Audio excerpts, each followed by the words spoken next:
His wife was there yesterday to see him. I spoke to her, briefly, and they're doing, he says Dele is doing well in there.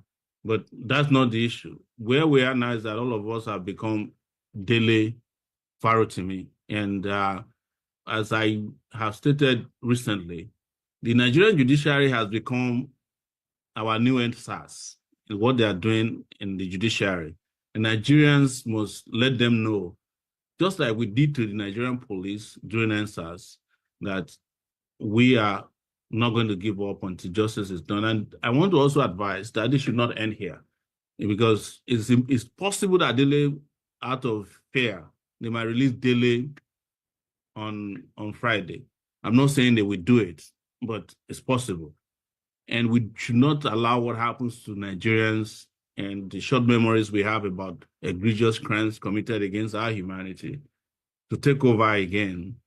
We must pursue what we are doing. That's why Dr. Malcolm decided that we should call everybody here on this coalition to ensure that we continue to pursue justice, not just for Dele, but to ensure that justice is delivered to the Nigerian justice system appropriately and in the measure that would break the back of corruption and all the shenanigans that is going on out there in the justice system.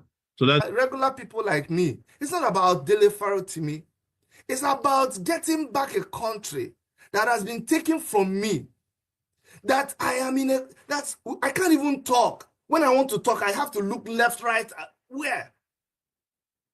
And that it is no longer possible for me to tell somebody that, hey, if you try any nonsense, we shall see in court. Why? Because the court has already been bought over. The court used to be like the last hope of the common man. Now the judiciary is absolutely nonsense. Look at where we are. Look at the people that are leading us. Look at the leadership of the country. Look at the president. How did they get there? Because the judiciary literally disappointed. The judiciary sabotaged us in Nigeria, and that's where we find ourselves.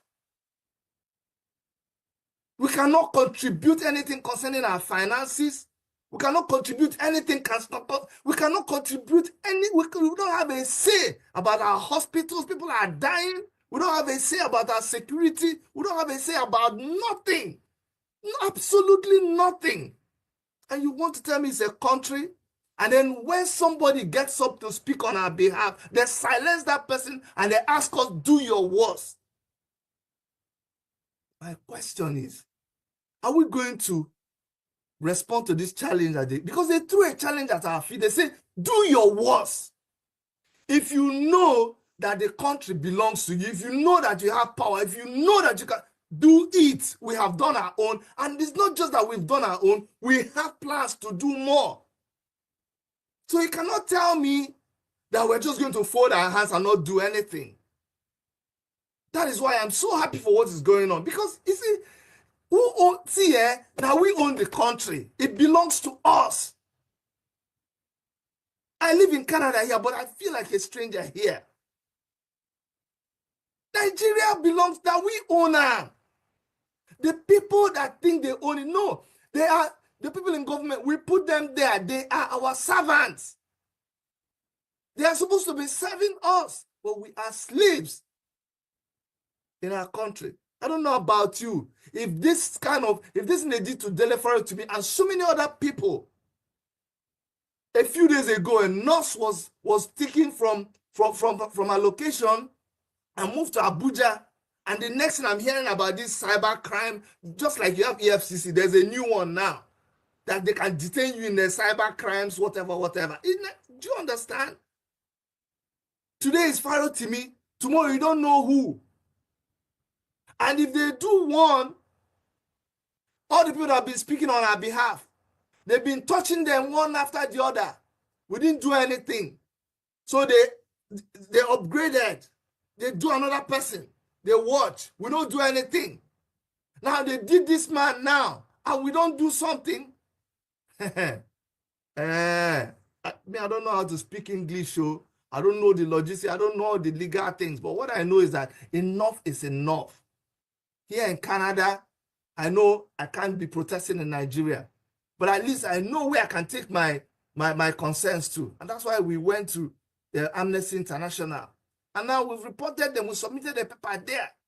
You know, one thing that they've done in Nigeria is they've decided to be taking people for granted. In Igbo, they have a proverb. No one able one kita adekwe anu isinsi. You see, that death that is going to kill a dog, it makes it not to even perceive, naturally in our local environment. When dog can no longer smell shit, say that dog don't go now. So I think what's happening to Nigeria, and especially the judiciary, is that they're no longer reasoning. That death that is coming to catch them now is making them not to think, not to see. The same way it caught them during NSAS, I think it's about to happen again. They are thinking that we don't have any power. They are thinking we cannot do anything, but we have started. So thank you so much for the guys who started all this. I am committed to giving my all, to mobilizing anywhere I am. Thanks to the guys in Nigeria who are mobilizing, who will be protesting.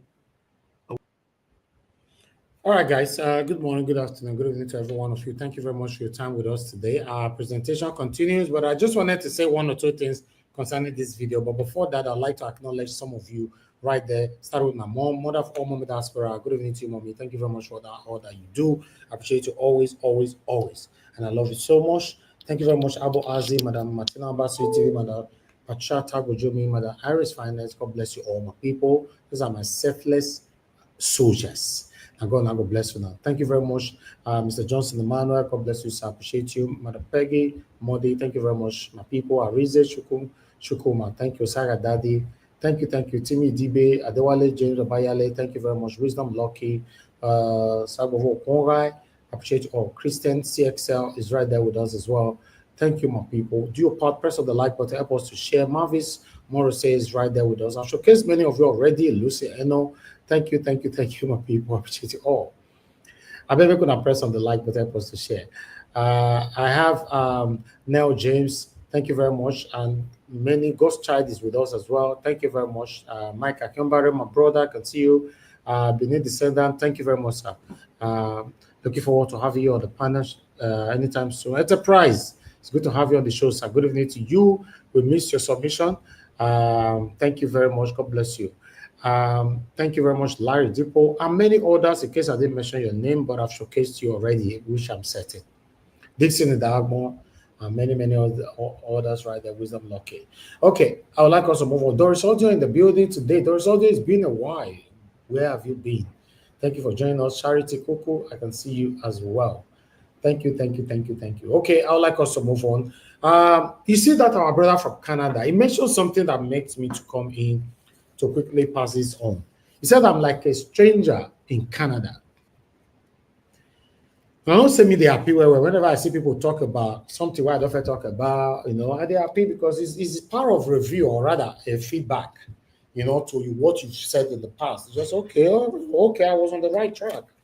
So I don't tell them that so many times, say, no matter the amount we get for account for abroad, you are still living, you are still a stranger. Let me put it like that. Home is home. That's why you see people like us, even though by God's grace, we're not supposed to be doing this. I am a wonderful panelist, my callers, my commenters. Many of us not supposed to be doing this because, yes, if we have to claim in that aspect that we already have this life, we don't have to do it, but we are doing it because we want our country to be better. Calling out our government is not a crime. Don't lie against them. Call them out. Tell them your displeasure, your dissatisfaction. Pour out your plight. It's a normal thing. It's your right. It's your constitutional right. That's what a lot of people not aware of. Thinking that, I don't want to talk. You have to talk. In fact, because you're not aware, they want to hear you talk. Yes.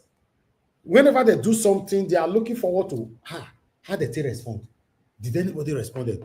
Maybe their PA, when I say, no, nobody responded, they say, thank God, though, nobody responded. Because they were waiting for you to respond, but you did not. You failed. Speak. The only thing you know that we are forbidding on this platform is to come here and lie against anybody, not just the government, anybody, or say something that you cannot prove. No, I cannot embrace that. But you calling them out to do the right thing. You and I know that Nigeria is not working. We know it's not working. We have to manage ourselves to go like that. So I decided to come in because that our brother from Canada spoke my mind, saying that, yes, the judiciary is supposed to be the last hope of a common man. As we speak right now, like according to his statement, before, if somebody do you something, you say, no, wahala, and they take you go court. This time, not try ammo. Now, who get level, now they win for court these days. Who get level? And it shouldn't be like that. You know, it shouldn't be like that. The deepest pocket, now they win for court now. Why?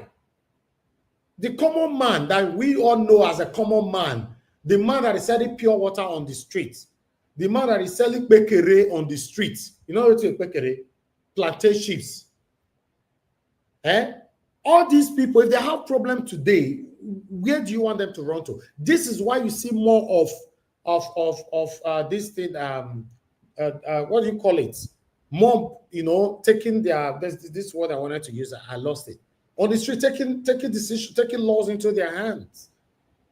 You know why people are taking laws into jungle justice? Yes. Do you know why people are engaging in jungle justice in Nigeria? Because they know, say, more you all do this thing here. Because if you come out for here now, just go free him or the thing not go work. Not knowing that the person they are even taking decision on might be innocent. Because they believe that if the court will not give us the answer that we all are looking for. It's not good. If Nigeria is not affecting you right now, and you are clapping, not concern me, remember, you have a family, you have close ones, you have loved ones. It's affecting them directly or indirectly. I thought I should quickly comment on that particular one, but our presentation continue. I appreciate every one of you right there. Please, let's listen to this. Thank you. Please press on the like button, help us to share, and let's take it from here. Let's listen to Ologbemi Ojo, the Minister of Interior. As you all know, that is, for me, is the best minister so far in Nigeria right now. Yeah, the Minister of Interior. I'd like you to listen to him. I've said it before. If he changed, I will still come tell him and say he changed. But for now, he's my best minister. In Nigeria, it is. But if you think he's not, tell us. Who's your best minister? Now, Wike or who? You can tell us. I don't mind. Now, my opinion with that, you can't take my opinionism out of me. Opportunity to live up to that creed by President Tinubu's appointing you as a Minister of the Interior. Now we have the opportunity to interact with you. There's been a report by Arise News on the immigration technology complex. Can you take us through fuller details of how this immigration technology complex will facilitate, your work as the minister or the agencies under you, the immigration particularly, and how it will help to resolve some of the many issues that Nigerians talk about with regard to immigration. Getting passport, for example, with ease, e-passports that you are introducing, people who live abroad, how they can be part of this to make sure that the problems they complain about, either with renewal or getting a new passport, is not a problem. Or is that a different category altogether? If you could just take us through the details. Thank you so much, Doctor. First of all, let me appreciate Arise for this opportunity of being here, and also appreciate Mr. President for the magnanimity of appointing me as the Minister. Governor. But I mean, is he a PDP governor or He's a PDP. is he a PDP governor? Should I commend him, or I mean, go ahead. He's a PDP president. He's a PDP governor. Okay. You talked about something.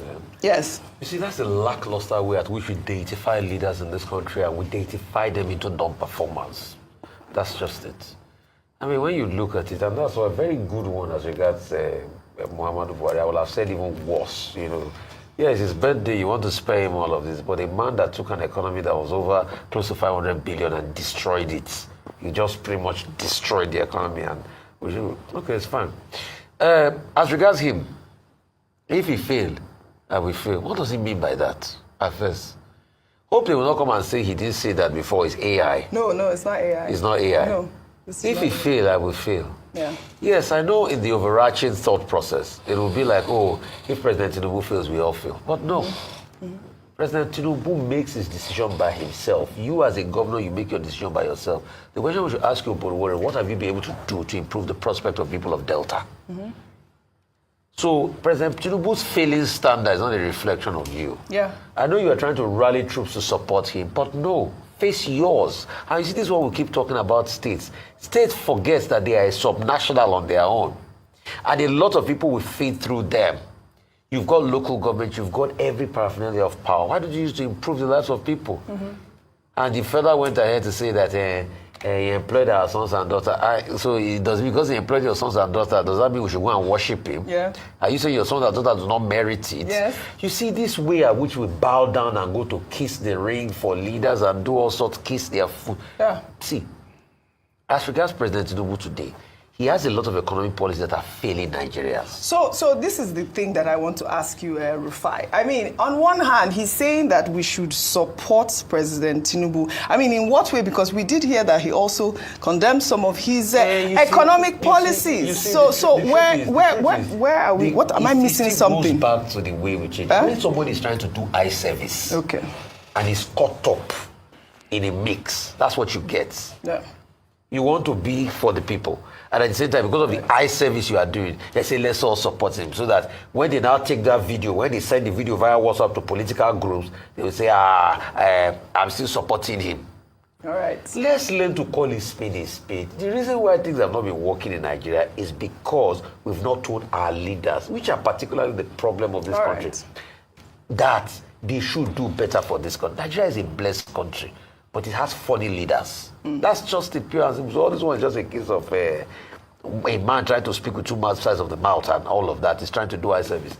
He's caught in a quandary. He is. All right. But it's good that, he's saying, calling for people to support, the government. Sometimes, I mean, it is great to be able to, rally people around to support some great initiative by the state and federal governments. Well, all right. We'll take another story now.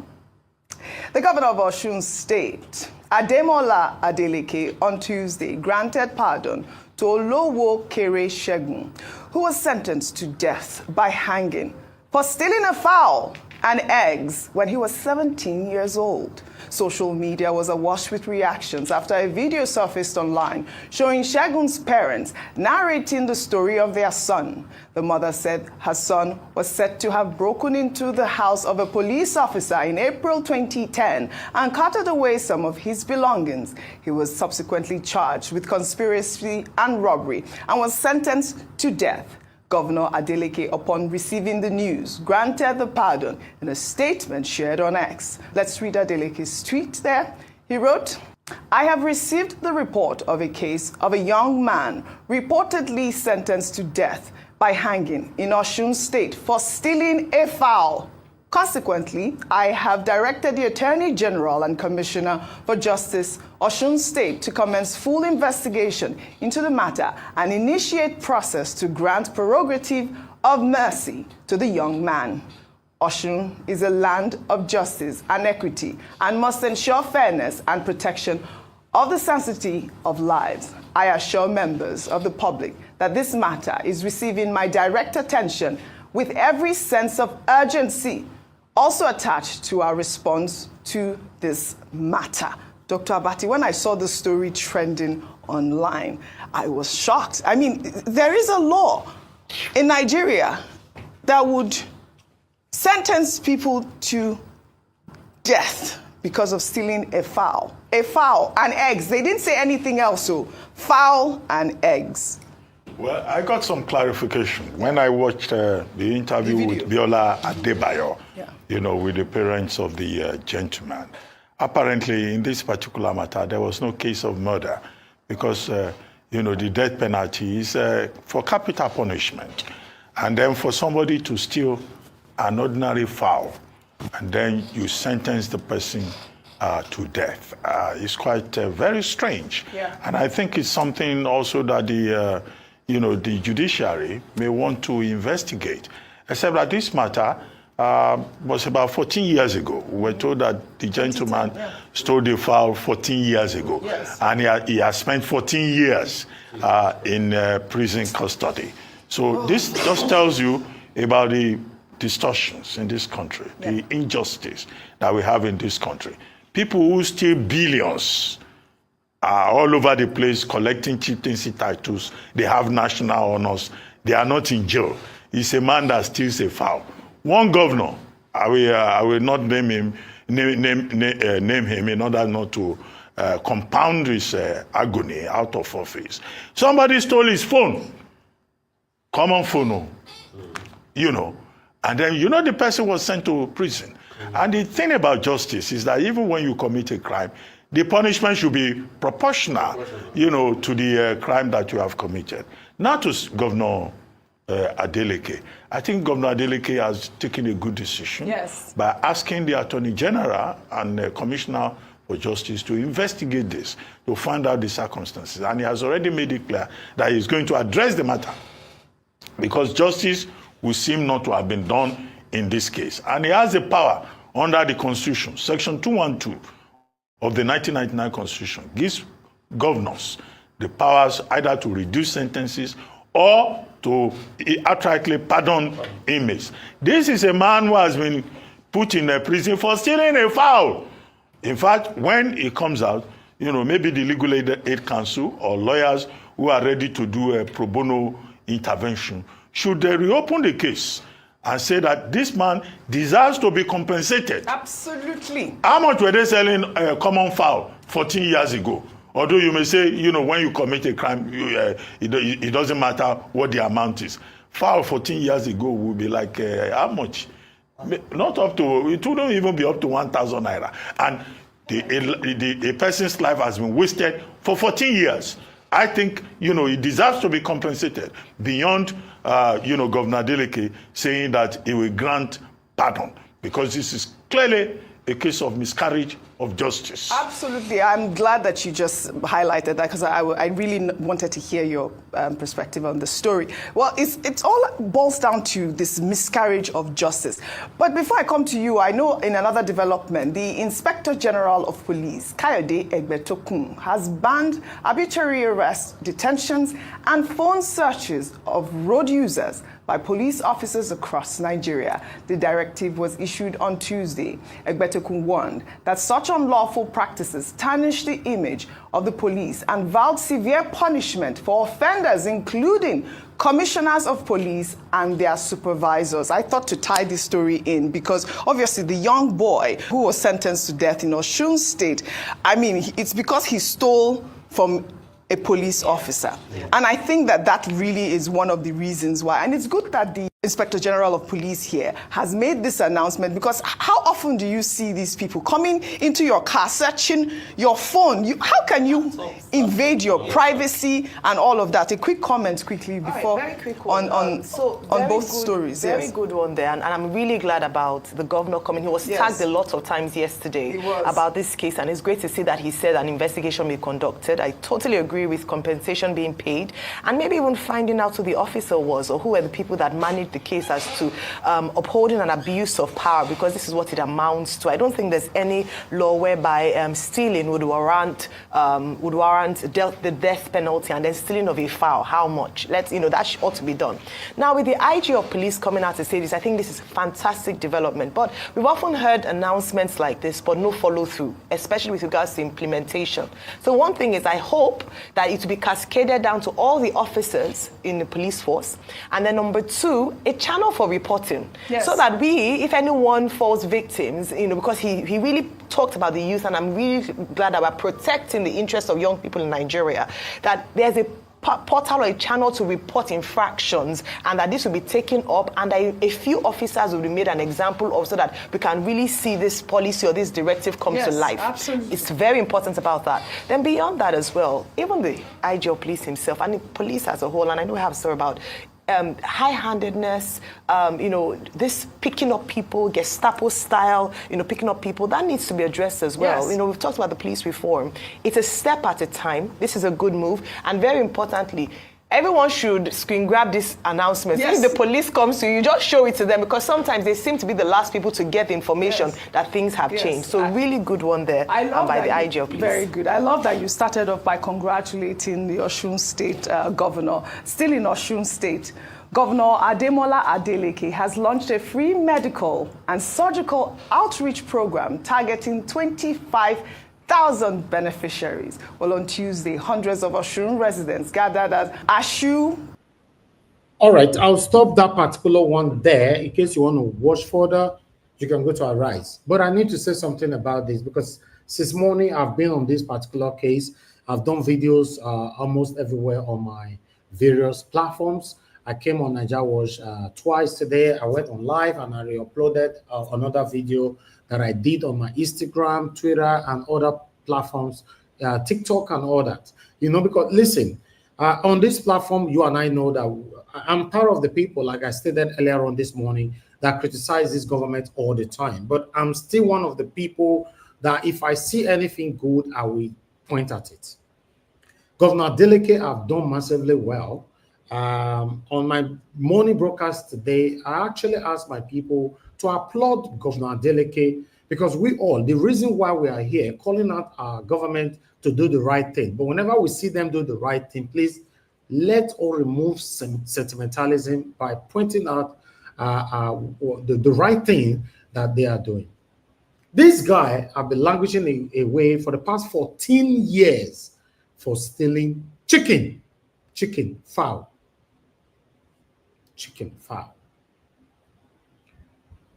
On my previous video today, I also mentioned by referencing to satanic Yaya Bello, who allegedly stole over 100 billion naira, although the court only admitted 80-something billion. But at the end of the day, he was granted bail of $500 million naira, 500 million naira. Then he walked home majestically. Somebody who stole a fowl, according to Dr. Abati, at that time, 14 years ago, a fowl should be between 500 naira to 1,000 naira, but he was sentenced to death by hanging. This is where we find ourselves. A lot of Nigerians, as we speak right now, languishing away in prison. Now God get mercy for this one, open door for him. His case was raised. Because the mother have been everywhere. The way our mama, they behave now. They want to go everywhere to secure peace and freedom for their children. Obviously, the mother or the father must have been to different kind of churches, been to different kind of babalawos, shrine and all that, and massively spend money, to see how their son can be out. But nothing works. The only thing that worked now was coming to the social media. Then some of them will come here, they have the guts to call into our show. And when I go, they talk. Do you know the people that are listening right now? You think you're the only one listening? Do you know how many of them hiding their identity? They don't want to know that you are watching them. When they get home in the evening, the first thing they tell their wife, their house help, or their children is that put that channel where they record Naija Watch. Put that channel where they record so. They'll be listening to our submissions here. And I can testify to it. Prominent personas in Nigeria have reached out to me several times, commenting or rather commending some of my panelists here for their submissions. So these guys are listening to you. Stop thinking, oh, you are just talk. That's why you see someone that was sentenced to 14 years to die was rescued by Governor Adeleke of Osun State. A lot of Nigerians responded this morning, which I showcased, but I'd like to showcase more responses. As you can see right there, the one you're seeing right there on the screen, a boy studying medicine was accused of stealing a fowl in 2010, was arrested. The DPO requested for 30,000 naira to release him. Parents could only raise 20,000 naira. At that time, boy spent 14 years in prison, and in 2024, right now. Then, don't Tobeshuku Ade said, sentenced to death by hanging. Please, again, what kind of country is Nigeria? Everything is just upside down. Yes, this isn't ordinary, but even at that At that, why should things turn out this way? Question. I'm humbly appealing to the governor of Osun State, Adeleke, to do something very, very fast. He did. He did. Yeah, Nana said, Damien, I was shocked when so many Nigerians were criticizing Kemi Abadnok over the things she said about Nigeria, even when we all know that all she said was the truth and facts. Sometimes I'm wondering if Nigerians themselves really want a better country and a better society. Then I have someone here, Federal Prince, just this afternoon at Ikota Ekpen Road, something I think that's what he wanted to say. Then they tagged the police officer. Policemen just jumped out of minibus, paraded the two boys into the bus just in a matter of seconds, collected their bags and phones and drove away with them. Police no get integrity for this country, no matter the reforms. In fact, before we continue with the other responses, is it not what they just reported now? Because they have reported this, or passed a law like this so many times by saying the police don't have the right to search your phones anymore, bail is free, many, blah, blah, blah. These guys are still doing this. That is the truth. These guys are still engaging in this criminality. They don't listen. So what do? You need to have body camera that nobody can ever detect. Have a dash cam in your car, have a body camera whenever they are talking. In fact, have speaker across yourself, including your shoe. You are not aware of a secret camera yet? Yes, we have camera that can capture voices in your shoe everywhere, your buttons everywhere. Camera that look like a button on your shirt. Camera that can be on your chain. Camera that can be on your earring, everywhere. You need to know the postmodernism, for Christ's sake. You know, if you explain to people, now say it happened, you don't have evidence. You remember, Nigeria is a country where people only react when they see evidences. Because obviously, the Inspector General of Police have passed a law now, may God bless him. But unfortunately, his boys, most of the boys are not going to listen. They won't listen. Not be today, this one happened, where this one they talk so. I like us to move on. Someone else had responded. Omotayo Olukede said, sometimes I used to feel that when our police officers are bored or not doing anything, they just want to punish any random person. Maybe. Two people responded here. Okay, one person. Africa Confidential. Very unfortunate stories like this serve as a grim reminder that Nigeria is a dream and destiny killer, and we should not wait till we fall victim ourselves or till someone we know does to start demanding the needful, which is a reassessment of this failed union. Because this entity, Nigeria as it is beyond irredeemable, and no one is even coming to save anyone. Let no one deceive you. But major shout out to this kind lady and our podcast team for exposure and OSC, I don't know what that means, social media, otherwise, that poor boy life journey, hopes, dreams, and aspirations would have just quietly ended too soon. Tragically, just because of the pure evil of the death trap of a country that some are still ignorantly fighting to keep as one, despite the unending chaos. But meanwhile, I have a couple of responses here.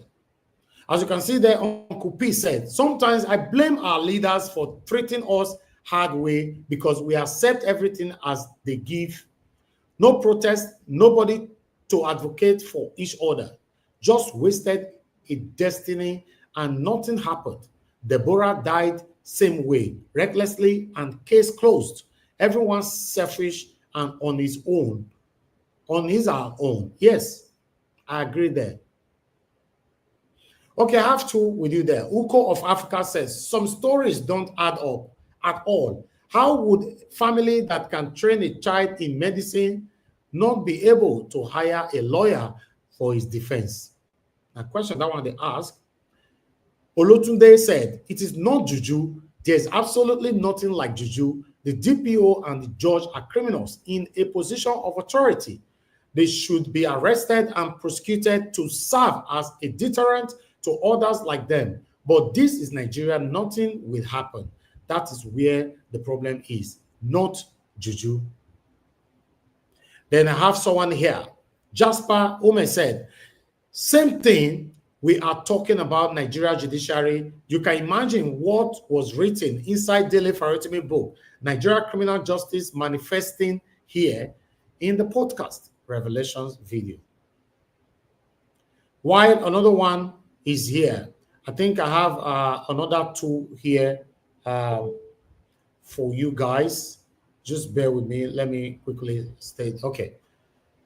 The Ifon tenant said, a world where they will see what is wrong, but joyfully follow through just to prove they are in charge, not minding the after effects.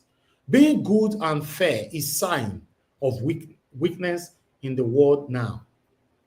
While Eric Fedi, after people will now be calling out Kemi Badnock, I will not be surprised if this matter is spilled around with other stuff and the young man yoked with unimaginable things. The last one. We need to be having the names of the police involved so that other people who may have encountered him or her can attest to. Tomorrow, somebody will not come to gaslight us about how he or she had served Nigeria. And people when I saw with Siamu is a very, very pathetic story. But meanwhile, I'd like us to move on. Let's listen to this one quickly. God bless you all. Now that the Edo State House of Assembly has suspended all 18 local government council chairmen and their deputies for 2 months with immediate effect. The Speaker of the House, Blessing Agbebaku, made a pronouncement during plenary earlier today at the Assembly Complex in Benin City, the Edo State capital. According to him, the follows a petition brought before the House by Edo State Governor Monday Okwebolo over allegations of gross misconduct and insubordination. During a head count to decide on the matter, 14 lawmakers are seen to have voted in favor of the suspension, while 6 against, with 3 undecided. The House further directed the leaders of the legislative arm to take over the leadership of the local government councils. Take a listen to the Speaker.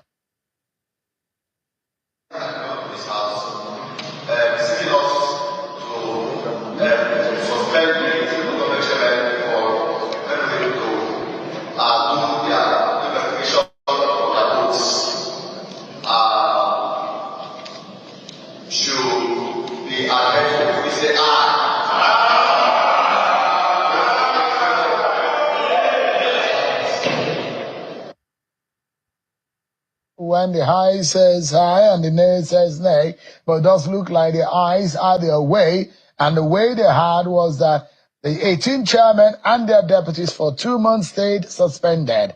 We've seen a lot of activities of Governor Okwebolo in the last few weeks that he took over the office as governor, since it was pronounced as the winner of that election. But what does the opposition think about this? And let's get some legal perspective onto this. So let's get Anthony Hileba, who joins us. He's a lawyer and a member of the PDP in Edo State. He's live for us on the program. Thank you so much, Anthony, for joining us. Let me get your reaction to this. Legally speaking, does the House have the power to suspend these chairmen who are in the executive capacity for the time that they were suspended?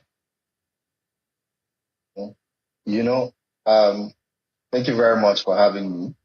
It's always a pleasure coming on your show to try and sympathize with Nigerians. I sympathize with the people of Edo State for the trauma they've been going through in the last couple of weeks, that they've had a governor foisted on them who seems not to have his wits about him, and he seems to lack proper advisory.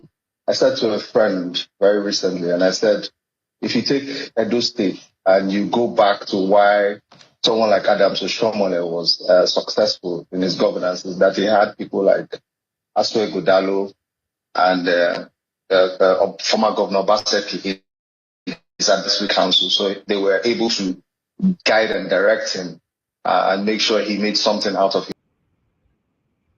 All right, guys, because of time, I just need to stop that video. You can go watch it. That was done yesterday by Sheon on Channels Television, but we need to move on right now because I have other things to present so that we can start talking on time today.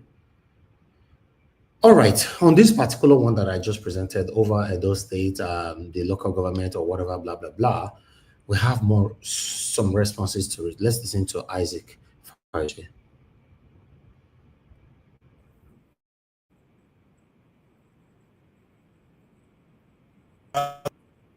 Edo local government chairman, you are still local government chairman. Don't leave your post. Don't listen to that governor.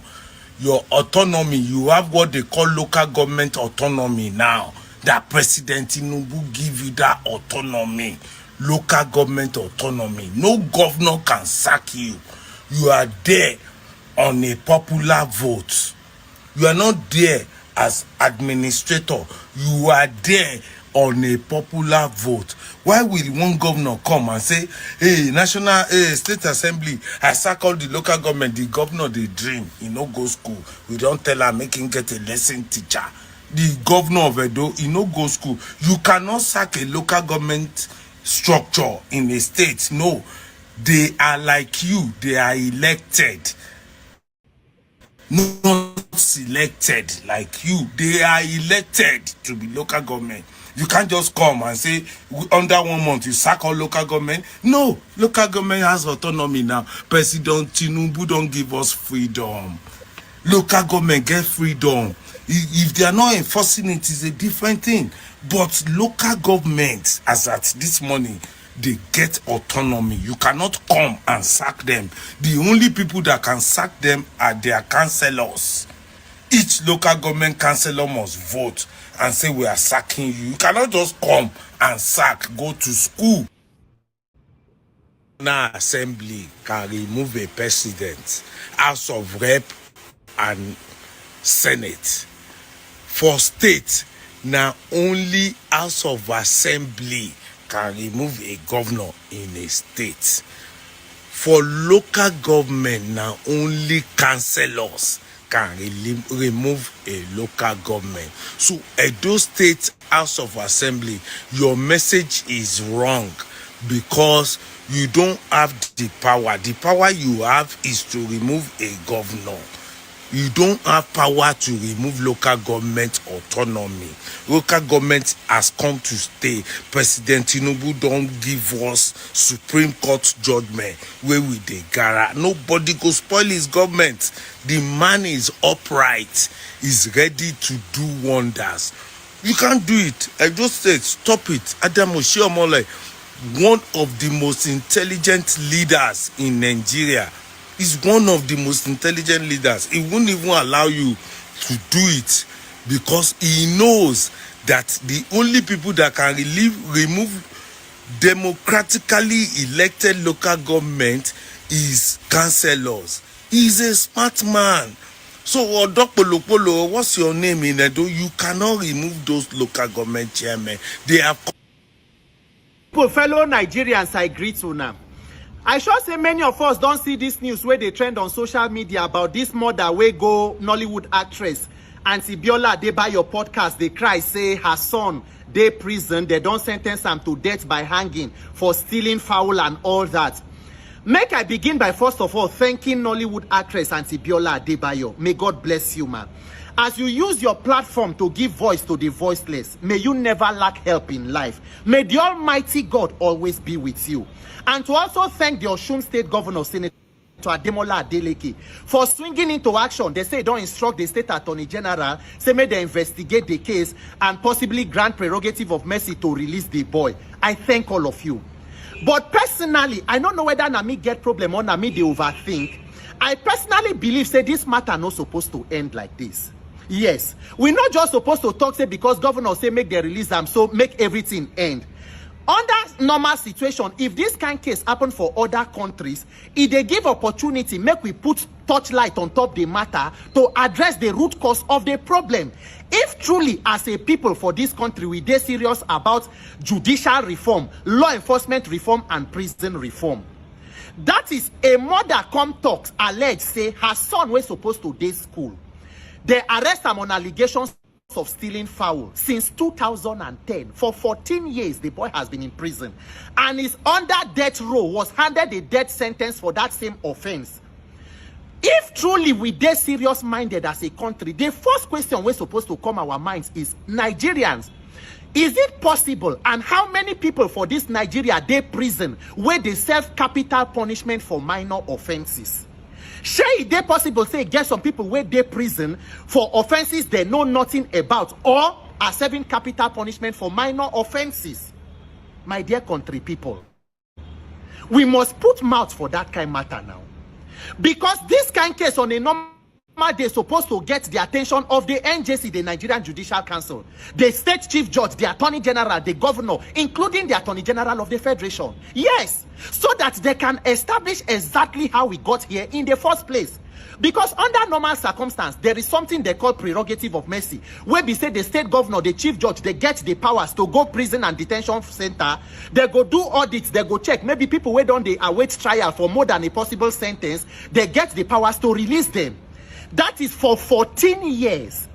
Is it that no former governor or chief judge visited the detention facility where the boy is kept? Or is it that the case was kept under wraps and nobody knew? Is there a possible cover-up between the prison officials, law enforcement, and judiciary? That is why the investigation by the governor must be made public. It should not be kept private. Because everybody needs to know. Make we know exactly the circumstances that are surrounding this case, to even establish how true the allegations are. Who is the judge who handed the sentence? Did the defendant have opportunity for legal representation? Who was the defense counsel, the prosecuting counsel? Did they have opportunity to appeal the judgment? What exactly led to the situation where they come there? So these questions need to be answered. And that is why everybody must be interested, because it gives opportunity to evaluate the system. Not be say everybody, if they go keep the report private now, if it indicts police go cover up their own. If it indicts judge, lawyers go on cover their own. If it indicts prison officials go on. This cover up what we they do as Nigerians, share we they help ourselves. So now if governors say, okay, make they release them and they release them, everybody go clap, we go house. 14 years of a person's life, a person's child, who go pay the compensation? Who is going to pay for restitution for that? If truly there was an error in the process. How about Nigerians? Today, Dele Farotimi still in prison. So people go talk, say, he good as he did there. This Nigerian criminal justice system where we dey talk, are we really sure we understand what the judicial arm of government and law enforcement should play, the role they should play in our lives as a people? So we go wait as this mama don't talk. If they release in Pekin, anybody where they prison, if your mama fit see podcast go talk, they go handle in own. The one where mama cry come social media. If the governor hear the case, he PTM, they go handle in own. That is we go they wait for turn by turn Nigerian PLC. We did this social media enjoy and rule. The issues where they affect our lives, instead of us to come together and address and dismantle this criminal structure we call a judicial system or system in the first place, a law enforcement system.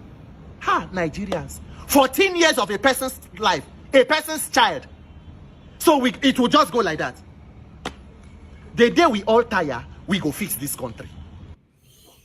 We never tire. We never tire at all. Olayemi what be name CBN governor? Is everything okay at home? Something to worry you, as in are you fine? Blink twice if you need our assistance. Because why are you putting out a rule in December period that POS should not give more than 100,000 to a customer? How much is bag of rice? You dey craze? Are you people just bent on frustrating Nigerians? Or you get way too now they fine? You get way too now? Una you dey push us? You get way too now they fine for our everybody. 100,000 per customer. How much is shoe? How much is clothes for children? How much is milk? Monitor all terminals. Bank will not give money. Now POS that is making life easier, you want to restrain them. So you know they crazy. What is wrong with all of you? Oh, good they queue now. You are putting on such shoes, not even for January, not even for February, in December. How much will they use to buy fuel to go to the east, to go to the north? Most times network is not even good. You people are not ripe for internet banking. Network go good 1 minute, the next minute it be like say you don't get money to pay for waiting you chop because you are waiting on network to come on. At that point you need cash to save yourself for something you've just bought and you've probably used. You now tell me my limit is 100,000 and maybe I buy something of 150. What did they worry now? What is wrong with you people? You want to combat fraud, you want to combat crime, you don't know any other way to do it. You must find a way to stress the citizens. You must find a way to frustrate the citizens. You not know if you not know before. If you see fraud, you not know. Every money where they pass through accounts where politicians say they loan that money, you not the sian. Pull out for iron, swear Ogun say you not the sian. I no post spit for my eye this morning. And Nigerians now trust you to move on. You are okay with it, Abi? Abi? Mumu people. They not say some of una reincarnate Mumu. Now be Mumu for a former life. Con this life, con the mumu. We manage it, is nothing. We have seen what MFL not do what or wake up. If you can manage, how will your old parents manage? If you can manage, how will your old parents manage? How many of them have internet banking? Let's talk about the market women who solely depends on cash. And now you don't see cash to buy for them. How are they going to say? How are they going to restock? You know, see, whenever you guys are ready, call the meta more than the turn like head swarm for the Nigeria. Piccolo.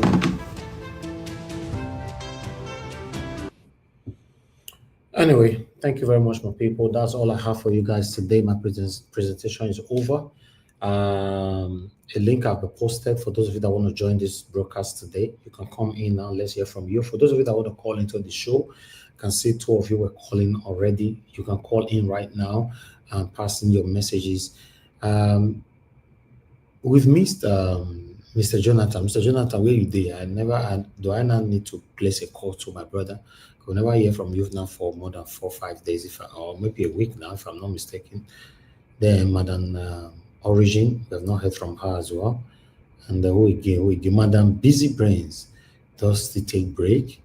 You know, say Nigeria matter not too easy like that. Anybody that you see that is consistent with what is committing or putting their effort in what is affecting us in Nigeria, you have to applaud them. This is what I talk about all the time.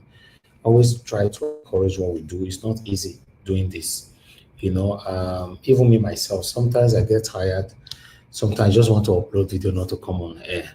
You know, I'm telling you the fact. But because of so many of you who believe so much in us, then we think of this as just, okay, let's just do this thing. Let's do this thing. But we're not sure how long it's going to last for. Because Nigeria matter is stressing. Is really, really stressing. But meanwhile, I appreciate you all. I'd like to take the first call right now.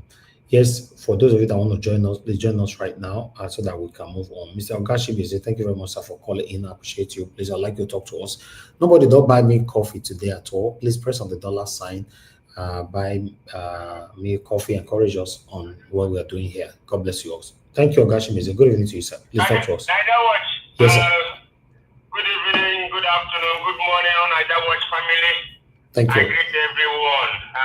I greet the Mom in diaspora. I greet you for all you do.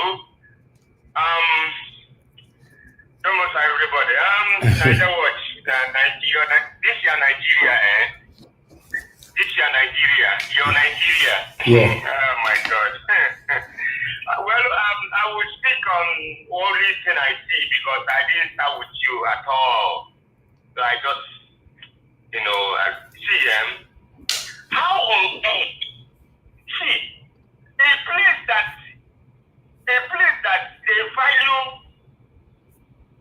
they don't value human beings. This is what it is. They don't value human beings. You value chicken, you take chicken above human beings. Mm-hmm. You don't care. And tell me how that person is his mental status now. For 14 years, tell me how his mental status is going to be. He will be asking himself, you put me, even if he will ask himself because of chicken, allegedly I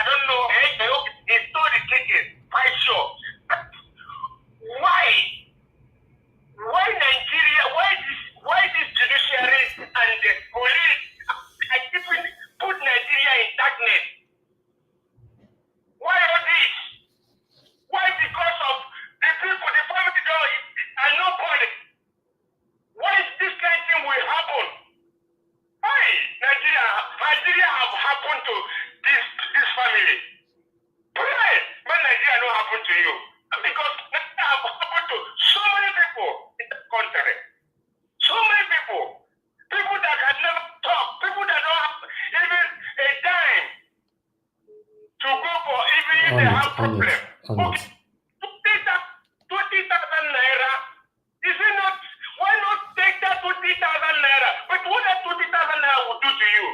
The chicken the guy stole, how much is the chicken? That time chicken was 250, 300, and I don't watch it. It's also that. It's not. Don't do it.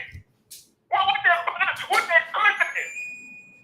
Let's see a country. Bloggers that keep asking this question and some people. Is it a country? A country will share somebody because of a chicken for 40. Let me tell that killing dies by hanging. Come on, man. What is this? This is so bad in this country. See, nothing that will happen like this, Nigeria will stand up on their feet and say, no, there's no for this nonsense. It's getting too much. It's too much. We can't take this anymore. Okay, we have been speaking from different platforms. We should keep speaking them. People will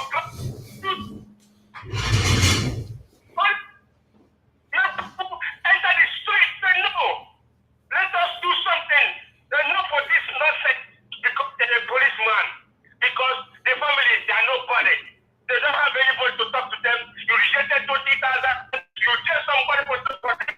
You depressed him. You depressed him so many things for his education. His mental is how it is now. The family, how the family is. It's too much. Nigeria, I don't know how you guys will wake up from your sleep for this fucking wire and not for this nonsense. If you're nobody, in fact, you can't even come out on the street. You can't even come out to speak. If you speak, they throw you inside the jail.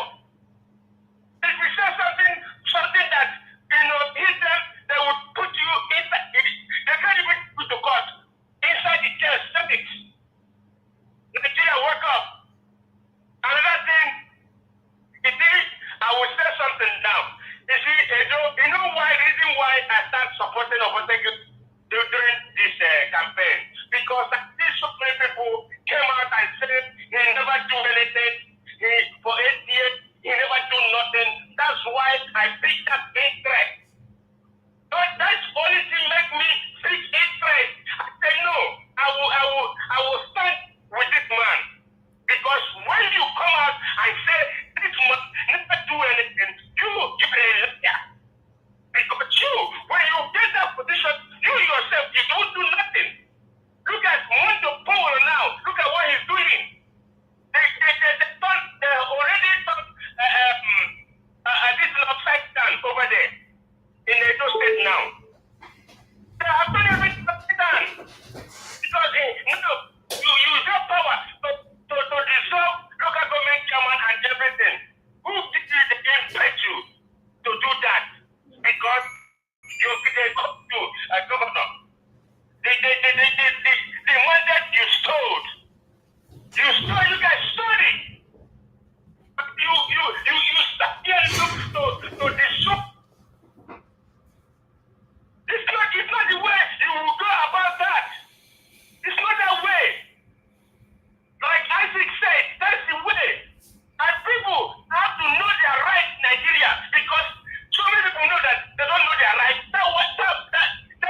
with you guys. See what is happening. And my people that always come here, keep calling or persecute. My brothers, my sisters in this platform, let us keep this in our side. Focus on Monday. The election is not my God. I was listening to Sam yesterday. Sam said some of this. He said something yesterday. I picked so many things from him yesterday. I was listening. I don't see the reason why we still coming out here. All of you, some of you, all these people that supported the Labour Party, you still doing that as if you're still campaigning. Remove that internet to put it right away. What are we doing? It's better we focus on the person in that seat now, not that already governor, the ex-governor. You might reference something, not every day in this platform, you keep calling his name. Come on, Niger Watch, it is what it's been. Nigerians need to wake up on that slumber. Now, things are getting worse. You see, let me tell you something. You see, so many things are happening to us now. We do it by ourselves. Ask me why the fare to go to eat anywhere is more expensive now. Is it not we that are doing ourselves? How much from Lagos to Owerri or Lagos to Asaba or Benin? It's 400 and something. Why must it be like that? Are we not doing ourselves? We are doing ourselves after we say government. How everything and go? A thing that you know 80,000, 90,000, but now you put it in a high like five double times. 5. You plus 5. Why? That's too much. And you guys will be causing this insecurity. You see, so many things are happening in Nigeria. Sometimes I look so many transportation people. I see them. I'm watching them like they're causing some things too. Because then if you follow the roads, they will do something, this, blah, blah, blah. They pull people. Then they hike price of their flight. For even if you're traveling to America, how much to come to America? How much to go to Dubai? From how much? 1 hour flight, you pay 500,000 naira. Does this make sense? Are we not killing ourselves? Are we not doing ourselves? Niger Watch. Thank you. Niger Watch. Let me stop here, my brother. I appreciate it. I know you present so many things. I didn't see other things you present, but Nigeria. That's fine. Wake up from their You had the opportunity to speak longer today because nobody is with us yet. So that's why. If not, I don't stop you, sis. Thank you. All right. Thank you, sir. All right. Thank you very much, Ogashimize. Yes, sir. All right. Yes, you can see the expression from our brother Ogashimize with the situation of our country. According to him, that it looks like the country value far more than a human being. But I believe the reason why this guy was sentenced to 14 years was because there was an interest. That's my take, though. There was an interest about, because you remember saying he stole from, according to the report, he stole from a police officer. So I believe a police officer at that time was being intoxicated by the power given to him or her, and just decided to tell the parents that I will show you, I will tell you who I am. You know what that means. Let me take this call quickly. Thank you very much, Mr. Emmanuel, for calling. Talk to us. Good evening to you. You need to, we can't hear you, we can't hear you. You need to speak louder, please. We can't hear you. We can't hear you. We can't hear you.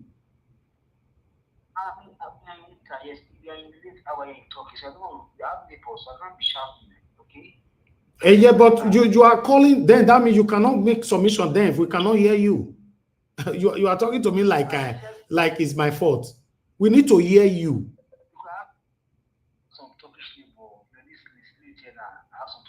Okay, go ahead. Go ahead. Let's manage. Go ahead. Thank you. Good evening. See, you see, the other day when I was counting your guests, that guy from Nigeria that used to speak English, and that is for Canada, when they were praising Okwewolo, that he do. You see what you did now to the local government demand. Hello? Yeah, go ahead. Your guy from Nigeria, that guy that used to speak English, I don't know his name, that was saying, but he's doing well, he's doing well, he's doing well. You see what Okay, you mean Alex?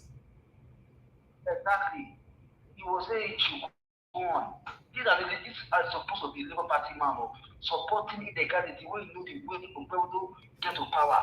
Not even that self. And you know that Supreme Court has already ruled on the autonomy of local government chairman. It's just less than 1 month. You just discard everything. Okay. Are you hearing me, sir? Yes, you go ahead. Go ahead with your submission.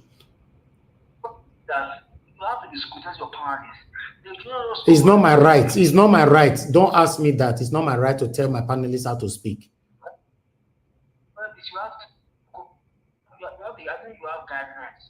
Yeah, but they have right to support whoever they want to support. It's not part of my guidelines.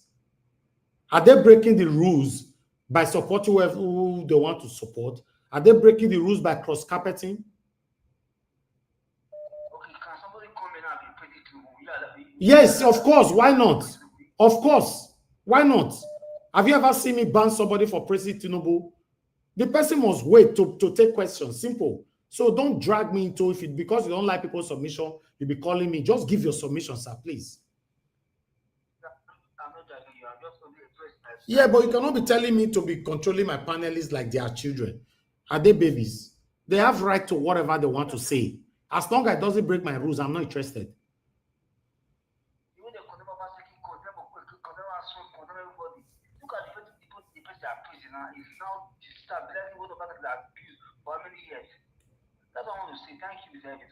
Thank you. Thank you very much. Let me put this here. What's my business with how my panelists speak here? If anybody condemn Obaseki, let them condemn Obaseki. If anybody condemn Okpebolo, let them condemn Okpebolo. Anybody condemn Aswen, let them condemn. It's not my business. As long as I did not insult them. You can't insult Obaseki on my platform. You can't insult Aswen Godaro here. You can't insult Okpebolo here. But if you want to condemn them and disagree with them, you don't want to support them. So that's fine. It's not my business. I don't like the fact that somebody will call in and say, oh, Mr. Elvis, you have to control your panel. Like, say they be my children. I don't understand that, please. Nobody should do that. If you don't like their submission, call in to counter their submission. That's it. Thank you. Thank you very much. Okay, I missed that call. Okay, Mr. Alex, you're calling in. I guess you were listening. Talk to us. Good evening to you, Mr. Alex. Talk to us. Yeah, yes, can you hear me, sir? Yeah, I can hear you. Good evening to you. Talk to us. Thank you. Yeah, thank you very much. And with the platform, be democratic. For me, what is happening in Edo State now, for me personally, Obaseki is still responsible for what in Edo State. Because he did not use the platform God and Edo State people gave to him well. He did not think about tomorrow. He was busy, doing things by himself. Number one, he kept quiet when Dolali Esme was killing people in Edo State. He did not do anything.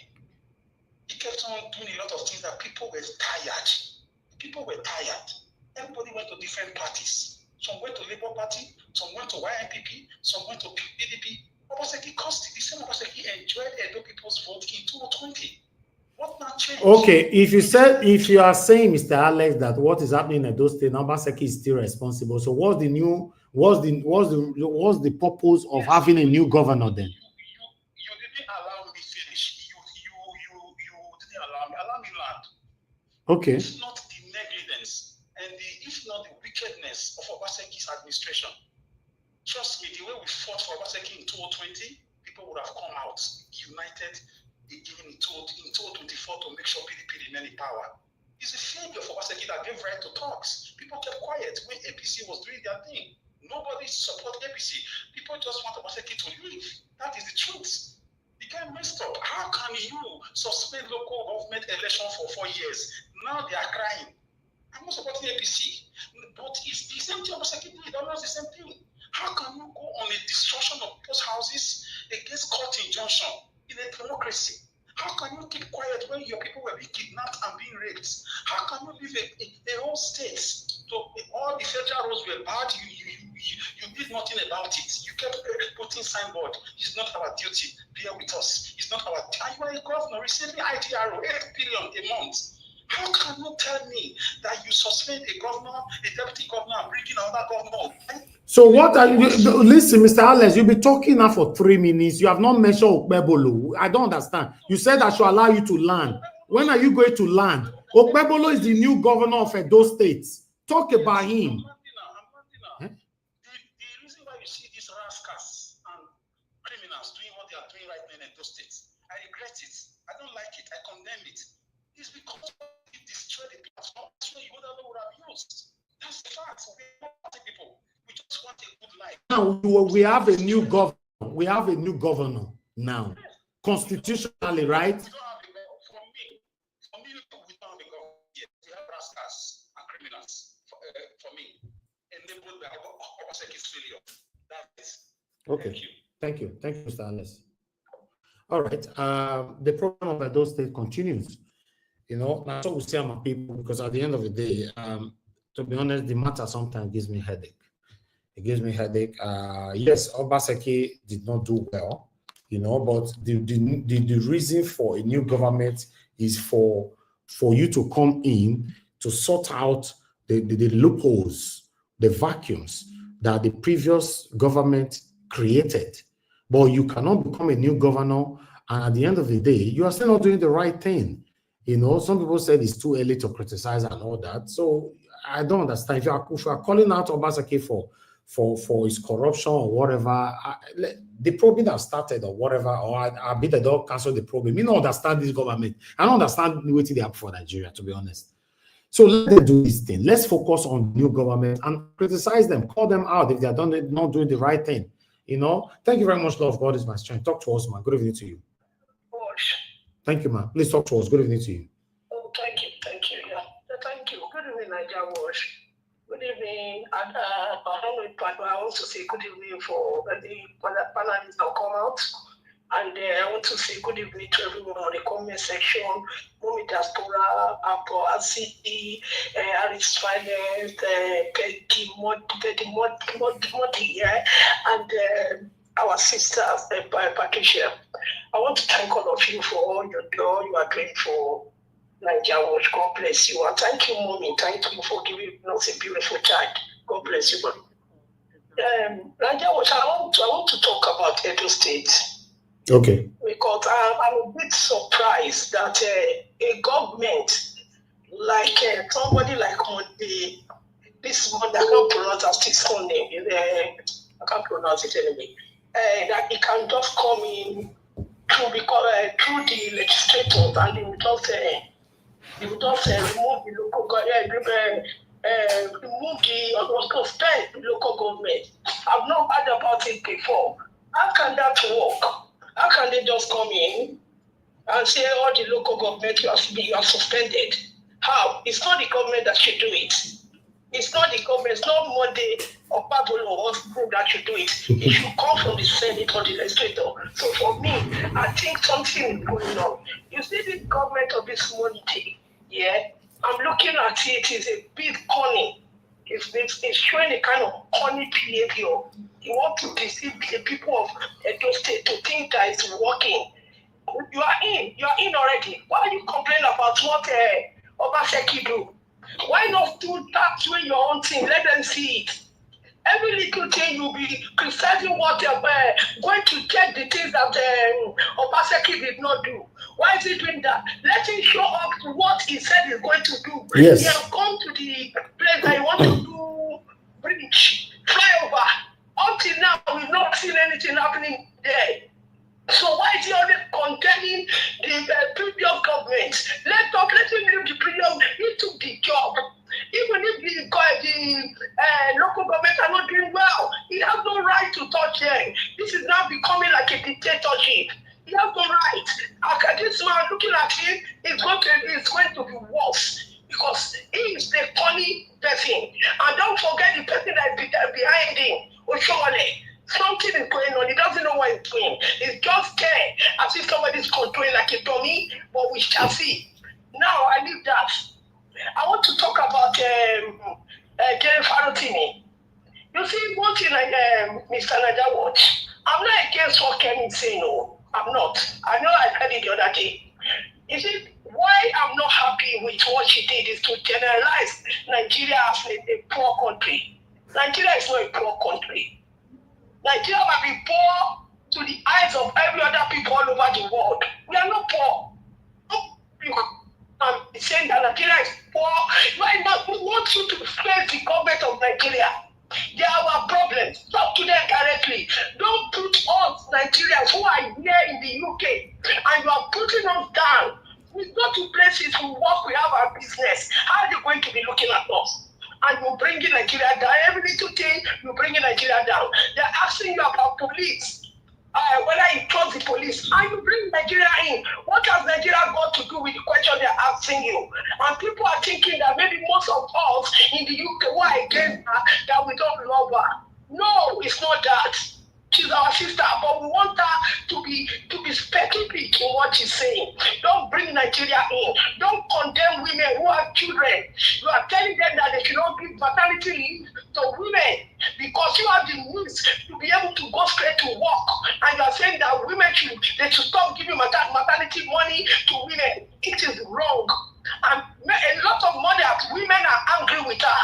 I'm not angry with you. I have the right to face Shetima. Shetima has no right to talk to her. So for that, I'm happy. But I'm just telling what you should be telling her is that you should be a bit gentle with what she says. Even in her party, she's putting people under the bus. She's coming out to talk about people going to investigate the party member, talking about them. It's not right. So what I will say about Farotimi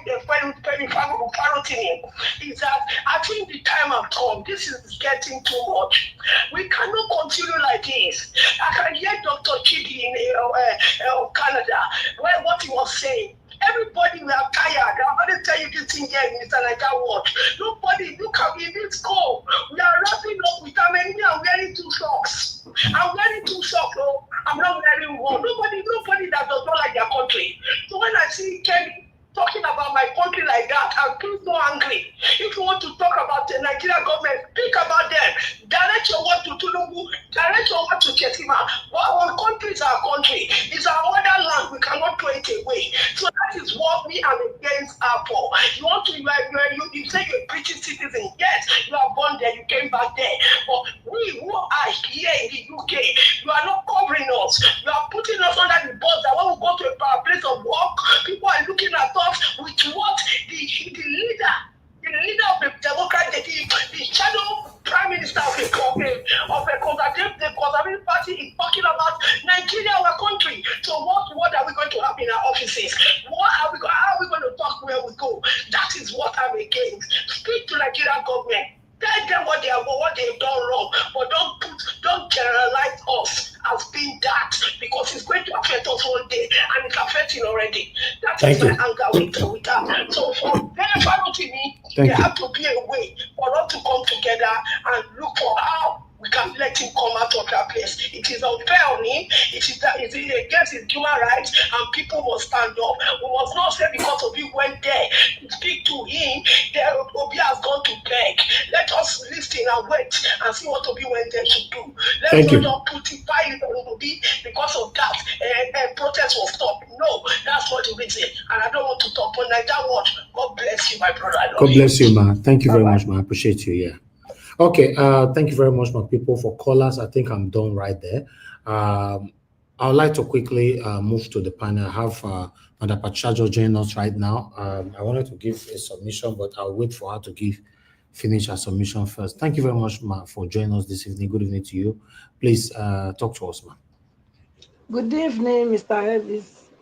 Thank you, ma'am. Thank you again for the opportunity to be a part of everything that you are doing. Mommy Diaspora, thank you. I love you. And of course, the people on the comment section, good evening. And good evening, Nigerians world over. All our people, we are on a demo on a come. Black Panther, Mr. Jonathan, you know, busy brains. Somebody don't come. Omasheyi, Mr. Where they call him a very funny guy. What's his name again? Oh my God. If I remember, Oduwa. Yes. We are waiting for you people. You people should come and do justice to this thing. Please like and share. You know, press the like button and also share to your friends. Click on the $sign. It's important because the laborer is worthy of his wages. Thank you again, Mr. Ivis, for the opportunity. Thank you very much. Nigeria na cruise now they call am. You know, is this not a confirmation of everything that everybody has said? When I mean everybody, every truthful people. Dele Farotimi wrote a book. It's not just it's not just a journal or just a statement that was published on the paper. It was a book. A book.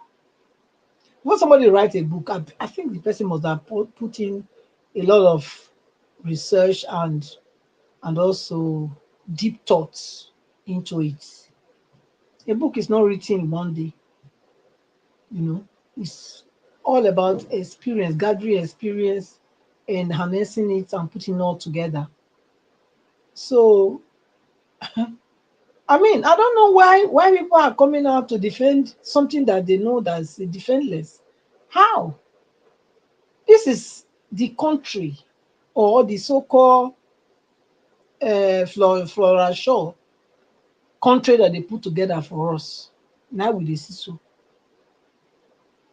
Now we dey see a country where person go carry your own money, steal your own country money, carry and go another country, go dey live from there. They will live from that country as though they live in Nigeria. That's the country. So they don't believe in Nigeria. Even the so-called, I don't like calling them elite because who are they? The so-called oppressors and ruiners of Nigeria. They don't believe in Nigeria. They don't. They don't believe. If they believe, then their attitude and their approach and trajectory of Nigeria would have been different. Would have been a different country.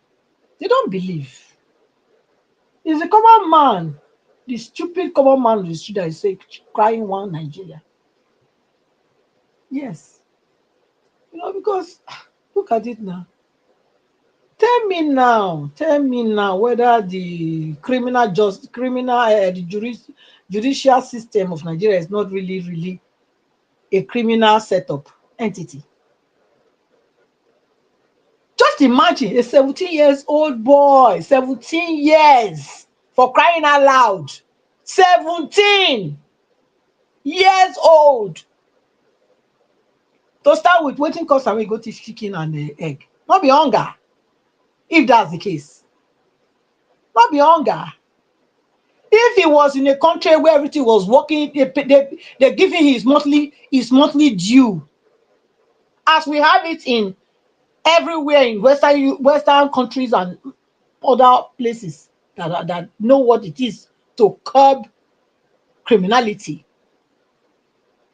You know, if to deter them, you give the incentive. Youths, you have to.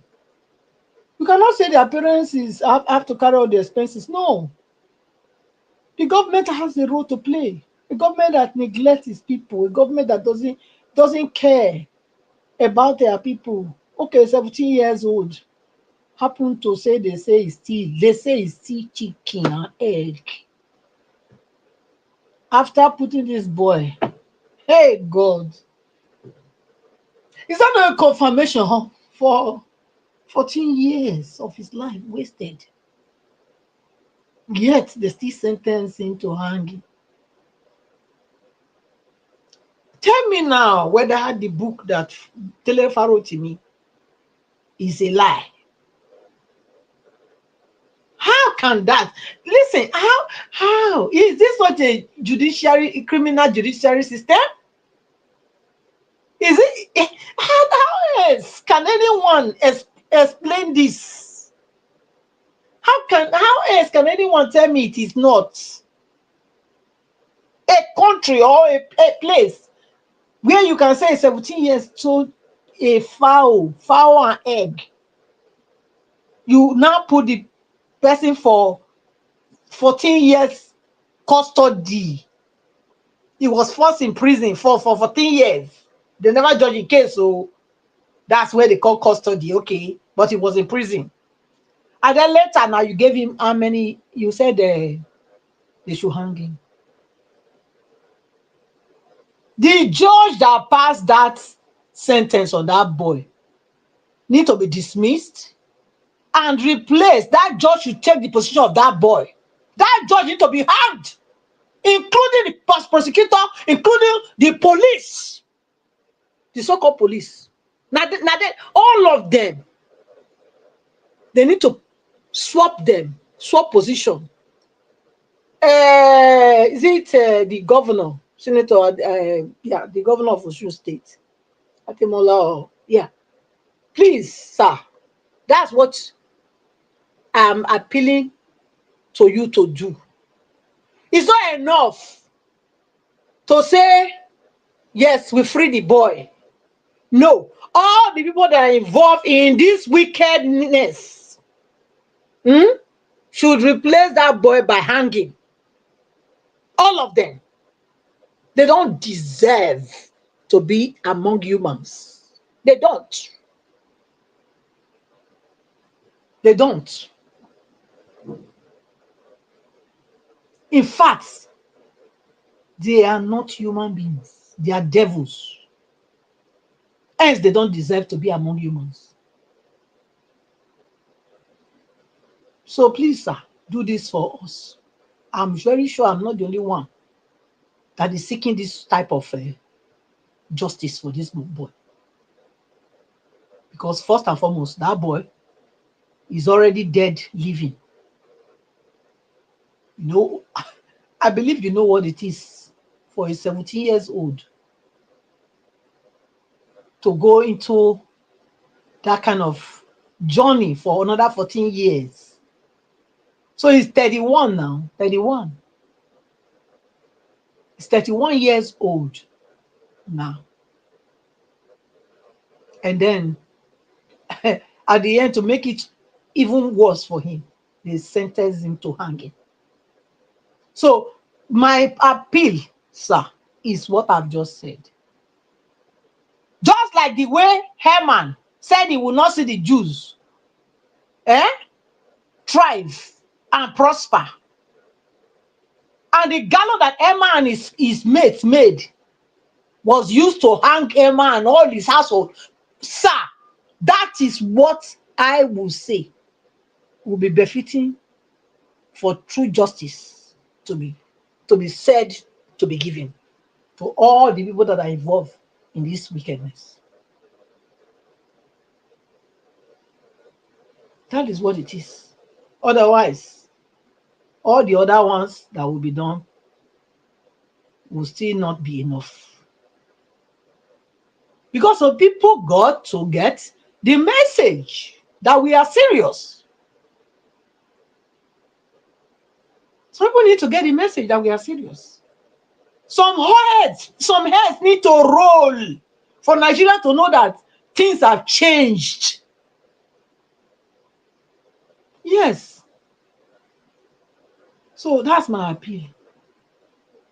And I pray you will grant it. Not only you, even our president, the Jagaba himself, Mr. Tinubu, also step into it is very important, because this does not tell well at all of a people that we're supposed to be. Doesn't tell well. Wow, crazy. So nothing that Kemi is saying or Rotimi is saying that is not true. The people that want Nigeria well are the ones speaking this way. The ones that wants to have their cake and eat it, they are the one that are talking with two sides of their mouth. So we need a total overhauling of the system. Yes. Okpebholo having to say he is dissolving the, what they call it, the chairmanship. Listen, people that know him should go and talk to him. He's not in his place to go and say he's doing that, because they are giving the chairman, local government chairman, autonomy to chart their course without the governor interference.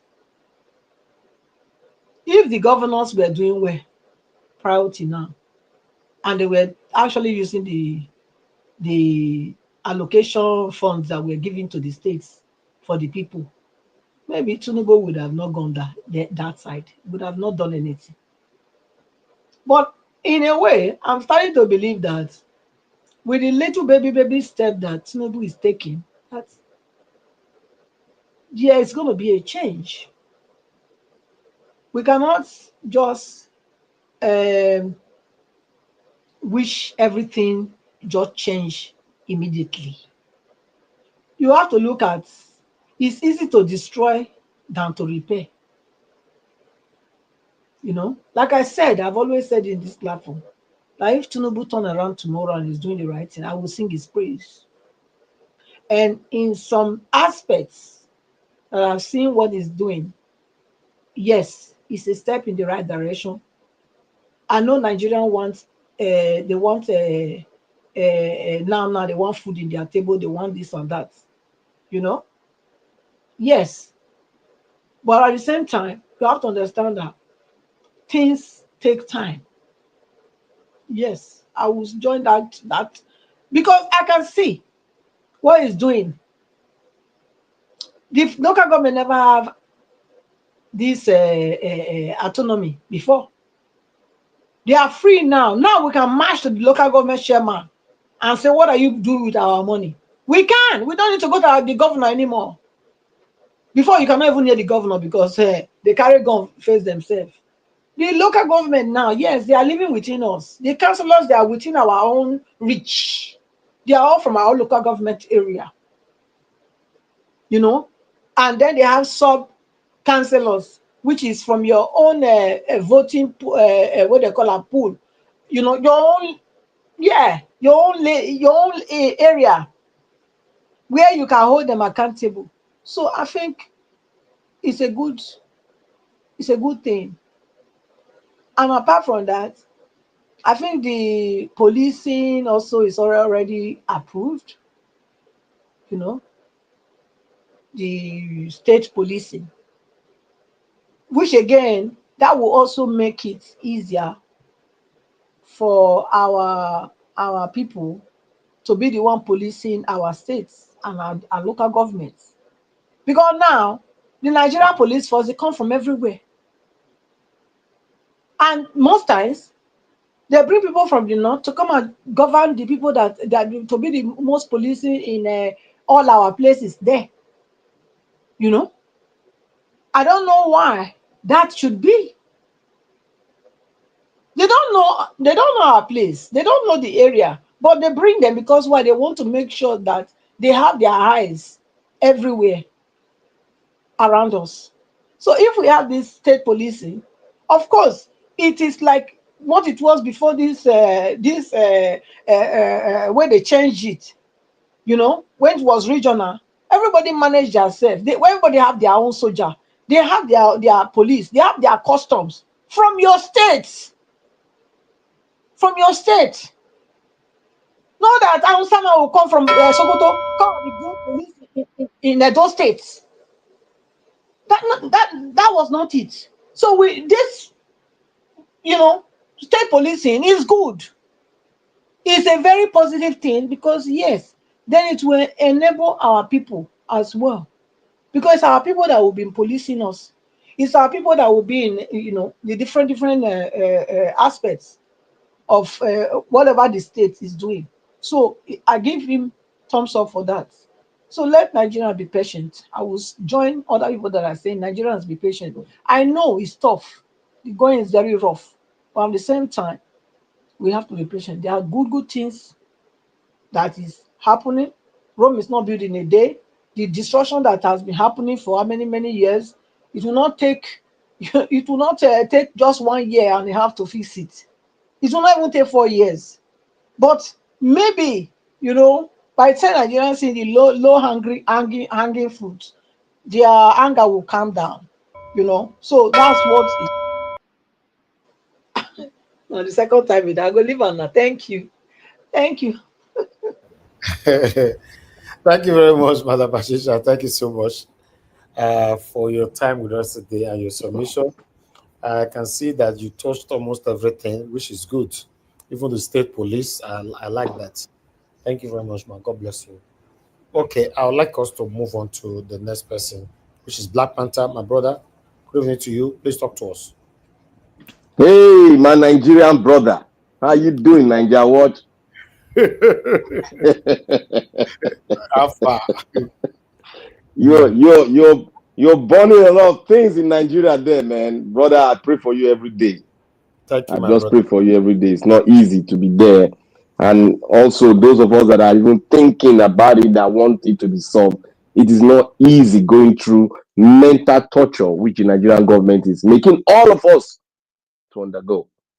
I want to thank you, Nigeria Watch. I want to thank everyone.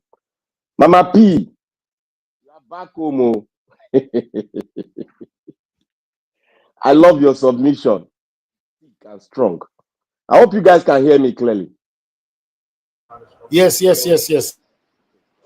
Your submission, Mama, is thick and strong. You are back home. And I want to thank Mommy. Welcome. I want to thank, welcome, man. You're back home. Welcome. Long time. I want to thank Mommy in Diaspora. I want to thank everybody there. And most of us that are on the comment section, please, I beg of you all, try and listen carefully and know where the person is coming from. And now reason and see if there is a way out of what he's saying. That is one important thing. Critically analyze where the person. Don't allow us to just jump into the first sentence and we just muddle things. Please, guys, in the comment section, we are superb. We are more than this. Please, I beg. I've been seeing a lot of comments. It's not normal. I want to start by saying today's topic is mind blowing and it makes me laugh. It made me laugh and it makes me so hot. You know that kind of laughter you'll be laughing, but you are serious. You see, there's one thing I want to say here. As I want to pursue what Madam Patricia said.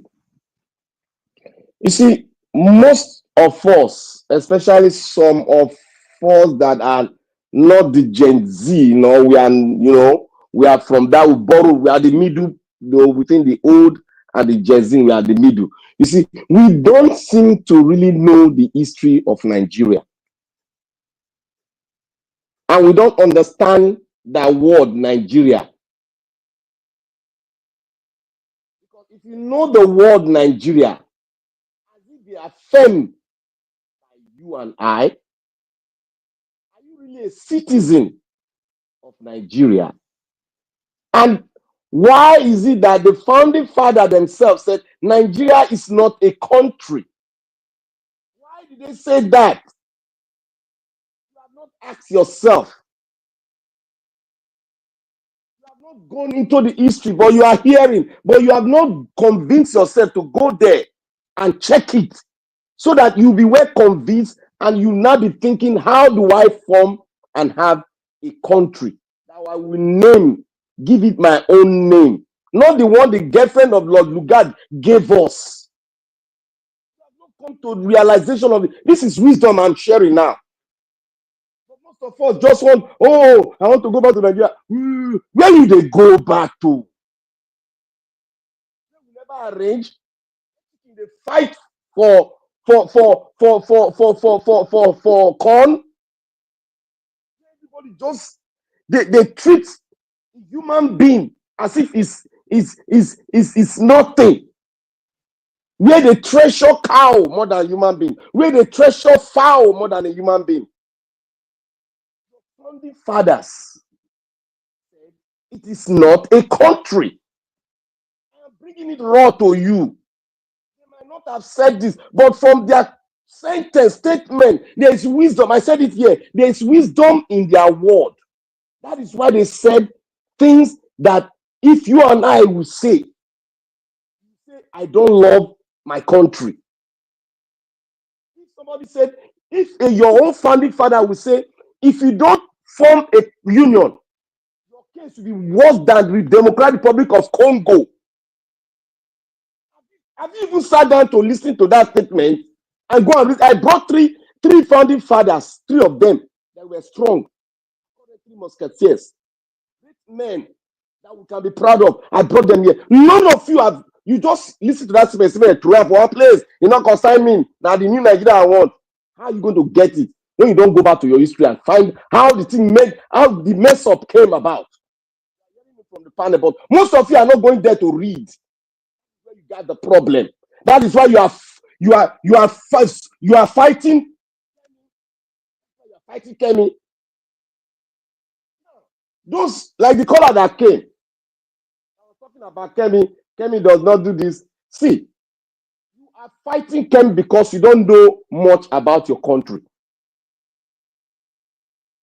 Kemi came from the perspective of I am a Yoruba woman. There's nothing that is associate myself with my own Yorubaness with the North. She's saying the truth. Because Lord God brought us together. What will you see now that will say you people have the same like mind with the North? Tell me now. Tell me. We are fighting to have a common constitution. They don't want. And you are there saying, oh, you want come home. You don't have a country. Look at how frustrated some of us are. Look at how frustrated some of the same people that have the same mind with us in Nigeria. Look at how frustrated. You were here yesterday when one of them was speaking. Say it every day. Nigeria is a country. You have not gone into research on your own, but just listen to press. Waiting NTA talk. Okay, now you and Shetima, you are the same now. You are the same thing. You and Shetima are the same thing. Shetima is saying, "Oh, don't call Nigeria this. Why should you turn your country down? You yourself come. Don't call Nigeria this. Why do you call yourself down?" You and Shetima, you are the same thing. Because Shetima is reasoning that it is a country. This is a country. If you have any problem in any country in the world, go to the embassy. They will not listen to you. They will not solve it. You come here to stand instead of us to sit down. Go back to and check it. In everything she said was her experience. And she's sending a message down to every freedom fighter that we should be upright and fight. We have a country. That is what she's saying. You don't like it? That's your business. Embolden us. Telling the government the problem that we have, that we need to sort out. The police is the first point of contact to any citizen that comes into the country. Your police secure businesses. This is our own issue. That was an example. Indirectly telling us, make sure we deal with this place. Your judicial system is the worst. value fowl. Your senator said in the hollow chamber said they value cow more than human being. What did you say? You just talk, you throw it. You don't put it at one place as one of the factors to boost my own word and say Nigeria is not a country. You did not do that. Anything we talk about Nigeria, when they shout, is it a country that you can be proud of? Were you involved in the amalgamation? Were you involved in the constitution? No. Where you are today, the people sat down to form a nation and call it a name. Do you ever sat down to form a nation and call it your own name? National anthem now, they reverse it to the colonial national anthem. You are there saying Nigeria is a country. I just wonder how will they reason. I'll go to the north of Edo State governor.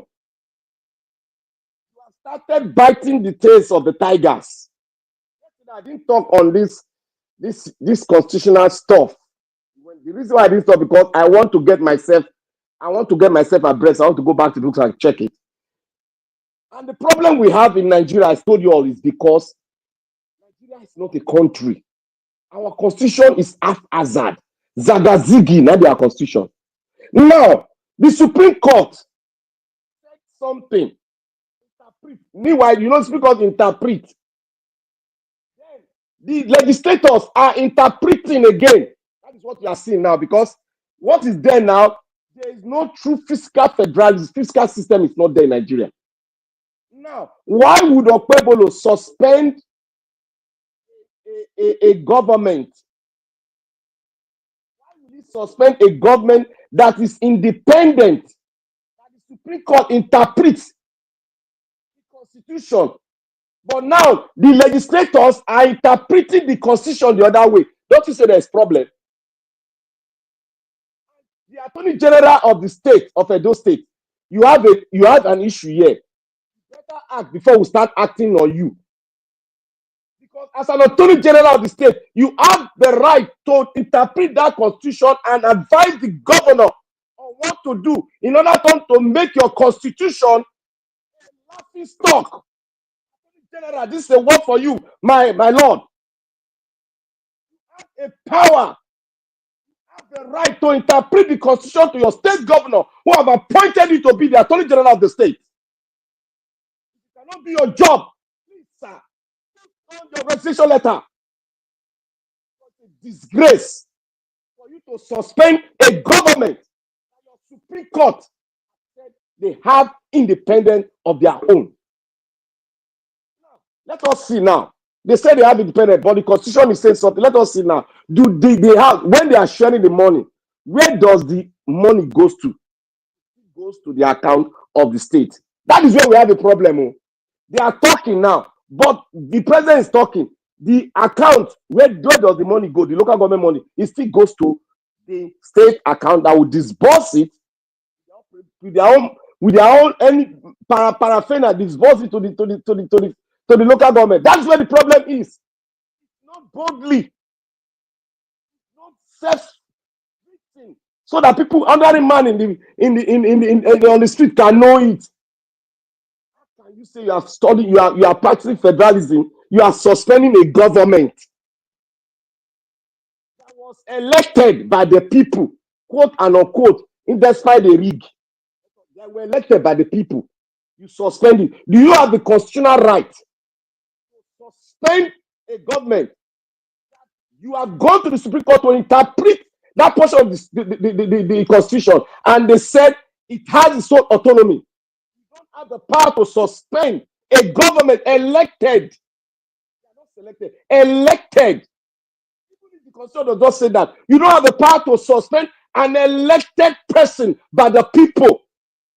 It has its own power on its own. You don't need any interpretation. It has its own power. As long as the people elect him, you as a governor, you are elected. You don't have the right to dismiss that is elected the way you are elected. You don't have the power. That power belongs to the people.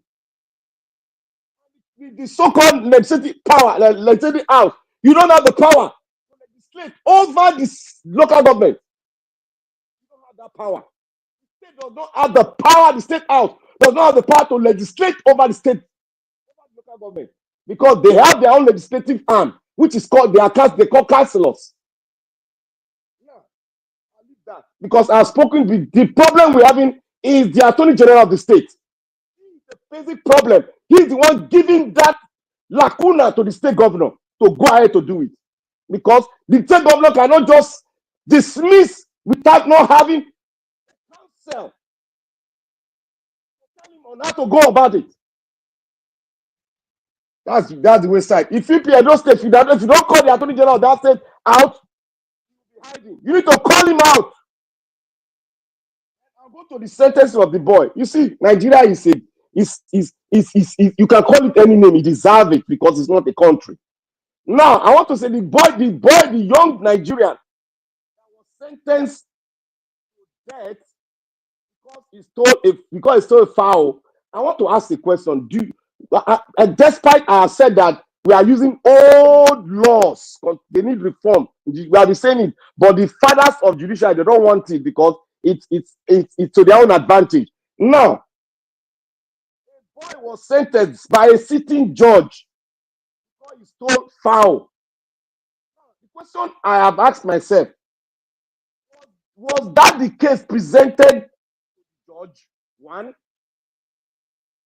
who are the people, apart from the police officer, who are the people that are involved in that case?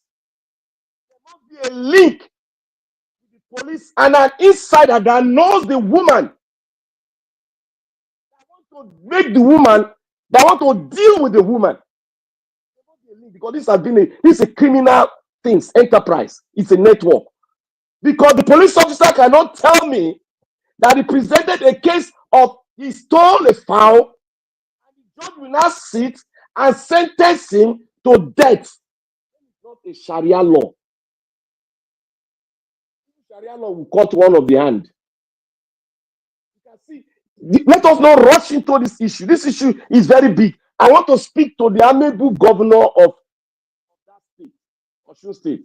Please, sir, with due respect, you are a man that everyone has been respecting. Despite you being a governor, we have respected you.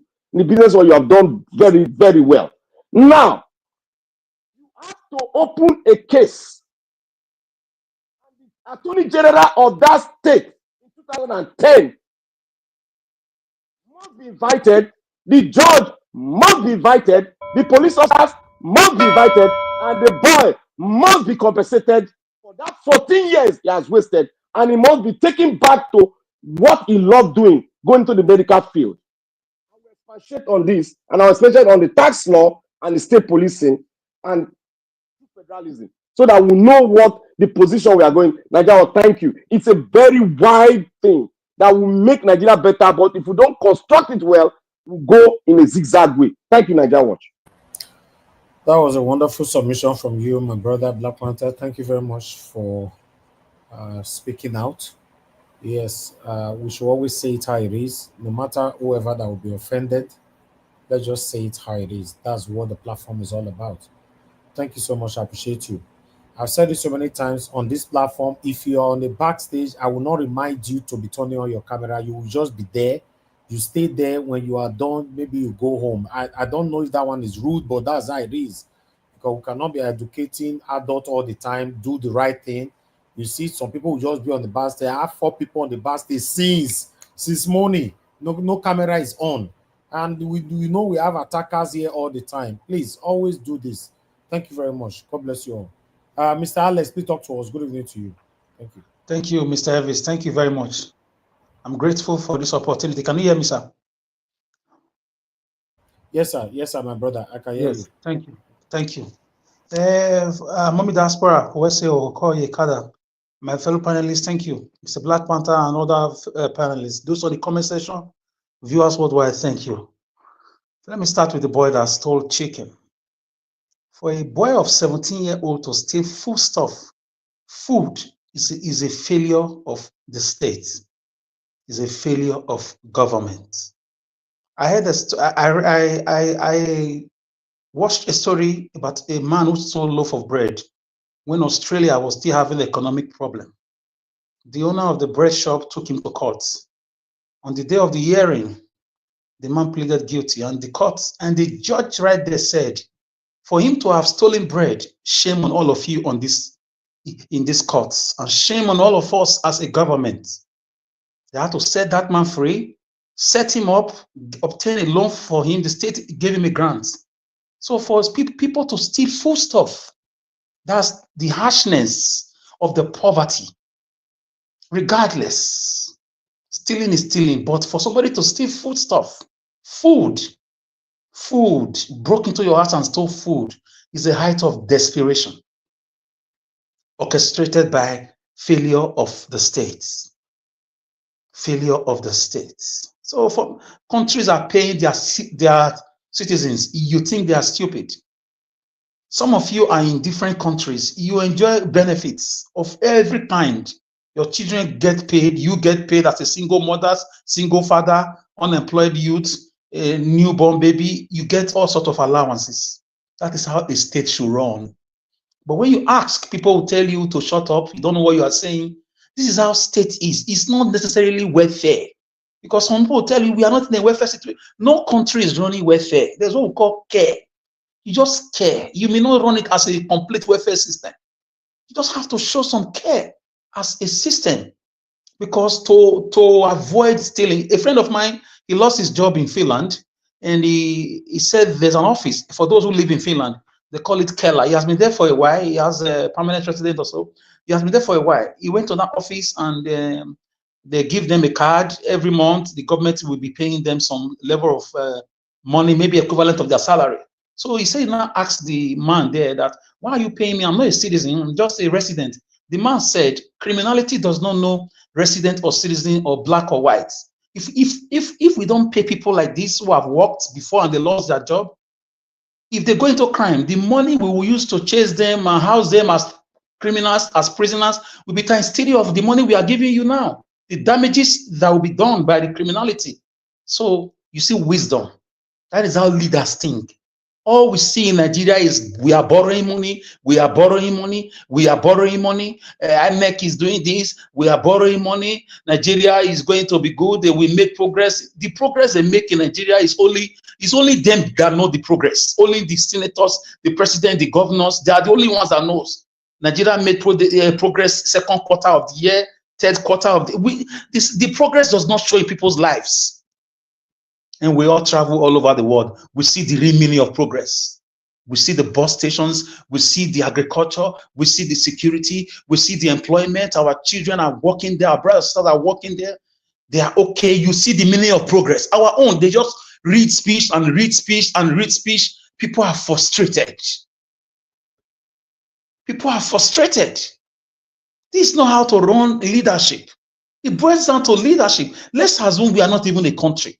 We are a banana republic. We are a group of people who don't know their left from their right. Even animals have leadership. If you go to the lion's pride, they know their rank. The lioness go to hunt. The lion take care of, protect the territory. The children stay at home. Everybody knows. But in Nigeria, nobody wants to be accountable. And they recruit some of us to talk for them. That's the problem. They recruit us as, I don't want to say sycophants, to start to sing their praises.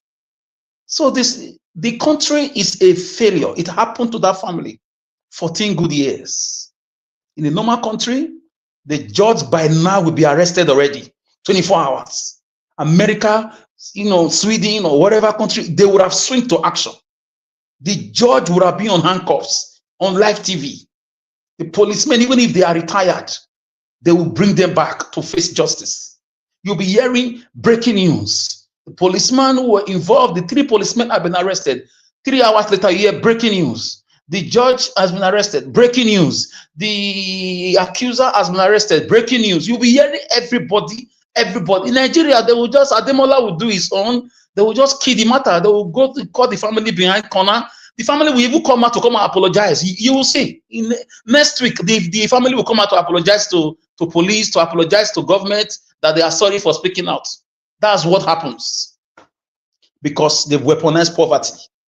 So we have a very big problem. From election to execution, we have nothing we get right. Nothing. And when some of us are talking, They set us against ourselves. So we continue to do our best. Somebody sent me a message. Let me just quickly reply it via this medium.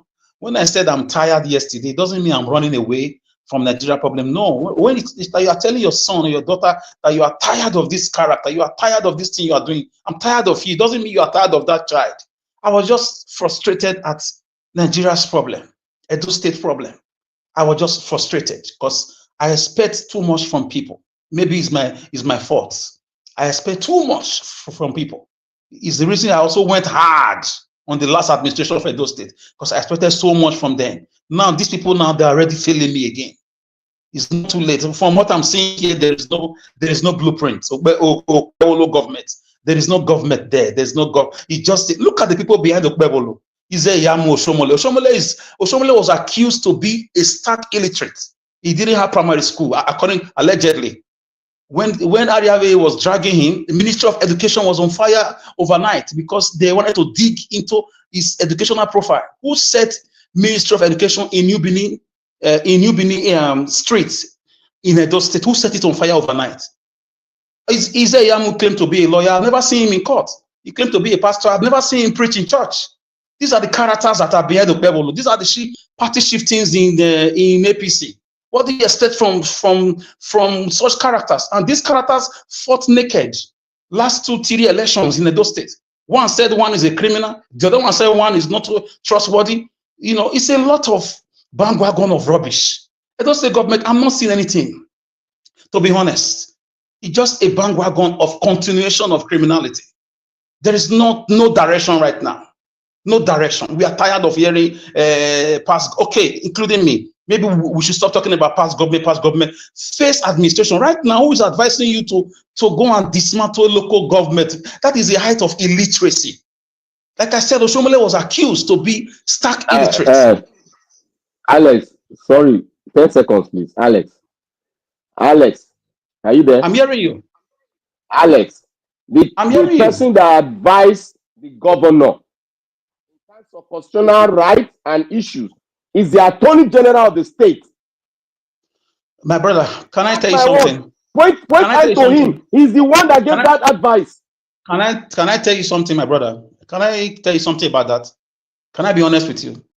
We don't have democracy. The tenets of democracy, the principles of democracy, the apparatus or apparatchik of democracy is the principles of separation of powers, postulated by Baron Montesquieu, the French jurist. We don't have separation of powers. The government pockets the judiciary, the executive. They pocket the judiciary. They pocket the House of Assembly, which is the legislature. Only the executive run the show. How did the last administration overnight impeach a deputy governor and bring a new one against democratic principles? Right now, who told you as a governor, as an executive, you have right to dismantle an elected body? That is an aberration. By now, the governor should be facing crisis, litigations upon litigations in a sane society. That is the height of illiteracy. That's what I'm trying to tell you. I'm giving you a background of these guys. He said, Yamu claimed to be a lawyer, but I don't see him in court. How many cases has he won? I've never read newspaper that he said Yamu dragged so and so person to court. No. Oshomole was claimed not to have primary seats, not BSc, primary seats, not masters, not PhD.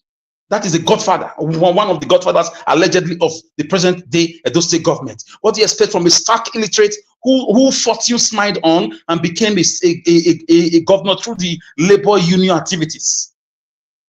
With no respect to that. This is the lives of 4.5 million people at stake here. We don't allow tout and nitwits who ride on the bandwagon of fortune and favor. They just forget their first origo, putting the lives of the hoi polloi in danger, the lives of the Amino Kano Kalataras, the Nusese of Benin Kingdom. So these are the kind of people you have. That's why I blame the last administration. If they are delivered, Oshomole will be in prison already. He will not be a senator. If Oshomole was probed, he will not be a senator. He will be doing court cases. Because these court cases can last 3 years, 4 years. That's why I blame my brother, Mr. Obaseki. I blame him a lot. I love him as a person. He made a lot of too many blunders that gave right for touts, ring road agberos everywhere now. This is my area I don't like about it. If you are done where APC can't do anything in those states, this tout won't come out. A man you told us is a criminal in the afternoon. He is a pastor in the morning. He's a criminal at night. The same man is a godfather in a those state government. A man that they claim does not have permanencies as a person for Shomole. He's a godfather now. Garbage in, garbage out. You can't give what you don't have. Oshomole does not know, from what I'm seeing, these guys don't know the meaning of democracy. They don't know the meaning of principles of democracy. They don't know. Shibo Kadebo told Obasanjo in 2001, he said, go to Unilag and take a course, introduction to political science, so that you know this is not a military government. You can't disband an elected body. It's an aberration. It's a litigation-oriented aberration.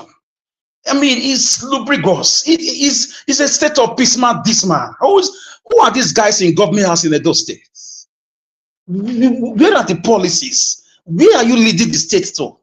We are tired of this zigzag and this illiteracy on rampage. Illiteracy everywhere. Where are the commissioners? Where are the doctors? Those that have PhD among them. Who are the advisors? Who make up the so-called APC camp in those states? So you stole the mandate like you have been alleged, and you cannot even do something good with it? My brother, those state is in for a ride. I was campaigning for, even if you don't believe me, it's your business. I was campaigning for Labour Party, but it's my right. So you that also stole, that allegedly stole mandates, look at what you are doing with the mandate. We have to call for our brother, give us our mandates. Maybe they can really give back the mandate. So Edo State right now is in a deep mess right now. It's in a deep mess. A man who cannot pronounce figures. My brother, I was not going to accuse him of that, but as things are really unfolding, we have been kidnapped. We have been kidnapped. Unfortunately, we have been. I was thinking this guy is going to really hit the ground running, fix the infrastructure, have a policy, program, have a vision, a mission. By night, to have been clear to everybody, okay, this is the way they are going. Now they are just everywhere. They're on a wild goose chase rampage. So who are the people in Osadebe Avenue? So political parties, you are the ones causing these problems. You won't allow people like us, people like Black Panther, people like Jonathan, people like Bsoft, Najawash, Madam Rita, people, Iris Finance, people who love and people in other platforms who are savvy, who are patriotic. To come here every day is enough patriotism. Nobody is being paid. You go and search for talents. There are talents everywhere. About 7 years ago, Osime was hawking water at the bus stop of Lagos traffic. Today is one of the best players, on the planet. He would have rocked there if he wasn't discovered by Emmanuel Amunike. There are talents everywhere to run a government, for God's sake. To stop the tribalism. Nothing wrong if you contact different platforms. Please, who is this person? Can we run the background check? You pick up people who can die for their states. People who would rather die than sign a useless contract. Look at what you are doing. Bagwagon of illiterates, stark illiterates. I'm sorry, guys. I'm just emotional now. When a Bidima has gone this way, he starts speaking Benin. I'm at the year school. I can't have a year school. So Mr. Ebis, let me just round up. Let me just round up with this, sir. I want Governor Ademola to swift into action. Arrest to be made, and this boy and the family should be given at least a compensation by the state, up to 150 billion naira. We know that money can't buy the time. At least 100 million to 150. I will leave it there. We are watching them. Thank you, Mr. Evis. USA.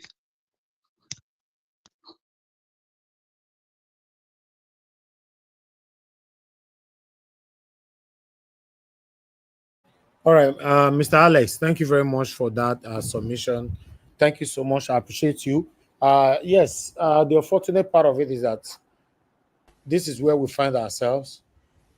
At those states, people hated Obaseki to the extent that they wanted anybody to just come in Egbe wa wo me. Ime ebe do agbe ma eteme. Egbe wa wo me teme. Hold on. Abagbe wa fun ya.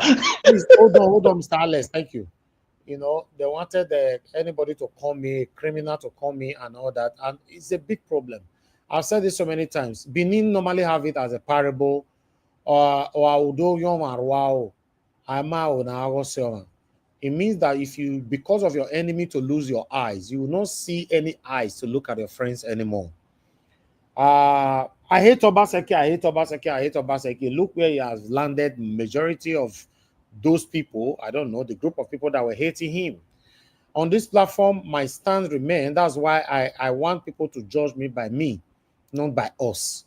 I've always called out our government. If they do the right thing, I call them out. Obaseki, all the job he did in Edo State, in fact, most of the job Obaseki did in Edo State, I called him out, he did them, and I brought the work here. I showcased it. We went there. We did not just saw it on social media. We went there with our camera to record it. Obaseki have done this road. Even some of the road that he did started dilapidating. We went back there again with our camera to let you guys know that some of the road Obaseki did is Biscuit Road. You know, many of you can testify to it. Those of you that have been with us for a while. Yeah, but the fact that two things I'm against on this social media, two things. Those who carry loving any of our leaders, nobody's saying to you now, Vasabi, now you do. Just loving them. No. Your responsibility is to call them out, to do the right thing, to demonstrate your constitutional right, you know, by holding them accountable for whatever they do. That is your responsibility.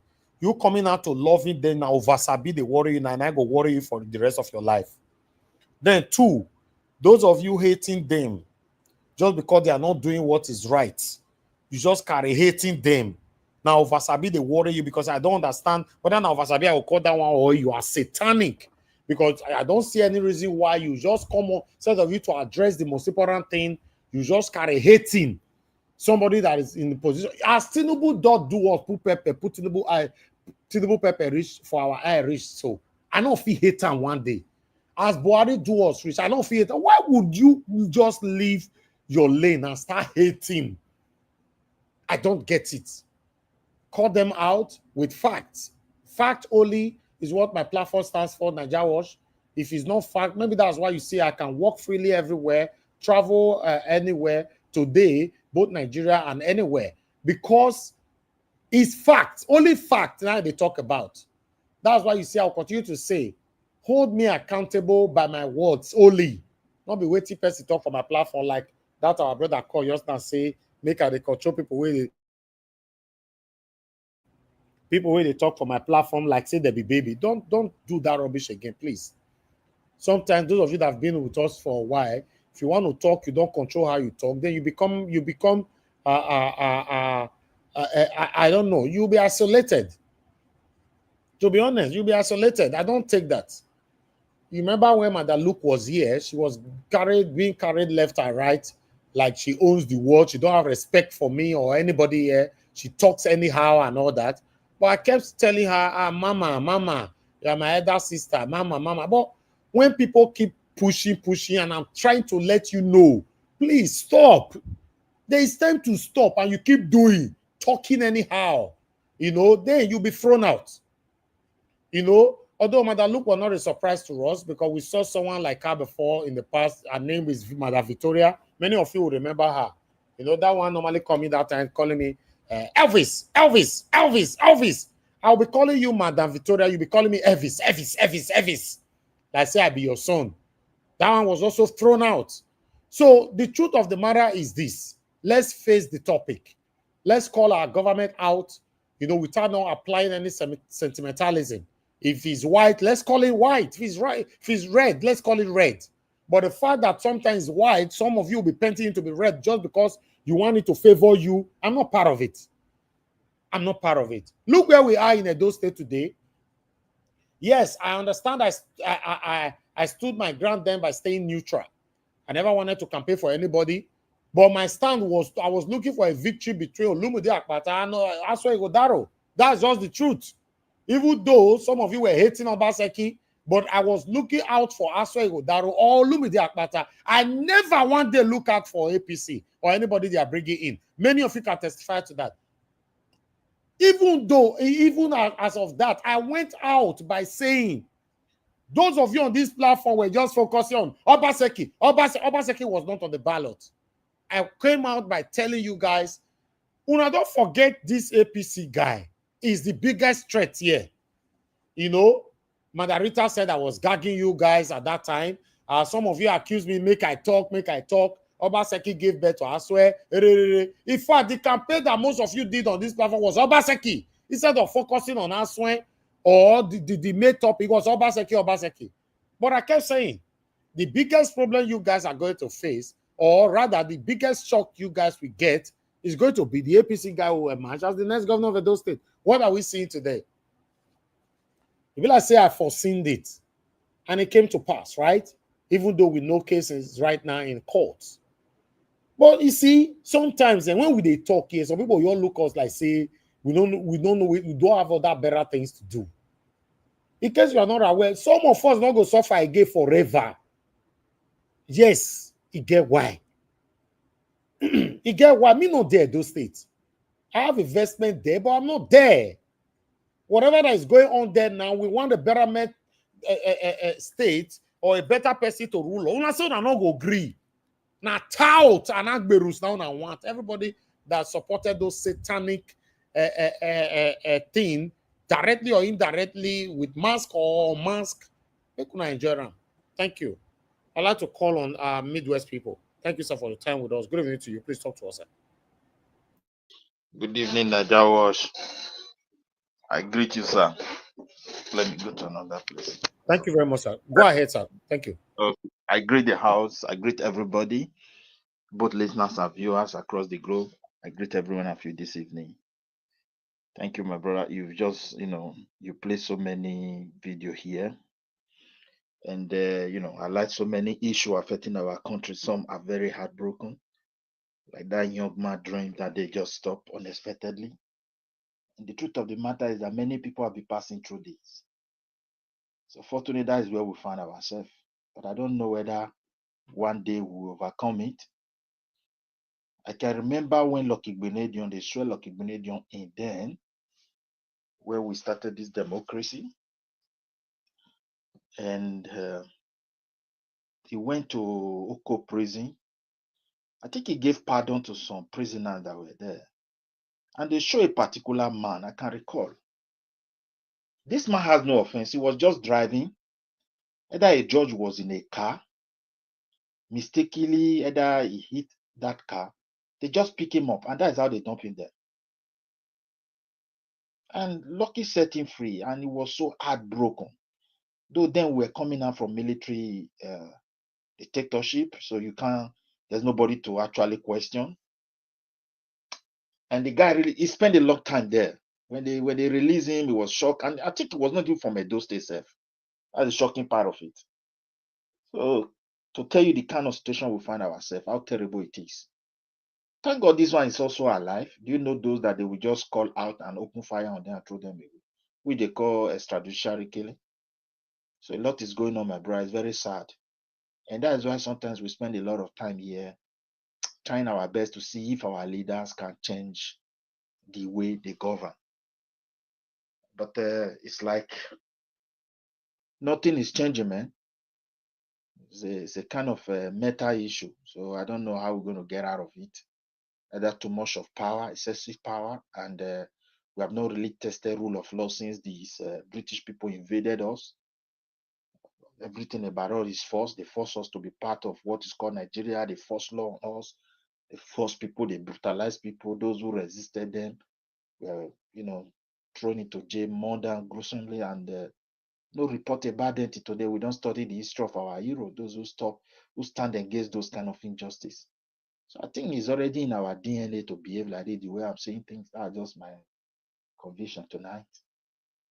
And I pray that they should investigate it, since we are now in democracy, to really find out what happened. But if they are still going to investigate, it depends on the people. This is a country where influence and personality speak now, and no other thing. So I stopped that one there. Then I go to Modeukbeworo suspending the local government chairman because I've had so many people, talking. I'm not in line with so many things that I'm hearing as well because I also have to echo my own view. First of all, the whole Tozo started with a request for accountability. And I don't think that one is wrong to request for accountability, but the only thing I will fought there is the structure on ground. Every local government, even here where we live, enjoy autonomy. That does not mean they don't give an account. Even they give account on monthly basis, expenditure and revenue must be accounted for. So, but what really make the difference as they are giving their own, the state is giving and the federal is giving. But in our case in Nigeria, or maybe the way African people view governance, it's just power. And accountability is just a messaging, grammatic expression. And when you look at the structure, there's no even structure for accountability in the first case. And transparency itself is also like a grammatical expression, finish, no other thing. And there's no structure on ground for transparency. Everything is just power. We follow that military idea of appointing, sacking, and doing all sorts of things. If I wish something is not really wrong with all the old structure on ground, I don't see anybody requesting for accounting from local government. It should have been something mandatory by law that they have to fulfill. Even not fulfilling it, they're supposed to be punished. And not even the local government chairman. The accounting section of the whole country is supposed to be, they are the one that's supposed to demand for so thing or monthly, if we really want to help ourselves. Because that is how it is here.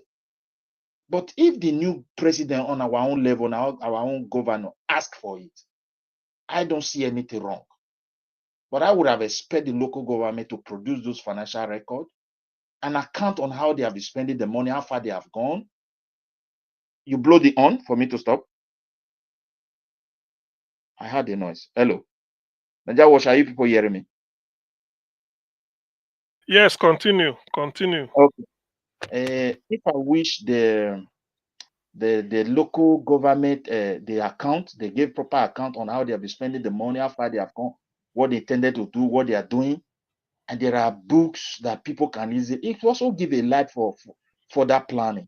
Even when they said the Nigeria government have given them autonomy, then if accountability or structure on accountability is not add to it, I think we have 36 emperor now. Then every local government chairman will become emperor of their own. Although I know in their own case they don't have immunity, they want to give it to governor to steal and don't ask him and all those kind of things. I don't think local government have it in the constitution.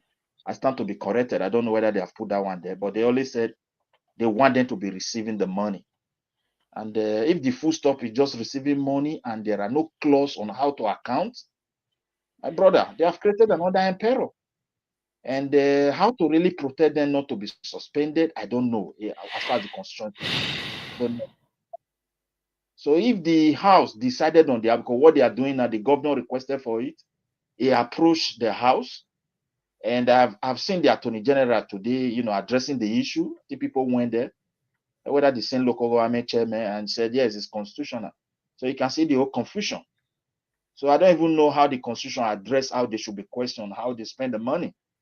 Because frankly speaking, that local government setting, they have done more harm than even the so-called state government. If you look at the past, I know when they were digging borehole, they would pump water up into the tank. Oga Midwest. Let me round up first. Yeah, rounding up. Did he say it's constitutional? I don't know. Yeah, that's what Attorney General said. I saw okay. Thank God you have said it. He said it's constitutional, and they are not. They didn't remove them. The activities of the local government is still going on, because all the permanent secretary have to function. Whatever they put there for them to function have to be taking place. But for these 2 months, they want a committee to check how far they are, since they failed to provide those records that the governor requested from them. So the whole thing is really confusing. I'm not for in, I'm not for art, but I will fought the structure on ground. Because the way it is, I don't think anything good, no matter how good it is, they just throw it to us. We've been able to make changes. Even the state police that is coming, which is very good. If this structure of power tells you what they are going to throw into, my brother, if he enter the hands of some governor, they will even harm their people that we believe that they are coming to protect more than the people that are be there. So I have to be honest here. There should be an accountability. There should be rule of law. They should put their heads together. And again, the local government, if they get it right, I think they should also look for power to ask the state himself to also account, because most of the way it is here, because most of the activities you are doing, whether federal or state, you are doing it in the land that belongs to the local government. So you must account to them. Whether it's federal road or anything, any kilometer you tie in their local government, you must account for it. And all the expenditure involved, you must tell them. So this is how it is here. But in our case, president is an emperor, so he places people there. You cannot ask. The governor is the same thing. So the local government chairmen are always be the victim, and they themselves, they have not been doing good at all. I have to be honest. If I look at the past, during the military administration, where they gave their chances for we to have local government as our people, those chairmen were just there doing nonsense, stealing money and doing all sort of evil. So that's what I can say about that one. But suspension does not mean they cancel them. That's what he was explaining. They still remain the chairman, but for these 2 months, they set up a committee to go and look into their finance book. But then maybe they don't have that power based on the constitution Nigeria is having. I don't know. If they know that they have that power, let them approach the court of law. Because currently there's a political, the way I'm saying everything, I also see political motivation, because those guys were not actually people, they were from PDP. So there's always that power at Tozo now. I can't deny that. Even during Obaseki as well, I think local government chairman were also suspended. There was a time there was a big vacuum. So you can see the victim. We have been a victim of all these things front and back. So I'm not saying Obaseki was right or try to justify this one, but there should be an accountability, because the whole problem started from accountability. People can't just be saying accountability and there's no minister. All these records supposed to be in the Ministry of Finance. So I don't know how they structure our place. It's so heartbroken. We can't continue like, to be frankly speaking, there's no structure on ground to put anything good into that country, whether state or local government. There is not. It's just giving money to people. So if Tonomo comes in, we have all the local government, that is an emperor for money. That's all, if nobody can question them. So it's going to be disastrous with the greed and corruption in our system. So I leave that one there. So tonight, if I look at these 2 cases I just touched, my brother, me, for that young guy, I still go back there since 2010 to date, and even to execute him because of stealing chicken, where people looted NNPC dry, no sentence. Army has been fighting. They have not even charged anybody. There are rumors that people sponsor those evil against our country. They've not been able to question one person. And the funniest part of it, you see, some people, when they talk here, we will be pointing to not point to this. I tell you 100%, this will never happen in the northern part of Nigeria. They will not do this to their people. There are reasons why the South is like this. So only God knows. Because our heart, we have to check it. Whether are we really good the way we claim. We must accept whom we are before we can be able to get out of it. This one is a Yoruba person.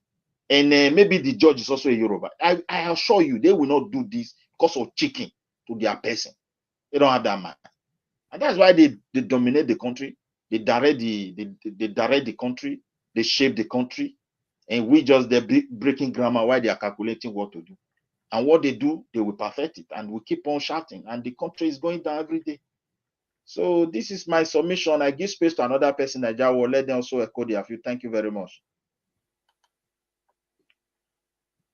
All right. Thank you very much, Oga Midwest. I appreciate you, sir. Thank you very much for your submission.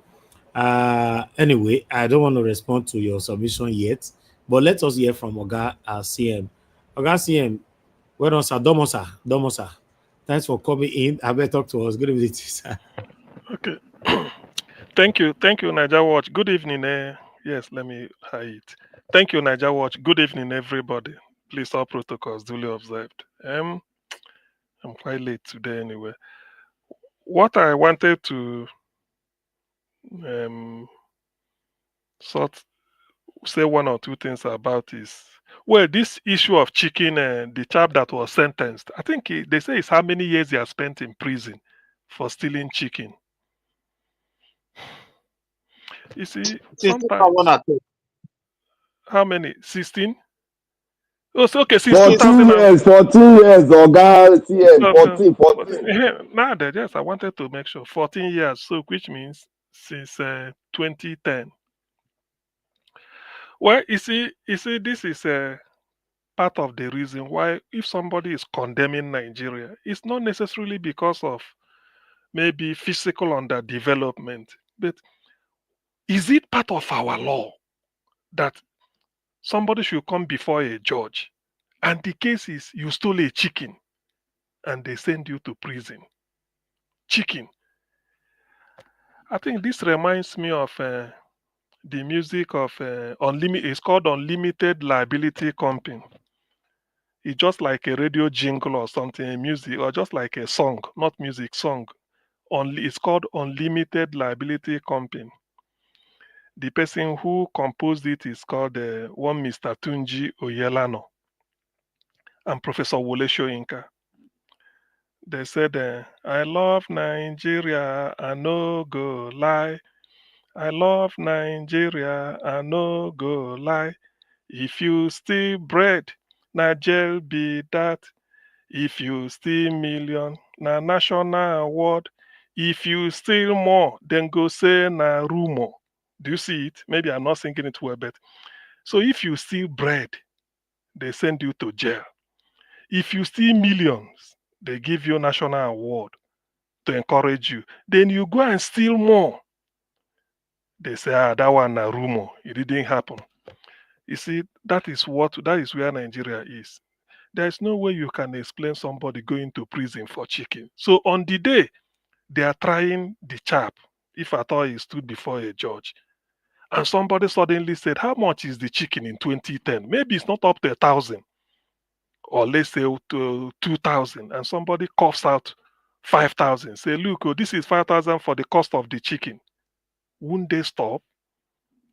I thought in some offense they will say either 6 months in prison or you pay a fine of this. I've heard of a Nigerian minister or whatever in charge of pension who stole pension funds and was given the option of either 500,000 naira or how many, and he stole billions. So he was given option either you pay this or you go to jail.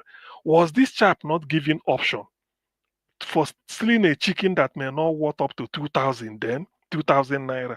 Can I the wanted person to quickly ask, sorry, I want to ask you, is he from poultry? Was he working in poultry or just stealing one? This is what I don't really understand.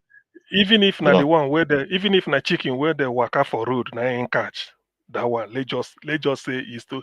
So what I'm asking is, normally I'm not saying stealing is good though. I want to, so some people have spoken because of the hunger. Yes, there are people that are also hungry then, like him or much more than him, but they refuse to steal.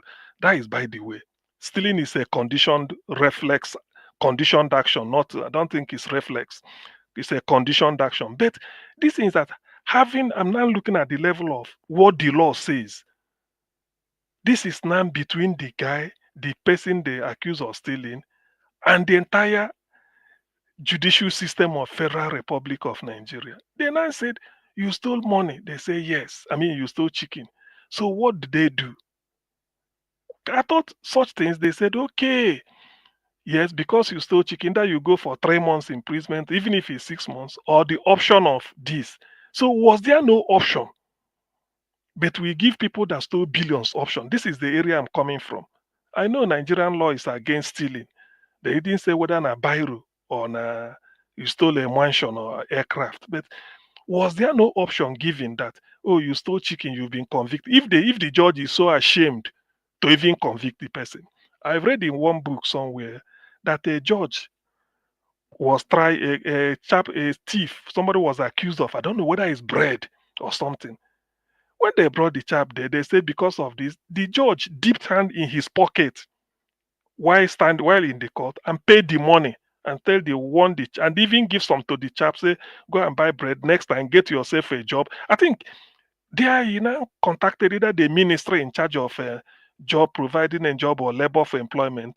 He said the chap should go there and register, let them get him a job, take this for your pocket money, you pay for this, and dismiss the case. So we don't have that type of sympathy to handle certain things like this.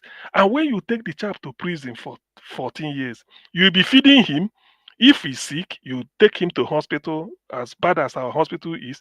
So the money the state, oh God, I'm just trying to, the money it will cost the state to put him in prison, is it not better you set him free? And then with a warning or community service.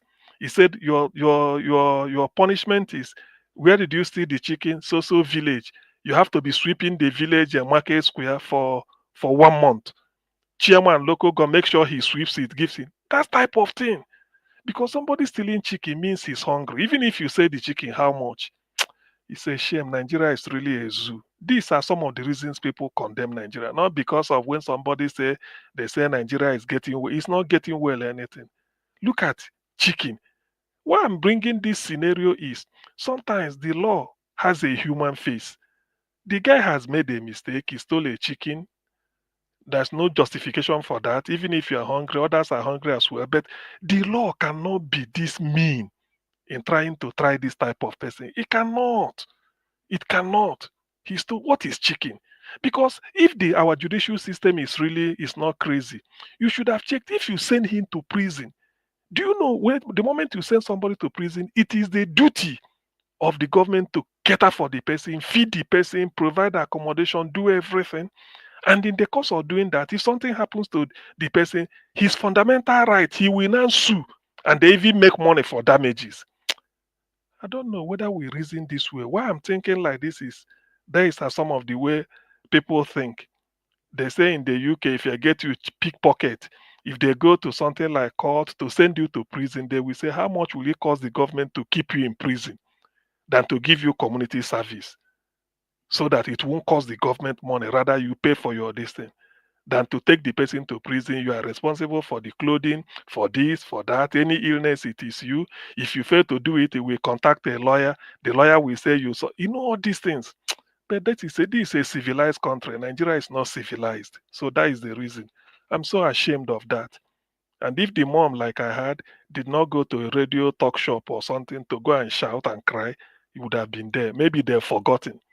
It's not fair. People, something like this is why we have legal aid council. Lawyers should, as defenders of the what is it called, the right of the people. So once you take it up on pro bono cases, chicken, something that should not be more than 2,000, you send the person to prison. How much has it cost government between 2010 to 2014 to keep the person Now in to prison? death, they send them to death. Not be say. Well, it's true. Okay, to death for stealing chicken. That's what Tunji Oyelano said. If you steal bread, na jail. If you steal million, national award, and then Augustine, they tell you. chicken 2010 was around 600 to 800. Now you see now, you see, and you engage a lawyer, put him in prison, and they wasting money. Anyway, maybe they needed people because when prison is another business center. The more they have, then they will apply for feeding money from the federal government. They load the money, they won't get to them. See, Nigeria is a shithole. Forget. I'm not against anybody who is having faith. Oh, you go better, you know go better. That is my own. If you prove me wrong, I come back to you and they apologize. But for now, you can't. Look at the way society treats somebody. I'm not supporting stealing, but we've been having billionaires, people stealing billion and going scot-free and giving them option of fine. Because if this boy you give him option of fine or jail, the mother, somebody must rally around and pay that season and pay whatever it is. He wouldn't have been to jail. If somebody stole 5,000 naira, you take the person to court to sentence the person. Somebody will pay that money, say don't go to jail. Not to talk of chicken. But well, this is us now. Now, the case of I think some other people have spoken. Like we said, Edo government, I had it that the governor is sacking or sort of dissolving or whatever with the meddling with the local government, whatever. Well, what I always ask is, they have attorney general, they have legal advisors. If the law permits it, who? But if the law do not, that's why I have to be careful what I say. If the law permits what the governor did, so be it. Then he will tell you this is the law until you change the law. But if the law do not permit it and you want to do it arbitrarily just to flex muscle or show this Nigerian big man, we're strong, this man weak, President Jonathan is a very weak leader. Jonathan weak, very, very clueless. He's very weak, drunken a German, all this fisherman. They brought Buhari, government of the strong men. Now here we did. People don't see him. So to me, what happened in Edo? If the law permits it, well, who am I to go? Because I believe in what the rule of law. Even the law is bad until you change it. But if the law do not permit what he did, somebody should take it up with him. Yes, it can be what they call that type of suit. Is it not class suit, class action? I don't forgotten those the lawyer know, those that are lawyers know. So they should take it up because to me it's an affront. And from my own limited observation, I could say that because local government are now accountable, their funding, that is financially, their money comes. Oga CM, Yes, please. Oga CM, how can the law permit for an elected governor to sack an elected government? That's why I said now I don't see the law. I think somebody was saying either I don't know, but that's why I said if, because I don't know the law, what the law says in that. This is not a free for all comment because what I feel that the governor should be banned by the law, his actions. So if deliberately he has a commissioner for justice, like you said, I should check for you, the name is here, and they must have a own private legal advisor, people working with him, even anything. And some of those local government chairmen can also be lawyers. Some must have studied law or something or whatever. I think, in fact, I had one Antonio Hilebo, something like that, being interviewed. He was against it, but I don't know why. He says from Iguebe also. He was against it. He said more. In fact, his argument was, if for anything that the local government should be either chairman should be dissolved. I mean, anything happening, it should be the councillors because it's like their own part of their own. Part of the legislature is the legislature there the councillors can pass vote of no confidence on the chairman because all of them are elected just like the governors we do, just like the House of Reps and House of Senate we do. So I think this was the plank of his argument, but I don't know, I'm not a lawyer. That's why I said to be on the safe side. If the law permits it, I don't have any, there is for them people to sort out, but where the law do not permit it, I will urge whoever knows the law very well to take it up with the governor because to me it's an affront. You can't go beyond your boundary now. Let's not behave like this. You can't just be flexing muscle, dissolve this because to me, I felt I looked at it. I said, elected person. They elected the way they elected you, and you want to sort of sack whoever or do anything. You can't meddle there now. Therefore, the essence of all this local government funding was to keep them a bit of maintain that independence, so that they can govern their own area of authority. That's what I feel. But to that extent, that is just the way that is just my own submission on that. If it's conditional, if this is this, then I follow that. If not, I won't, because I can't just say finality now that tomorrow I may say I withdraw what I said. Then on Dele, is it Dele Farotimi issue? I read where Afenifere is even, because sometimes when you read certain news, I tend to wait for a day, 2, 3 to see how it goes, because some of these things it might be fake news. You don't know. If you continue to follow Nigeria, the way news filter out, it might be fake. You don't know who is who. So, but I read somewhere, Afenifere are urging that Farotimi should be released. So Afenifere is not a single person, it's an organization, socio-political organization that represents millions of Yoruba people. So if something is coming out from them, it should be authentic. And if somebody is building on that type of news, it should be the news is authentic, so you can build on it. So to me, if I had seen it like a video clip where either the chairman or the secretary or the president is speaking or being interviewed either on Rise or channels or anything, I can quote. But something that is written and I read it somewhere in social media, so I don't know what they are quoting. So that's what I'm saying. But all in all, the case of Dele Farotimi, we all know it. Nearly everybody who has had the case, most people felt that what Dele is being persecuted for nothing. That what he said, what is it called? The onus is on Afe Babalola to go to court and then prove that all those things in that book, he's innocent of it. Then Dele will counter him with his own evidence. But the build up so far has shown that of recklessness and arbitrariness. The way Dele was handcuffed, swiftly taking over rendition from Lagos to Ekiti. Even when people were coming here to say yes, some people were saying, after all, it shouldn't damage the man's reputation. It's only Edo State and Lagos State where defamation of character or something is not a crime. You can't prosecute it. It's only in Edo and Lagos. But it took Chidodon Kalu to come and explain that even Ekiti, where he was taken to, is also not a crime there. So why are they taking him? And all these are people that know the law. Why this is Dele case is so pathetic is Afe Babalola is like, if he's to be a lecturer, he should have been a professor of law for a long time because he's been in practice for over 60 years. So if he's teaching, he must have served over 10, 20 years on the rank of a professor or 30. He must have even been talking, he has have retired or written books, supervised PhDs, and some people must have even produced professors higher than him or those that will say yes. But in the end, the thing looks like a Jankara issue. So that's why it's so bad. I don't know why Nigeria is degenerating to this type of level. You can't trust the executive. When you get to the judiciary that do not control the instrument of government, they will resort to crude way of doing things. They say the judiciary is the last hope of the common man, but with the way things are going, you cannot. Going to the judiciary is like you are going to be sentenced to prison or you are going to be wasted. So when you look at something like that, you say, then who is it? The legislature before they pass anything, you have to bribe your way through. So Nigeria again, it tells is just to put it the way it's it in context. Nigeria, when people said they do not see the basis where people are building hope in Nigeria, these are some of the things they check. Something that should not bring a hula baloo. People just blow it out of proportion or people take law into their hand. Why can't the commissioner of police, the IG of police said, tell his people that when you are sent on a mission like this, ring us. There's a legal department and ask, I've been told to go and arrest this man.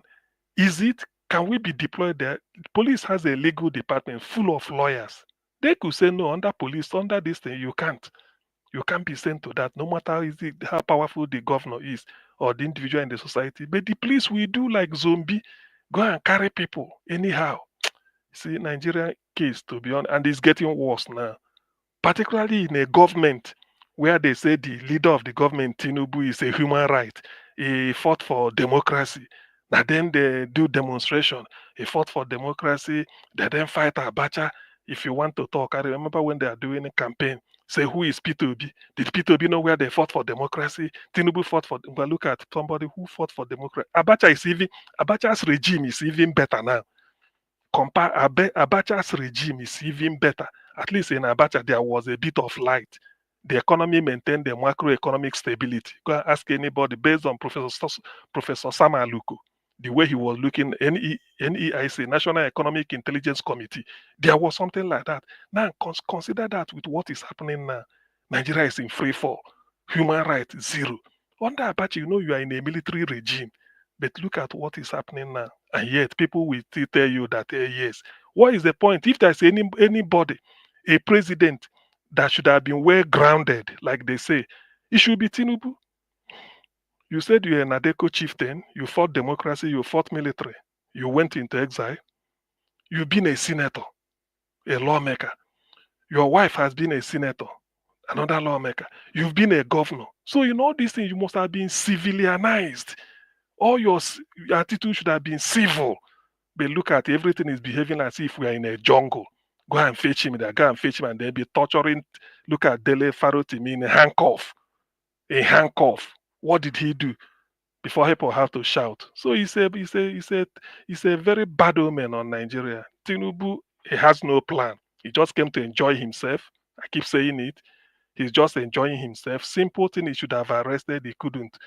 No economic plan. Otherwise, somebody should tell me this is his economic plan. The everyday borrow. Nigeria is still borrowing money. No accountability. Upon that, look at human rights record under him. This is worse than Abacha. Abacha was just fighting Nadeko outside. But inside Nigeria, at least the poor people, knew that Abacha was not after the poor people because he wanted to maintain economy to be very well. Things were even moving. But look at where Nigeria is today. Very, very shameful.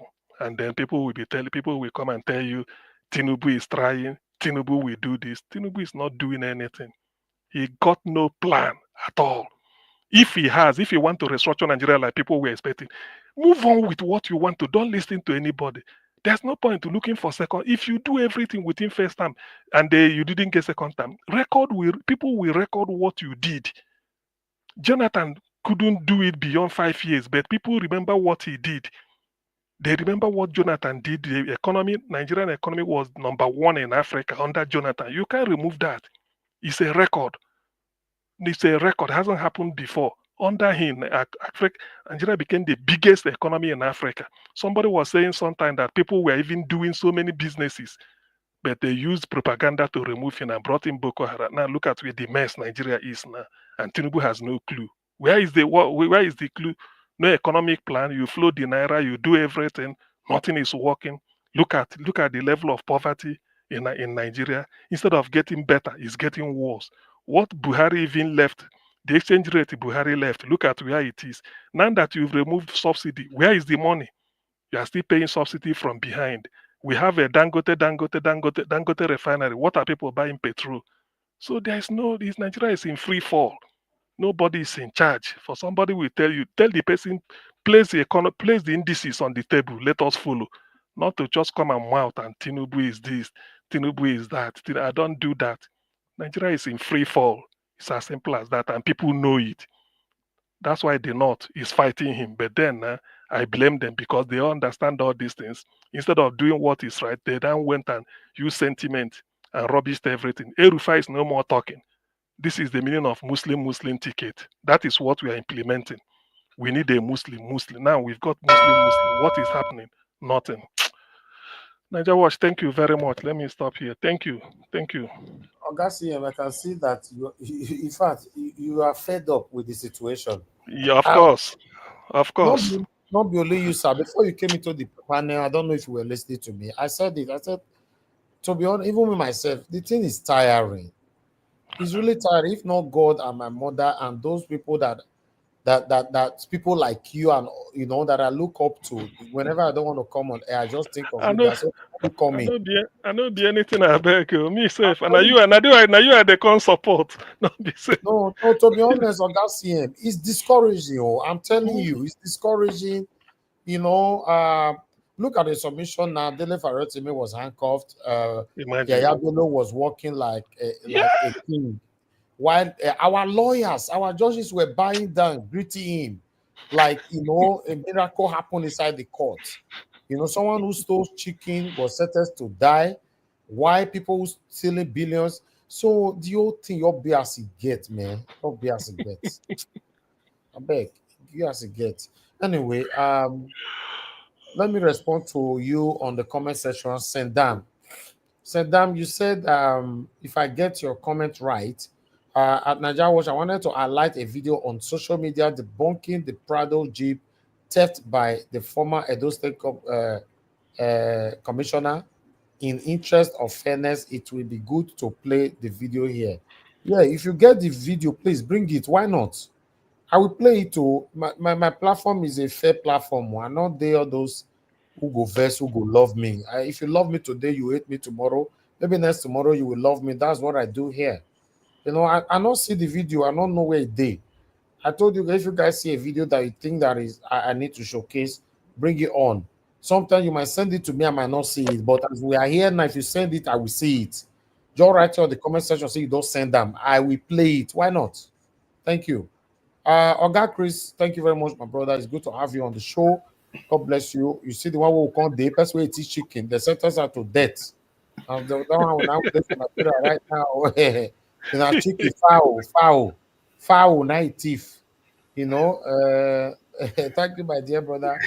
Oga Chris, I beg, give us a submission and take the final submission as usual. God bless you. Thank you, sir. Thank you for the opportunity. Happy midweek to everybody. Yeah, once again, Mr. Najawas, good evening to you and your wonderful family and the mommy diaspora. Good evening to all of you, everybody on the comment section. People are listening to us from all over the world. I want to say special midweek greetings to all of you and those that are calling, all of you, and the member of the panelists. It's so good to be with all of you here today and very, very refreshing for that matter. And it's an opportunity for we to kind of bring our thoughts to the issues that are affecting our nation. You see, the case with the chicken, it's laughable, but it actually represents the problem we are facing in the nation. And what I have realized about Nigeria is that we play politics, especially in certain parts of the country. We play politics with too much emotions, and that's why the politicians are able to get away with everything.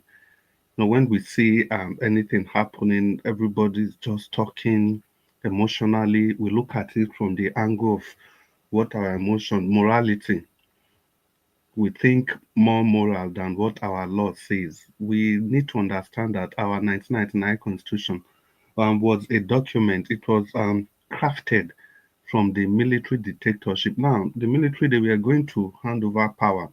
And do you think they would just go like that without a fight? So they had to give you a constitution and they bring in somebody, and that's the person of Obasanjo, bring in somebody, give you a constitution that they can still have a huge influence on whatever goes on in the country. And apart from also that, they also made sure that the constitution was so skewed and to favor the northern part of the country. We have to see these things the way they are. But when issues arise, we are all quick to just talk, without really asking questions, the proper questions. Are they even legal in the first place?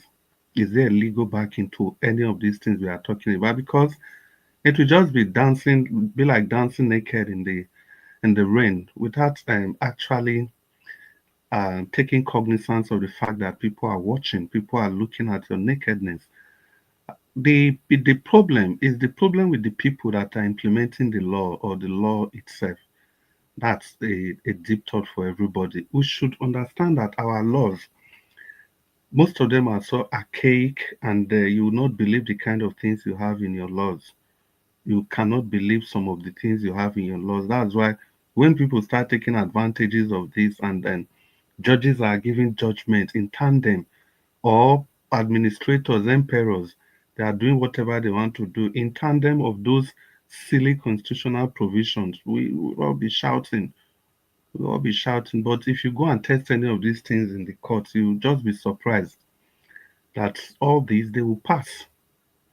The judgment will be given and it will be pointed to you the section where it is in your constitution. So I want to use the opportunity to salute Black Panther who has been crying, clamoring for the complete overhaul of the 1999 Constitution, or that we all have to sit down and look at these laws and try to tailor it to our present realities. We have to tailor it to contemporary times. These laws, they have to be extant, they have to be continuous, they have to reflect the current reality. But as usual, the politicians, they are so gifted in trying to distract us. They throw us some, just like chicken, they throw us corns, and we all are running after that. Then the next thing, they throw it to the left, everybody goes to the left. They throw it to the right, everybody goes to the right. And that's how the circle have been for the past 25 years.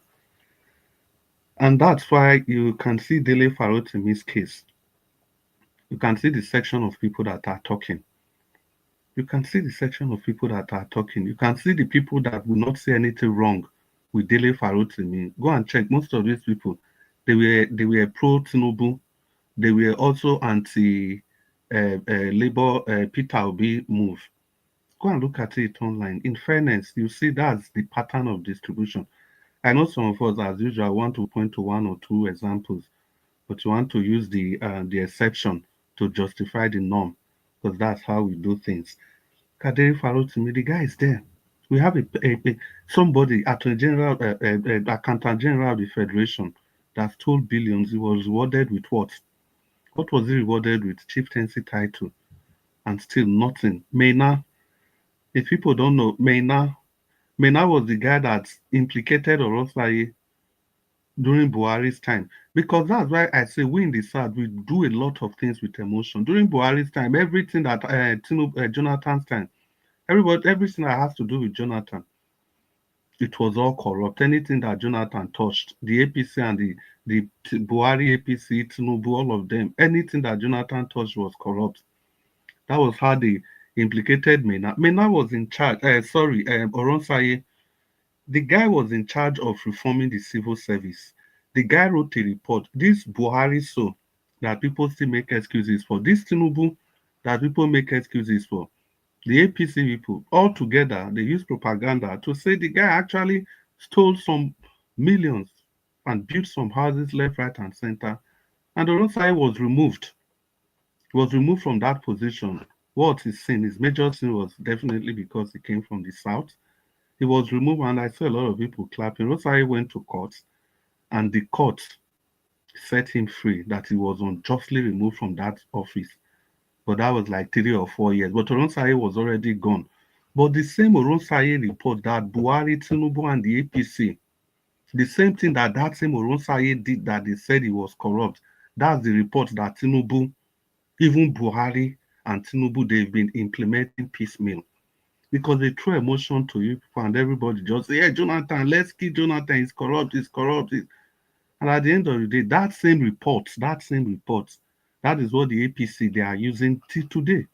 And have you people not heard Fayemi said that subsidy, they knew, the APC, they knew that it was the way to go, but they had to use propaganda to ensure that Jonathan didn't implement that. And No. He said if they didn't do it, there's no way they will remove Jonathan. So they have to exactly, They have to tell off sorts of lies to bundle him out. Exactly. I know even if you say this now, people will hear, they will not still listen. The subsidy today that Jonathan wanted to remove, Fayemi, nobody less than Fayemi, told the whole world, he didn't write it on paper, on video, that he knew it was the best way. They know within the APC that it was the best way to go. But Tinubu, Fayemi, Buhari, all of them, they have to quickly cause confusion, the Ojota riot and everything, to ensure that Jonathan was not able to implement that. Fayemi said it and he was laughing when he was saying it, that's the work of opposition. Of course, when they threw that information out, like I said, we from the South, as usual, we all emotionally carried away and we continue in that trajectory. That's exactly what we are doing with this Dele Farotimi issue. We are looking at the morality. We have forgotten that these people, they have the laws well spelled out for them on what to do, what they are supposed to do. If we really need to do anything is to begin to open the books and see what the Constitution says. And see what the Constitution says about the issue. And the same thing goes with Kemi Badenoch. I'm surprised that this issue is still coming out. Kemi Badenoch, we are complaining every day. We come online here every day to come and discuss how bad Nigeria is. Then somebody was given the microphone and she re-echoed what we've been saying, even less than the way we've been saying it. And everybody is blaming her that she's the marketing the nation. To be honest, I don't know the way these things work. In all honesty, God will bless you, my brother. I don't. Now they are all talking like they are vice president. Yeah, I don't know. I don't know the way this thing work. So even if not for anything, the crude example that Kemi Badenoch gave. Do you know what it is for a leader of opposition? It's not Kemi Badenoch. If you don't know her title, she is Her Majesty's official opposition leader. That is her title. So what it means in terms of power, unofficial power, Kemi Badenoch is the second most powerful politician in the whole of the UK. I mean, comprising of Scotland, Northern Ireland, Wales, and England. You are right. You are right. If somebody at that level could accuse your vice president of his Boko Haram connection, is it not something that everybody should feast on? So do you think these people just talk free pants? They have all the security information because they are equipped with setting up and what do they call that? Parallel government. There's a word they use in the UK. It's not Shadow, parallel, shadow. government. They set up shadow governments. Like you have APC in power. PDP will also set up their Minister of Finance, Minister of Interior, Minister of everything. And they will be checking each other. Then the leader of the PDP will be having a debate with Tinubu once in a week in the parliament. So Kemi Badenoch will be having a debate with the current Prime Minister of the UK, and they have to give him the same information that the Prime Minister is privy to. Yes. So when these people talk, we should understand where they are coming from. No, even what is it? Just to put this, you know, there's a secret service in the UK. MI7. Kemi Badenoch is also protected because the leader of That is opposition. exactly what I'm He saying gets now. the only thing is living somewhere else, but the same protection they give to the vice president, I mean to the prime minister, he has is privy to so many secret See, the way people don't people know. see, listen, people, the way it works in the UK is this. See, Kemi Badenoch, every single second is 1 second away of becoming the British Prime Minister. Prime Minister. 1 second away. Because if they do any midterm election, they want to do any, and her party now has the highest number of people in parliament. Immediately, her party has to form a government. And whenever that government is formed, they don't come and be voting for president. No. It is the leader of the political party that automatically become. That's why it's called prime. All of them are ministers, all of them in parliament there. But the one that is prime, it shows that you are first amongst equals. Yes. That is why you are the prime. That is why you are the prime. All of them, they are minister. So, in furtherance of this discussion, so I don't personally, okay, is it different from what Tinubu said? Tinubu, even the sitting president, even said was, or the things we are doing to ourselves, all our political leaders, they are schooling in these places. If our presidents, if they are ill, they seek medical attention, medical services from these countries. And we are just talking about demarketing the nation. Sincerely, I don't know that how it works. For me, I think it is okay. And I'm glad that VDM has also added his voice to it. Yes, Kemi Badi, that does not take away the fact that she is using it for her own political ambition. It doesn't take away that fact. But shouldn't be my business. Shouldn't be my business at all. What my business is that she is re-emphasizing now at the highest level, the emphasizing the kind of things we say here. I think somebody was also talking about this, what was his name, Shetima, last week. And I told the person, no, it's not allegedly. It's not allegedly. The orchestrator of the Madala bombing, December on Christmas Day bombing in 2011, Madala, Yes. a very bustling town before, just after Suleja. After Suleja, yes. The man that did that crime, Jonathan arrested that guy. And when the APC came to power, one of the first thing that Buhari did was to release that guy. Where was he arrested? Where was he arrested? Even then, you see, that's why I so much believe that.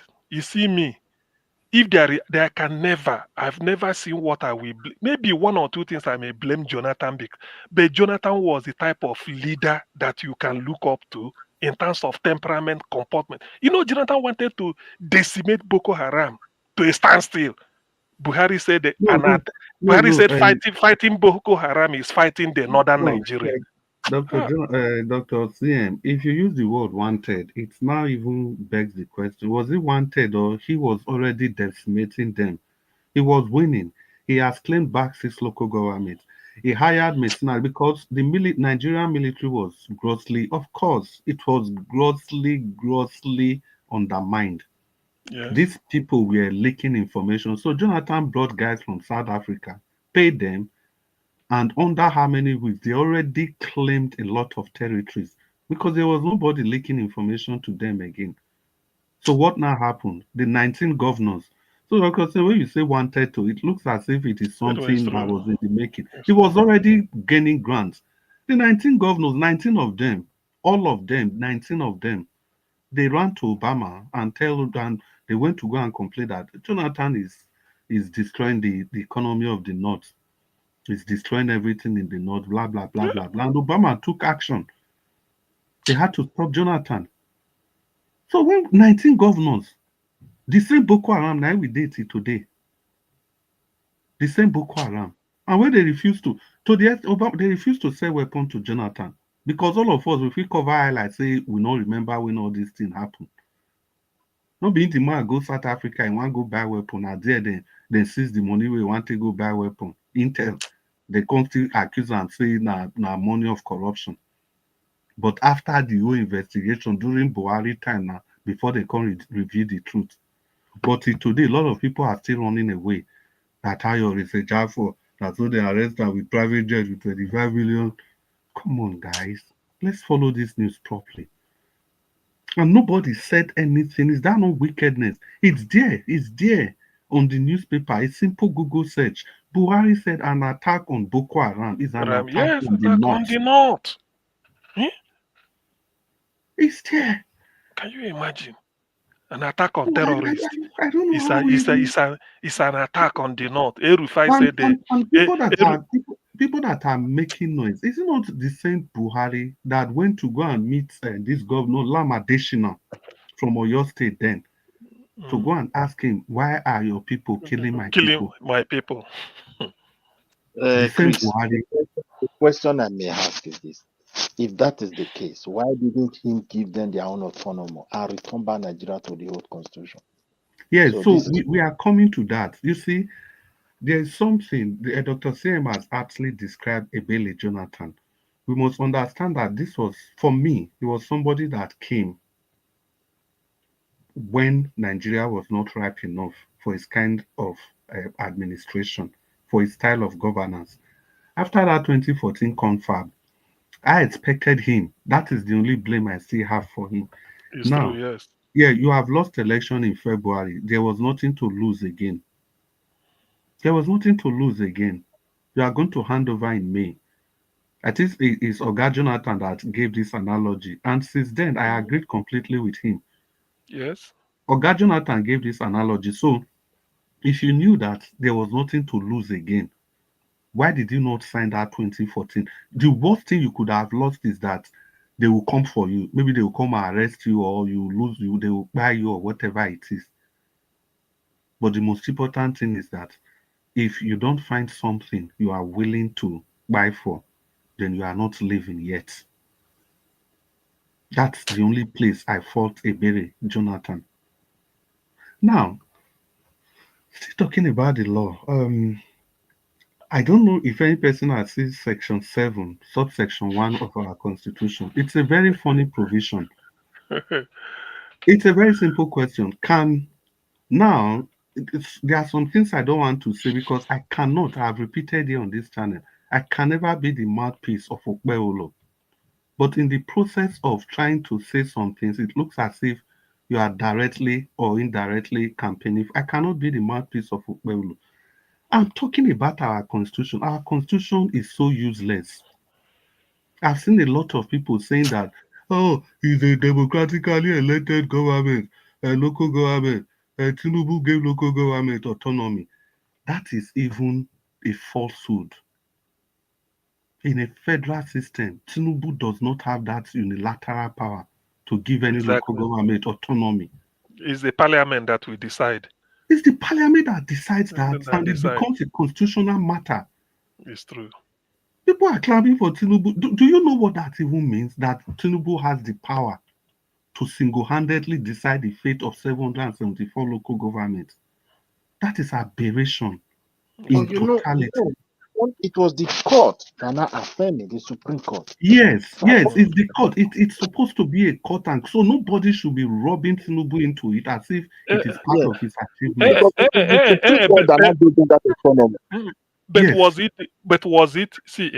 Was it debated at the parliament? Actually, it shouldn't even involve the court. when the No, parliament decides, if they pass it as a law, because aha, do you know aha, do you, aha, do you know aha, do you know aha, do you know aha, that aha, it is what the parliament passes. Mm. Whatever they reach there and pass becomes part of our law. Even if it's not in the constitution, later they amend and put it. Whatever the parliament decides becomes our law. Supreme Court or judiciary is to interpret it and apply sanctions if there's Yeah. anybody that fails it. But those House of Reps and House of Senate, if they decide that we should be studying from primary 1 to primary 10, no more primary 6, it becomes a law. That is the meaning. It becomes a law. That's the law we are talking about. And can everybody? That is why everybody is tired because we don't even know where. Can everybody see on the screen what Nigeria Yeah. was just displayed? Section 7 of Yeah. 1999 Constitution. Look at the power of the local government. Look at all the things that the local government can do. Because I'm glad I just mentioned it. I didn't even tell Nigeria to do it. Look at. Because it's not, that's what I said earlier. It's not just, see, it says local government council, constitution guarantees the existence of local government council that are democratically elected. Yes. Because anything democratically elected means they have the mandate of the people. The way a governor has the mandate is the way a local government chairman has his own mandate. Exactly. Those that elected. Dr. Sien, that is where I am coming from. That's what I said. I don't know what the law says now. Let's continue. You see, as beautiful as the framers of this local government, as beautiful as they framed it, if you read further down, you can see where they started introducing the landmines. They started withering down their power again. That is why in Olubunmi versus Ekiti State government actually versus Olubunmi 2017, the Supreme Court, your Supreme Court gave a judgment. And you know, if Supreme Court gives judgment, the judgment actually becomes almost part of the Constitution. It's at par, the constitutional provision. Yeah. He said no governor can unilaterally dissolve local government. Can unilaterally, you understand? That you see again, you see the confusion. Yes, but it's so what it means is that if they have to do it, they have to follow due process. And what is that due process? The due process is going through the House of Assembly, setting up appropriate committee before. So, see, let's answer this question.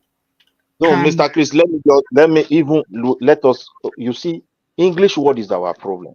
What they rather they say dissolve. What did those state government did today suspension? So you see the legal. I'm even coming to that. Wait, I'm coming to that.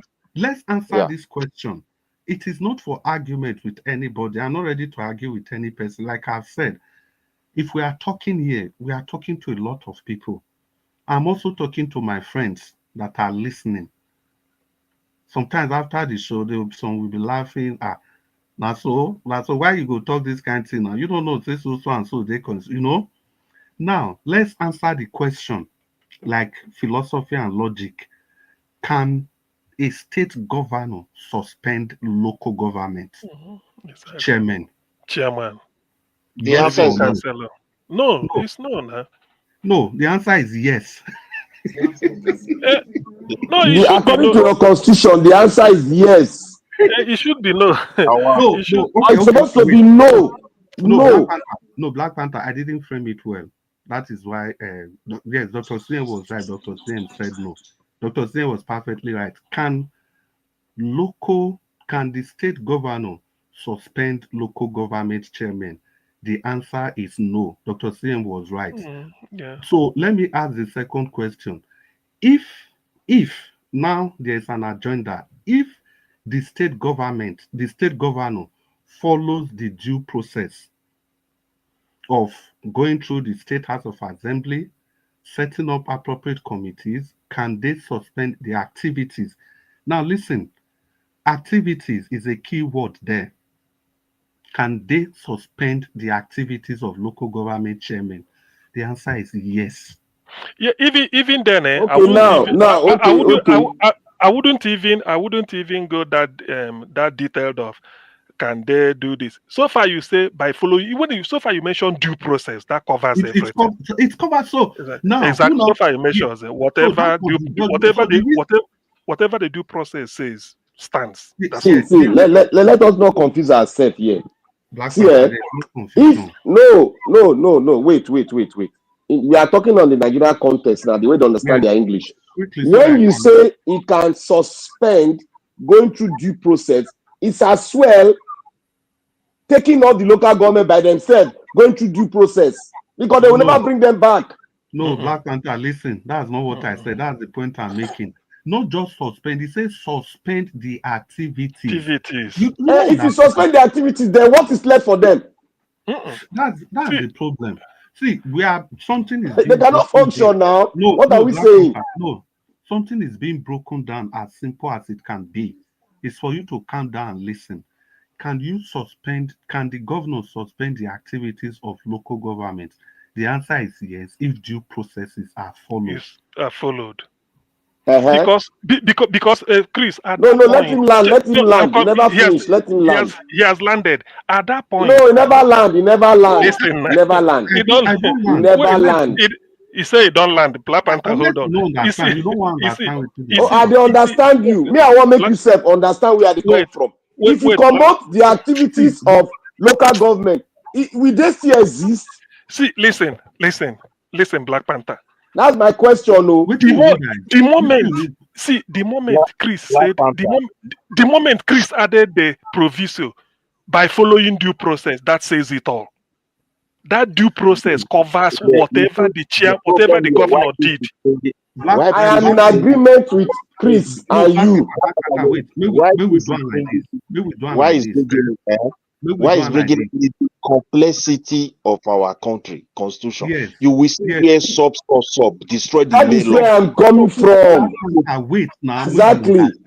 Wait, may I give I understand you. No, Chris, I understand you. No, wait. If you say they don't exist because they suspend their activity, they are not existing again. No, it's completely wrong. See, let me tell you what that suspension means.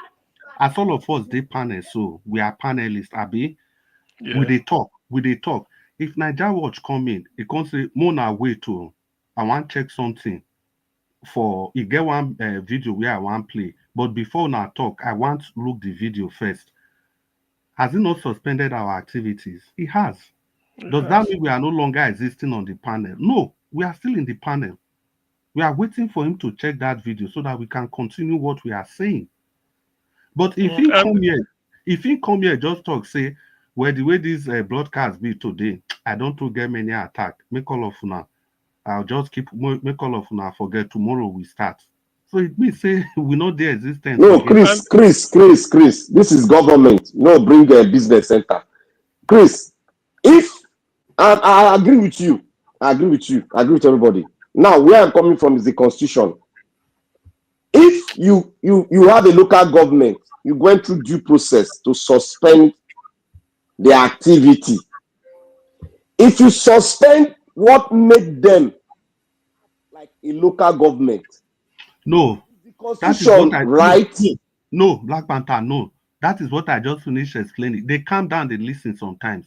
If Niger will say, make una wait, he want listen to one video for 5 minutes, but make una wait, I want suspend on our discussion here. Does that mean we are no longer panelists? Does that stop us from being panelists any longer? He has tied our hand now, we cannot function again. See, listen, let me say, anything suspension must come with either a deadline or indefinite. Thank you. Listen, I'm coming. But it depends on the one that is applicable based on the due process. Because when they say, if I'm the chairman, or it can be you, Black Panther, whatever you are doing, as long as you follow the due process, that due process means like you use something, cover your body, so that people go come blame you. You go say, we follow the due process. And the due process empowers you to suspend them for 1 week, 2 weeks, 2 years, 10 years, or indefinite. So it will be spelled out in the due process. So when you say you suspend, like the example Chris they give, when Niger Watch that one play this short video now, maybe the video na 20 minutes to him is short, maybe na 5 minutes is short. So as long as we remain suspended for that 5 minutes, that is what he mean by the due process, empowering Niger Watch to tell us to hold on for 5 minutes. So we have been suspended in our activities. Yeah, now you have talked well for 5 minutes. Now we now have to go back to the constitution. No, you have made the cocoa of the matter now. Black Panther, make I land, I beg. You just argue. So, as I was saying, the understanding of the constitution. Wait, now Black Panther, you want to take the meat come on from this issue now. So make any person know how happy say Okpebholo has done the right thing. I'm trying to lay down what the constitution says and why we should not be riddled with emotions anyhow. Yeah. Now the question is that was due process followed? These people we know say, of course, the Santino Saigi, Attorney General of the state, all of them they dance up and down. They say they invite them for local House of Assembly, which I even see. The chairman of all the local government was even giving his words on video, telling the governor, say, then go cooperate with anything where the governor want to do. Using his own mouth, all the local government chairman did there, they talk, say, then go cooperate with the governor in any step where you want to take to ensure the proper functioning of the local government. So the question is that were those people, were they saying it from their own accord, from a point of democratic power, or were they coerced? Obviously, they were coerced. Everybody know that one. Even from the House of Assembly, that's the shame of the kind of people we have in power. The same House of Assembly that Obaseki, that worked with Obaseki. Obaseki is gone. All of them don't turn their back against Obaseki. Nobody is even ready to defend. Now, the way they see the man.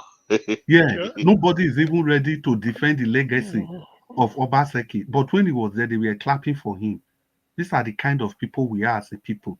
This is not about whether Obaseki bad or not, but just imagine. If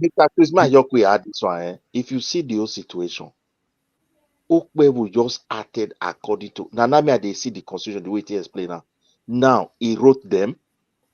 Then later, those people, he called them or whatever, they not obey or they not answer.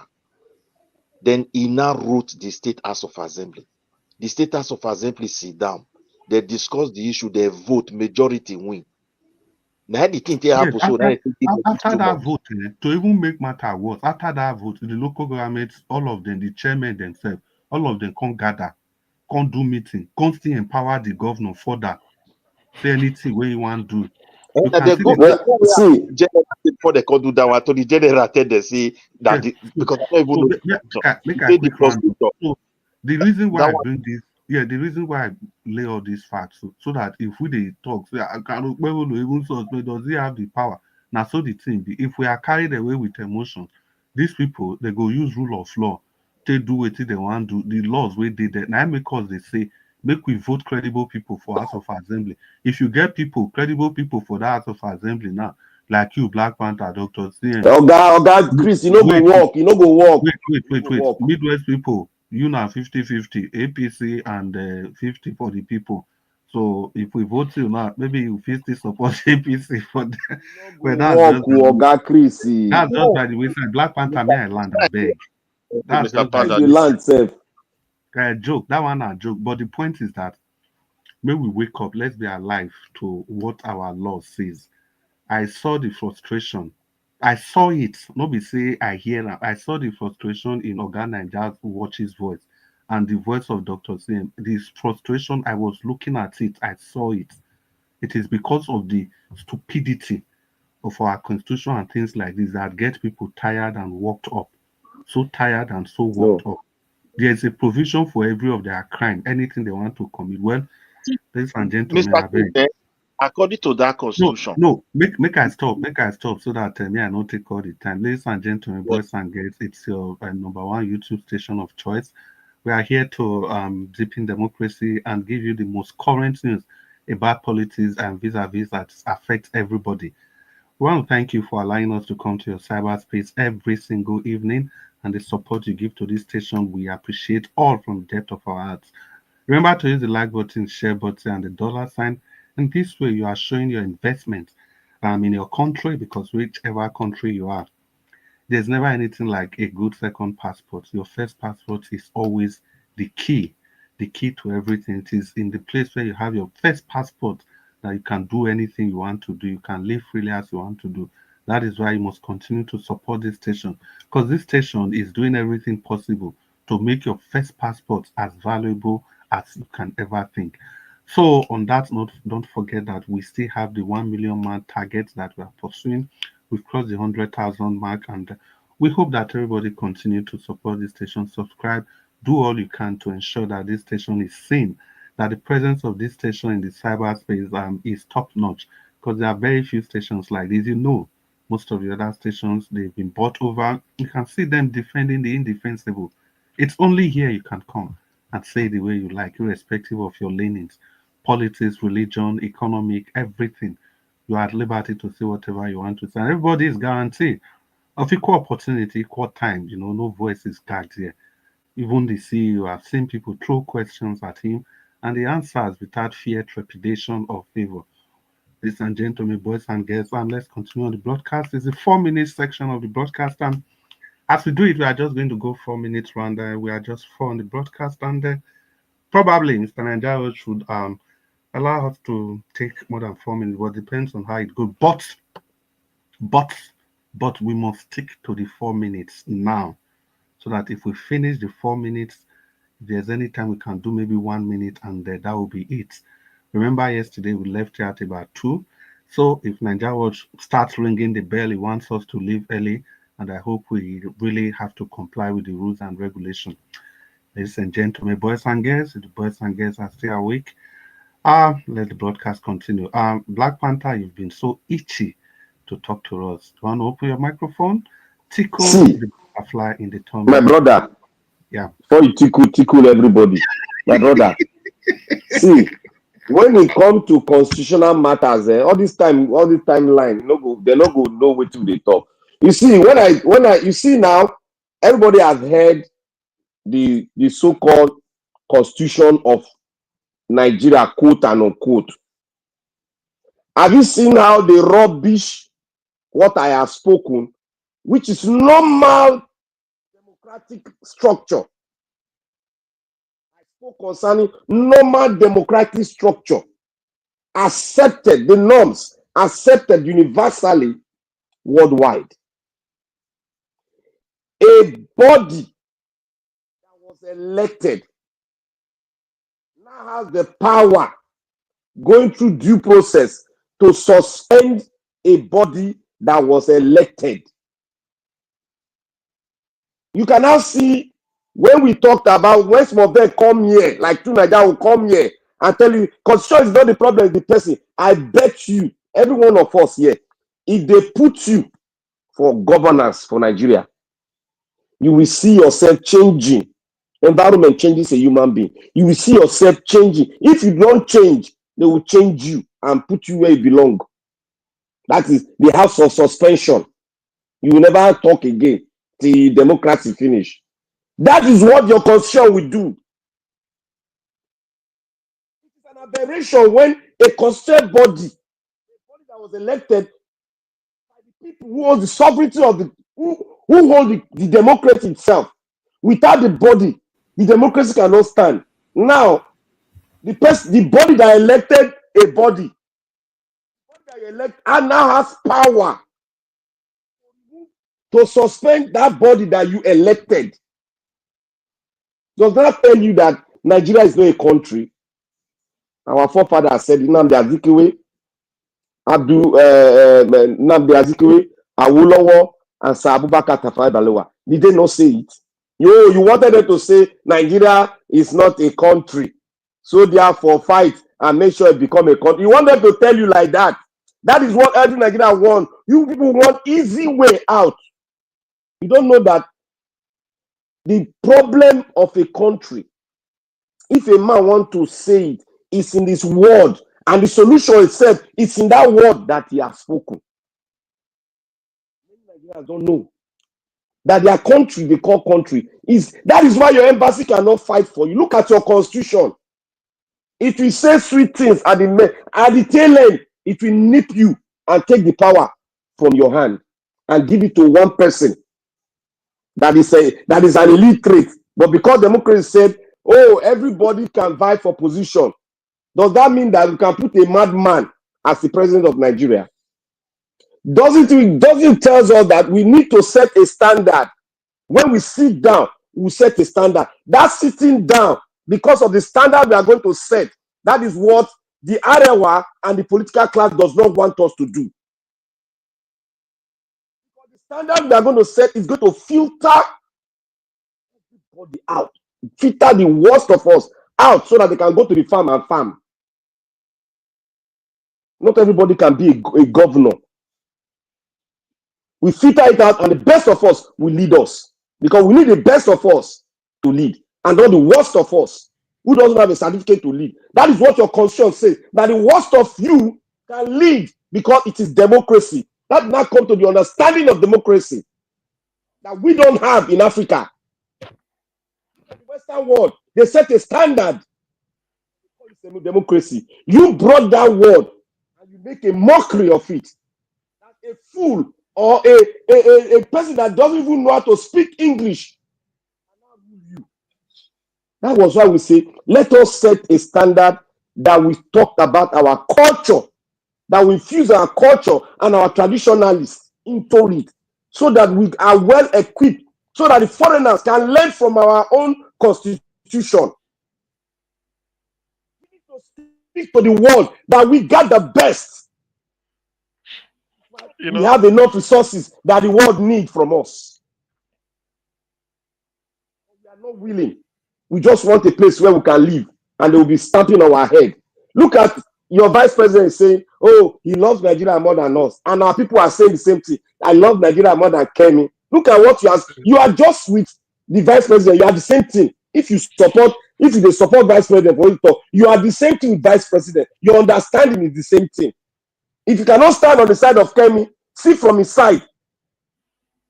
You are on the same side with. It's just a matter of you getting there. No, but Black Panther, what do people want Kemi to say? No, they want Kemi to say, oh, Nigeria is a good country, but they just have bad leaders. That's that nonsense rhetoric where they talk. It's what you bring that produces the leadership you have. You should get it. It's the standard you put forward that produces the leadership. And I want to say something here. When Agbado is talking about tax law, you see that tax law? That tax law is what entails in fiscal federalism. That is kind of law that's supposed to be in a true democratic status of a federated state. That's the law. That's the same thing that they are refusing in the North.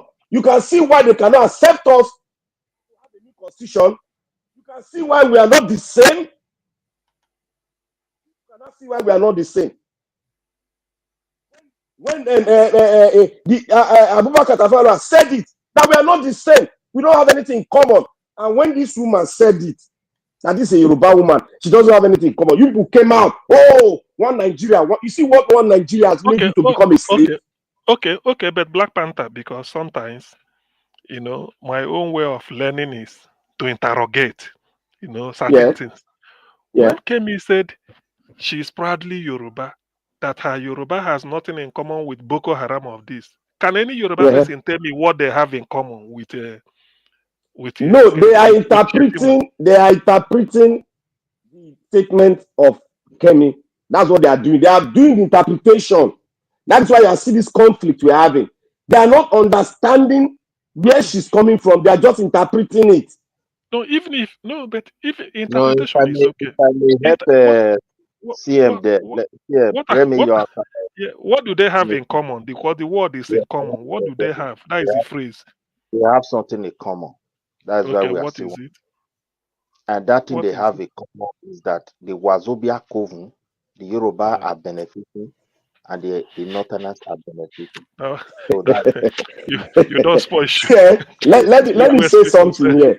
If we want let me say something here. If we want Nigeria to work, as those lovers of Nigeria, quote and unquote, set up by Lord Lugard's girlfriend. If you want us to make it the Nigeria we want, and not the one Lord Lugard's girlfriend created, we have to come to a round table and talk. Everybody got to speak to the Arewa. As I'm talking, you have to be straightforward, no bend, straight to the point. We are not being tribalistic. Just be straight to the point. See Black Panther, because Nigerian case, the way I would like people to approve if it's maybe I'm wrong, but this is my mind. I mean, we are here to learn. What is your fear? Why we can't change constitution? That is what the question we'll be asking. What do you fear that if we do it this way, not say that your fear? Let me tell you what they fear. They've been fearing since 1948 that we are too educated in the South. If we allow it, they will have more educated people in government while we are not there. That's the only answer they have. Okay, Black Panther. Okay, that is the fear. But that fear has been addressed. You know how? When they give you low cutoff at the age of 9 or 10 to help yourself, what else do you want? What else? There's a federal polytechnic in my state. There is one in Bauchi to equalize. There is a federal university in Kano. There is one down somewhere. How else do you want? See, you know what they are doing? Do you want somebody to open your brain and put at the back of their mind? Let me tell you what they are doing. Let me round up. Okay. Let me round up by saying this. Okay. At the back of their mind, they want us to be their slave. You see now? That is what is at the back of their mind, because if you give autonomy to every state, they will grow and they will have a robust educational sector. They can do whatever they want to do with the educational system, and they can rise above everyone. The pace has been set for you to rise above everyone when you have your own independence. As long as you are not above the constitution, you are still under it, then you can rise above any state and set up your own standard. That is what they want us. They want to subject us. They want to subdue us, to bend to them so that we can be their slave. That is why we don't have anything in common with them. Let us say the truth. We don't have anything in common because we in the South, we don't subdue our neighbor. Rather, we love them, bring them together so that we can be beneficiary to to each other. That is what we do in the South, but that is not the mindset of them over there. But where you have people of different value system, different culture, different this, maybe according to Professor Nigo Tite, maybe over 300, or let's just say for the avoidance of that, let's just say 200, and one or two or three or one or two want to dominate. You can't have peace now. It's pure natural. Nigeria will not know peace. Let me say, Nigeria will not know peace if we don't sit down and talk. That's my final word. Anybody can dispute that. Let him go bring any book from the world and any hypothesis. If we don't sit down and talk, Nigeria will not know peace. Thank you. I rest my case. I use my 4 minutes. Black Panther, thank you for resting your case. Midwest people, See, what I want to say is this, my brother. If you before Midwest people, sorry, Black Panther, which talk? Sit down and talk about what? What do you mean Nigeria will not know peace? We don't sit down and talk. Talk about what? Nigeria, let me tell you the word I said, no peace. It is not a cause. The fight will come among ourselves. It's coming now. So what if we don't sit down and say, look at it. If we don't sit down and say, this is how we are going to be together, this is the law we are going to set, all of us are going to obey the law so that we don't break the rules and regulations, so that we can be an harmonized state, so that we can be proud of that formation and call ourselves great. All right. Thank you. Chris, thank you so Midwest much. people, thank you, Mr. Ndawat, for that intervention. Interventions like that are good because a lot of people are listening. Sometimes we might not speak that. The thing Thank I you want for to picking that the thing out. I want Yeah. to say, in my own point of view, thank you, Mr. Chris, for that constitution because I gave my submission about that suspension. And I look at the whole thing and the way you break down the whole constitution and I relate it with what the Attorney General was telling this local government chairman, but they are not trying to do it like, now we. So I believe at the end of it all, the whole of them will go back to their seat. Maybe now they will now understand that there's a new sheriff in town. So that one has gone. So when I say something, you obey. I think that is the structure they are trying to put in place. But at the end of it all, not for the interest of the masses anyway, that's the situation we find ourselves, my brother, because this constitution, when they continue to mention subsection, I will not discover they are equally telling me that one, where they started from, the sub have eliminated it. I keep on saying it right from time. They will tell you, go to sub, like what you just explained by local government. You say, when we go to the bottom, we now see that where they started from, that was so fantastic, they now complicate it again. So that is just the reality. And again, concerning this, maybe the situation we find ourselves. For me, I don't see the Northerners as problem of this country at all. Right from time, I think they learned a lesson and they took a stand, and they are building on that stand. I gave an example. I said, what happened to that man, that Yoruba man, will never happen in the North. And look at what they are saying in the parliament today. They will tell you this law is not good for us. How many people have stand up from the South to say during Buhari time and say, no, this so-called amendment is not good for my people in the South? Nobody. Even Rufai, I mean to say Rufai, yeah, of that, I think this former governor, he said the Southerners are very easy to manipulate. Why? Because of greed and wickedness. So it is our time we have to admit our own position. Why are we so powerless in the South? Distrust. They trust themselves more than us because they know when they come to issue that affect them as a whole. When they are talking about it, there is a trust that this man is really saying the truth because they believe in one purpose that we cannot even define.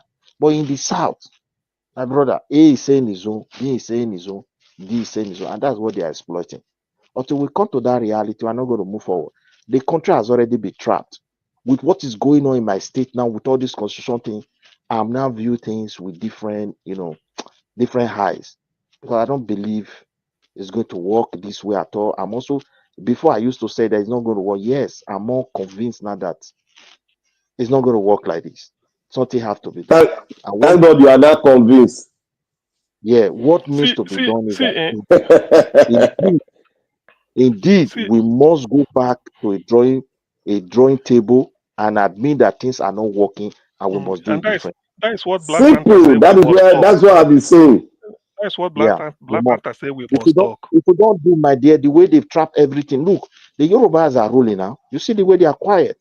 And I know Tinubu is making some move, but me, I'm a little bit confused. I think this local government, they were trying to do it through Supreme Court because they know that there's constitutional sub that will never give in chance to mention autonomous to local government. So they did that one. And this tax reform, I think that one is there so that we can, do things differently. But I don't know how far they will go. I don't know the intention, whether it's really for the interest of the country, because as I said, that trust also with me, I don't trust them anymore. That's just the truth. I don't know Okay, when they are see, doing good, and I don't know when they are doing bad anymore. In fact, I can say I only know that they are doing bad, but I don't know when they are doing good. Let me just put it like that, because what they are doing is not for the interest of the masses. So that's just my submission. It's quite heartbroken that a situation like this, we don't even know what is going on. You see them interpreting it. Yes, it's constitution. It's heartbroken. That's just what I want to say, my brother. Thank you. Midwest. Sorry, let me Quickly, just give you 10 seconds. Midwest, quickly. the way Nigeria be now, we need a patriot in the military to bring this to an end and give us a constitution. No, Because the this military, civilian can't do it. They can't do it. the military were the one that destroyed the country.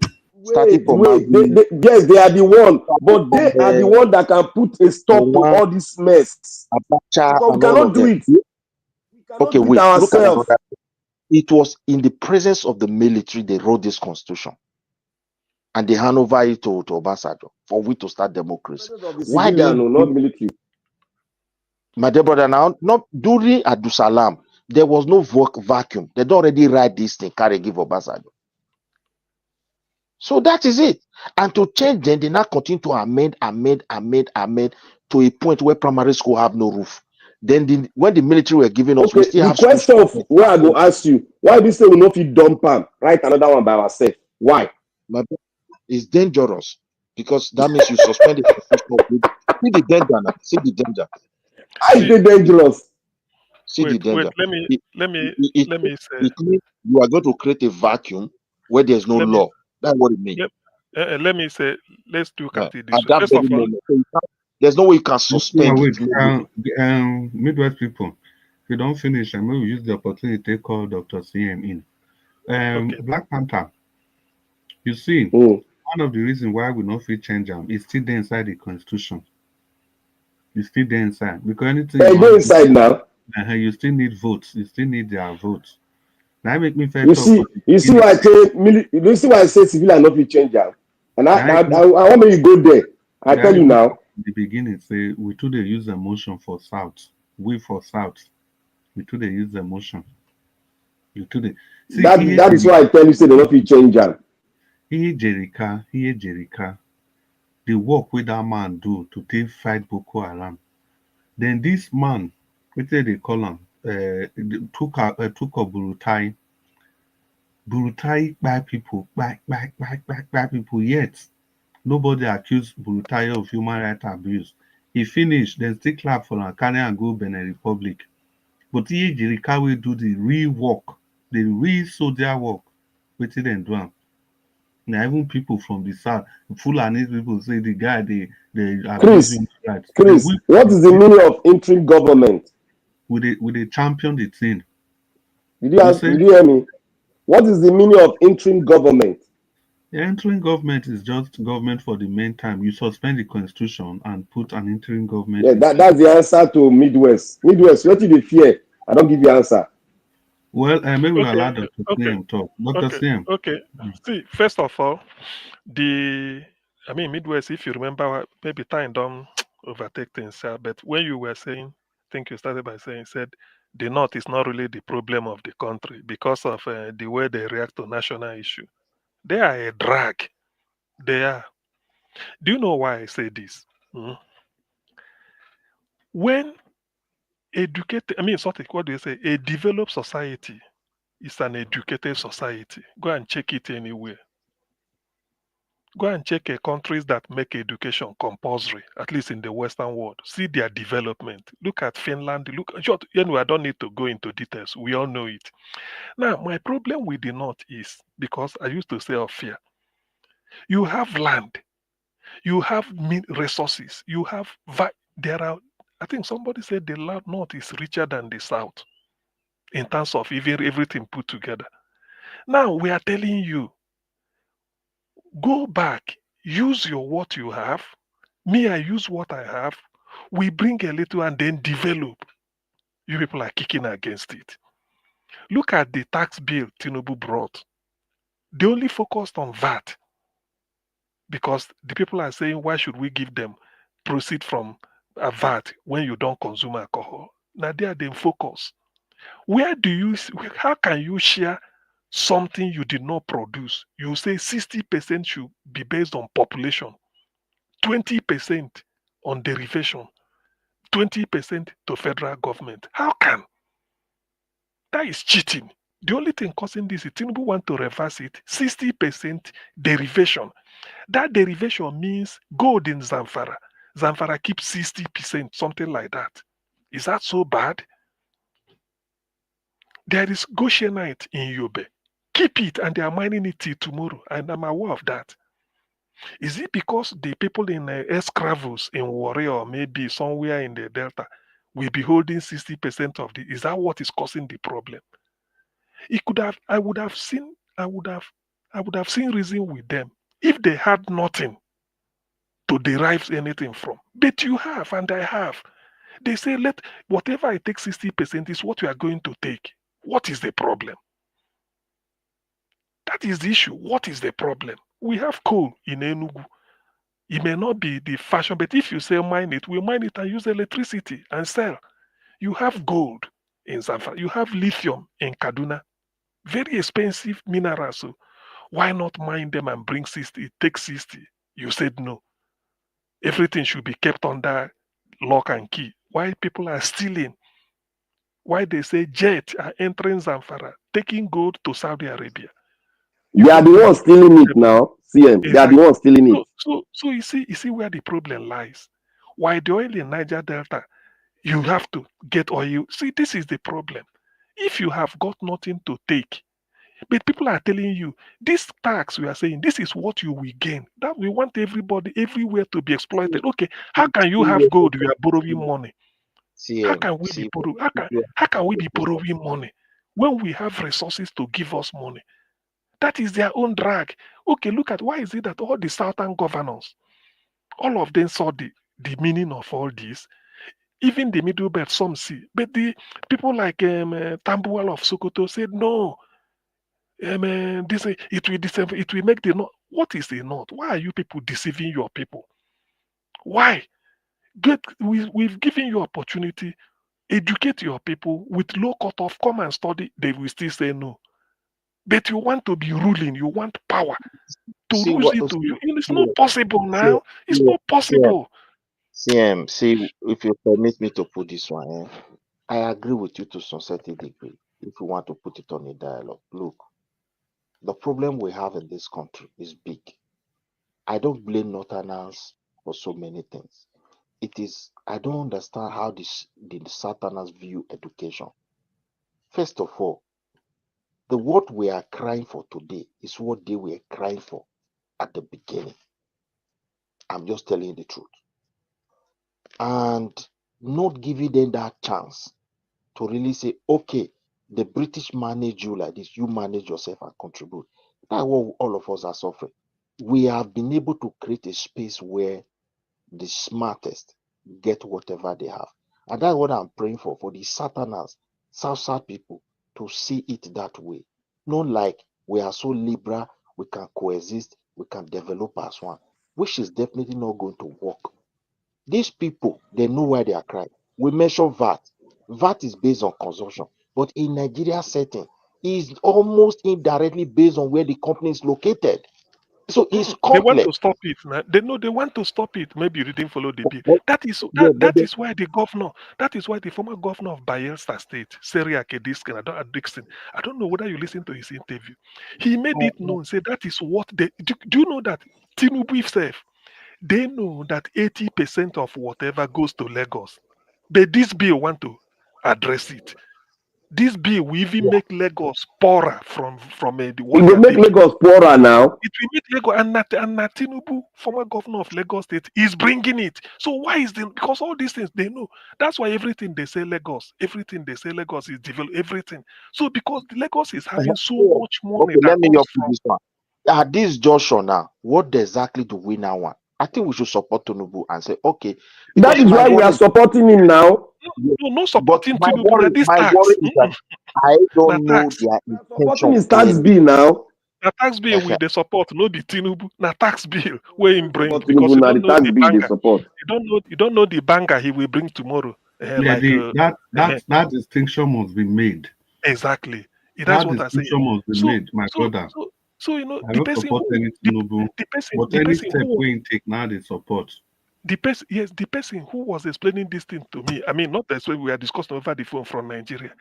He said, "Do you know what it takes?" Buhari was there, he didn't discover it.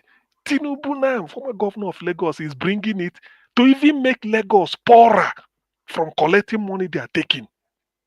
And yet the North, because of that only VAT, because of B and maybe MTN card, which they say if you use it, you can no longer go to where MTN headquarters is, which is Lagos. Do you understand it? So it cannot be where you consume your credit, no longer where the MTN headquarters is. And if they make that tax law, the state government will be responsible for every kobo coming to their state. No, it's For some, no. so To be so frankly you see. speaking, I agree with him, because this is the only step to the development we have been crying about. Because Yes. even the state that is expecting 60, do you know so many of this money will go straight direct to the central bank or central cover before coming to state, even when it's still state money. Then what they are not going to cry for is accountability and transparency. So that is when That most is of it. because without these two things, we can't go anywhere. That's just the truth. Because already we know the money that is coming for our state because we are the one paying the tax. So the government will not have any right that say we don't have money again. Because we know the money coming in every month. It's true. We are the one paying the tax. No, see, my The dear brother. government, the people will be involved in governance per se. No, let us not deceive ourselves. With the structure on ground, we will not even know what is coming. First of all. No, my brother. Look at how it be. Now with time, we go start to get aware. Yeah. If you bring tax from this state, if they produce many things for this state, you go. If the population don't dey there, you go know the amount where they come. Then, if you want to increase your tax base, that means you have to use that money to make land for people to come in to invest in your state. Thereby, you increase it. So it now depends on the state government to be innovative so that they can get more tax, so that the state can be more wealthy and they can do things that will make their state above every other state. There will be competition. That is where that tax law will work. Where the something is, under normal circumstances, like advanced country where we live, even all the tasks still go to one ministry, whether we like it or not. But because of code and numbers and everything that follow businesses, they will now account for it, and everyone will start taking their percentage. In our case, we don't have that on ground. But if they pass this law, the federal government, they knew very well that that's what they're supposed to do. That's when they will now be forcing policy to account for that money. I bet you. Because now you are talking. Yeah. So this is my belief. You see, because when this thing came out before, my first understanding, because they say the bill plenty, I mean the paging, don't know how many pages, but I was reading like excerpts. Now 4 billion 4 billion. But one ain't the important part, the tax law directly. Now that one ain't the important part. No, I mean the way they framed it, the page of the, how many pages of paper, something like, if to say they're online, how you yes, go read explanation, yes. The person was saying, he said, why the place that's supposed to be annoyed now something like Lagos, because now they go lose. Because all this consumption tax goes to Lagos State. They say head office. But they now want to remove it and say, look, let it be in terms of VAT, consumption, no more head office. Then in terms of the other one, let it be derivation. That's what Tinubu did. So these are the content. No more population. Now, no more population to share. How can I drink beer? All the tax you collect from drinking beer, you share it according to population. How is it possible? Population? Where? You don't do it that. It's only in Nigeria they share things according to population. When the population is not bringing anything, that is cheating. Well, not that you don't have something to bring. You have. So we are not trying to, this issue of a restructure Nigeria, so that the people of Zamfara won't have to depend on the oil from Bayelsa, that they depend on their gold to develop. The people of maybe Enugu will not depend on their coal. Is there anything bad in it? Why did God put the thing there? If you can't make use of it, is there anything bad in it? It should have been a case of the only thing where we get for Nigeria and crude oil, where they're Bayelsa. Therefore, if you stop us, we won't have anything. See, let me tell you why they revoke. Let me tell you the actual reason. You see if tax law come into place now, if the tax law come into 1 minute. If the tax law come into place now, the state government will be forced to look inward on their resources that have been stolen through them. Yes. Now they'll be focused on it. That is their only way of surviving. But they don't want the tax law because if they put it in the government hand, they will be able to steal more of the resources and put it to their pocket. Because this thing is there's a connectivity there. If they open it, the tax law is in place, they will now look inward. Everybody will now focus on state resources. So nobody go fit steal and say one can go Dubai. Now everybody go focus on it. They don't want all of us to focus on it. They want the government to control it. That's why they are seeking all the time for power, so that they can steal what they can steal. Yeah, Yes, Black well, Panther. make me a Black, comment. I beg. Midwest, may I still talk now? My own be saying, we can ask ourselves one simple question. We they think say now the resources now be the main thing or the change of power dynamics. Now, what did this tax law go do be saying? Because it is no longer about the number of people you have, your population. You see, and Yes. these people where they born anyhow, that power then go stop that thing. Yeah. Because of this free money, then go born anyhow. If election come, those children where they born full everywhere, they go to use until they dominate, till they win election, till they can't take resources will not belong Yes. to any of them. Yes. So with this tax law now, Oga, now as you bring money rich now, so we go give you. Nobody go carry. Say, Borno State Governor say somebody they go come IDP camp with one wife. Now they have 4 wives inside IDP camp.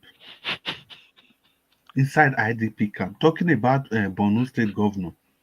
You know, surprise when I say now Can even you Borno. imagine? Yes.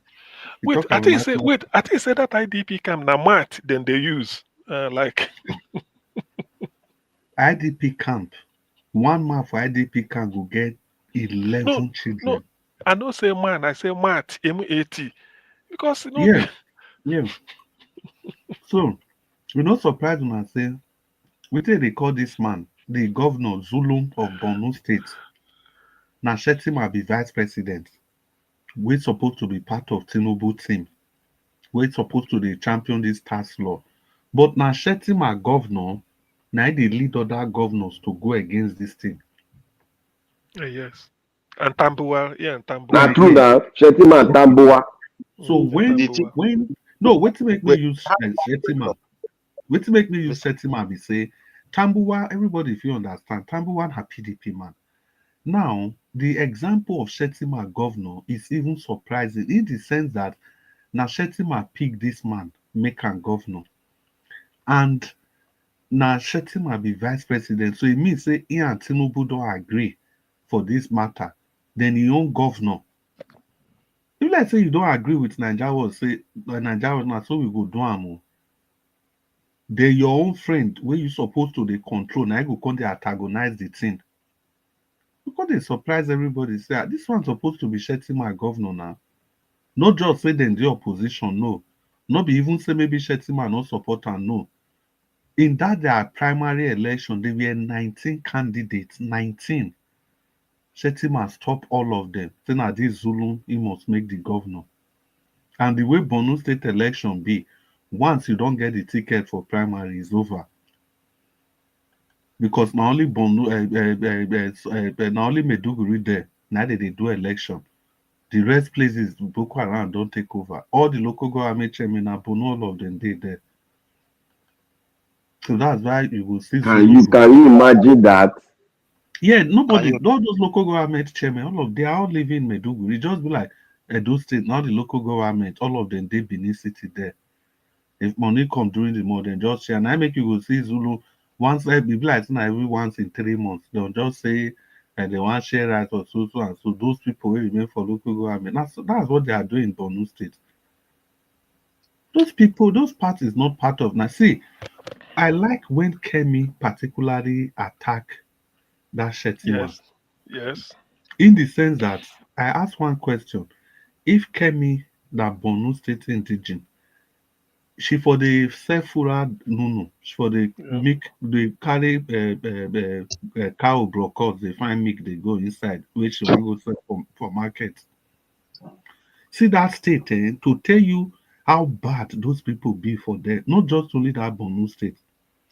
Since the formation, Since we come, we say they call it this democracy 1999. Nobody don't rule those states. Not only Fulani be governor or Kanuri. Fulani or Kanu. The people like this Boala, we all of una know. So where they talk like goat up and down. And sorry for my term. Boala where they talk, they support Tinubu. So now they ain't come from. In your own tribe for that place, they don't push them go background. They don't even know whether then they exist there. That's the kind of country where Shetima say. And I then get the population, no. Not saying that Fulani get the population, no. Now there Shetima, now that kind this thing, I Shetima, that kind country, I Shetima say me everybody they support, make people they support because the thing they benefit to now. Okay, Okay, Mr. tell me, no, Chris. may I just say this, I beg. Tell me, between Kemi we talk, say this thing now so in Siamo, and between Shetima, we lead 19 governors, go meet US, say their president no good. Which one was passed? Which one the market the nation pass? Wetin dem no fit tolerate if dem do am to dem, dem go dey look for how to bring Nigeria down. But immediately dem dey power, na make people make everybody manage. Abeg, Chris, people don't know about this information. They don't know now. people we know. We just like see, you will know wetin dey kill us. So, E but be like this I over think say we too go school and all those things before anything everybody will dey say one Nigeria. You know they see the way if the southeasterners wey dey speak every time. See as they don't use dem turn to enemy. I even hear That's so now. somebody even they talk wetin somebody they talk like a month or 2 months ago say even these artists say they should just behave themselves. Can you imagine that? And you are from That's South South. so. How are you better than the South? You are even from South South. As if you are not being marginalized. Don't mind them. How many minister we get? 50. How many minister come from Edo State? As open as Not, Edo State. not only one. Now one now. Then you have state like Jigawa. Then And you a go junior minister. if you go the protest, they talk, say, Black Mr. Panther Chris. say, they just calm down. As if only Mr. Chris. saying Mr. a Chris. junior minister. Midwest people. Yeah, see the problem where we get for South. I say the repeater that distrust. And these northerners, me I know the two they blame them. Right from time I look the history of the country. All these crises where we did. In fact, from the beginning, now they are on their one. History is there. You can't take that one away. They were But not but but, interested in the but country. Midwest people, So, do you even if there has not been, but do you know that this bill has sort of united the South? Do you agree to that? yeah, that is what I'm Mm. trying to say now. The only thing I've discovered, like in a Southwest anyway, in the past before when the former Motekun, when Akereduru was alive, now when they begin to buy people where those one can say no. They form that thing come shock for her. Then another thing we don't by mistake, since we me I know that country we can put us together now. Now be this bill. I just the pray make them pass am because the way it be now, it's still there for it's still hang. Midwest. Let me contradict that your point that you made that South are not united. Let me tell you, the constitutional conference they had a constitutional conference. When the vote was being, they were voted for the first time. The South not lose one vote. The South not lose one vote for that conference. South not lose one vote for that conference. Which conference you are talking? Jonathan Constitutional conference. conference, Jonathan conference. South Okay. not lose one vote. It was the problem. They had a problem because they were having conflict from the middle belt and the north. But South holistically buck. They went in with one vote.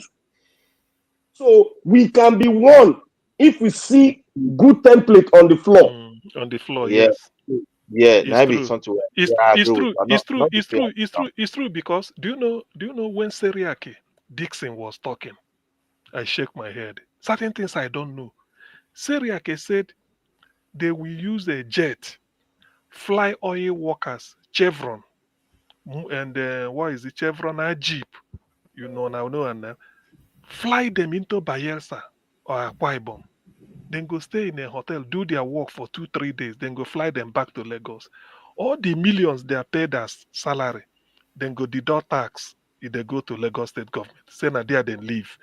Head office, then Lagos. So Seriake was saying We can't tolerate that again. This bill must address all those. That was when they were saying amen. They said, no, no, no, no, no. This bill is like any other bill. She been at 6 weeks. After 6 weeks, they bring her. He said they are not, they say everything must be passed. They have to be holistic. So when he talk, I say, is that the way it works? He said they No, will no, come and Dr. Kim. yes. Wetin Dixon talk dey say after that 6 weeks, if they bring the bill, it is not subject to further discussion. Exactly. Yes, further discussion. Now voting we will go into. He said the discussion is closed like every other bill, no exception. That's why. No discussion again. That's straight to voting. When I knew the importance of what the man said was when they asked him, he said when we are talking of petroleum industry bill, PIB, he said we wanted 13%. Because he said 50. He said Yaradua agreed on 13. No, I think Buhari or something like Buhari. He said it was 13. Yaradua agreed on 13. But before Buhari will pass it, they dragged him down to 3. He said that day I walked out of the Senate. Heaven didn't fall. So in this case too, heaven won't fall. We will pass it. So that was when I knew. He's setting them up. Oh, he's setting them up. Let them walk out. Everybody will see them walk out. They want to use now. They are not trying to use you vote to threaten Tinubu. I feel the SAT. Continue. We don't care. Yeah, I feel the SAT also should tell them if Tinubu pass it, we will vote for him again. Because this country we are to be frankly speaking, I don't believe. Let me just round up. I don't believe anybody will come under this structure with they grant again. Now so you can't give us light. Now so you go give us school. Now so now lie. It can never work. There's no structure or grant for any good thing. So let them fight themselves. The first president in this country to take this step, we must commend him for that. Like Jonathan was not. Well, no, Mona, wait. Midwest, you don't finish. Midwest, you don't finish. Okay. What we go do?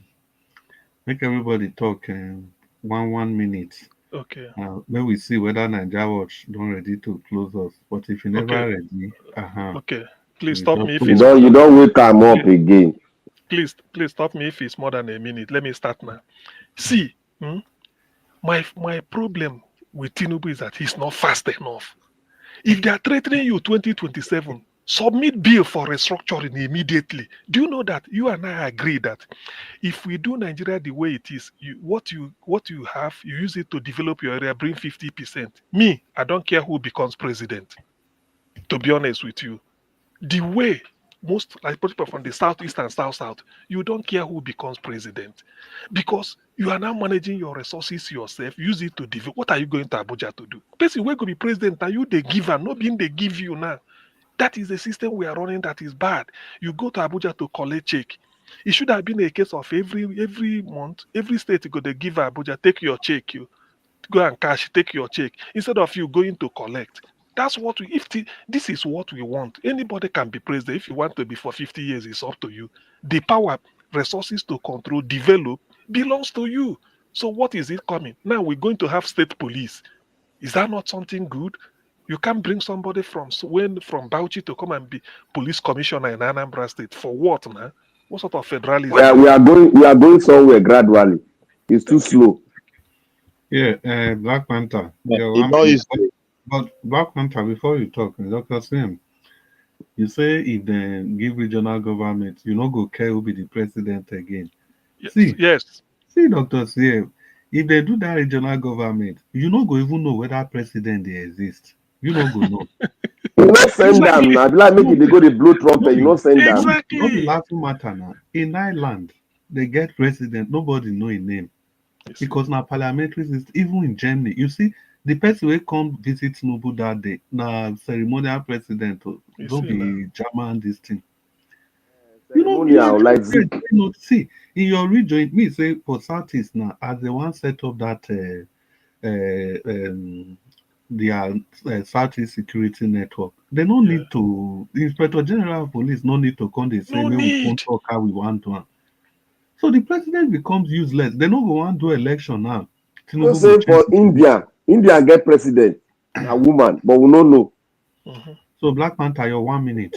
Your 1 minute. You see, let me address the fear of our brother Midwest. Where you see there'll be a vacuum.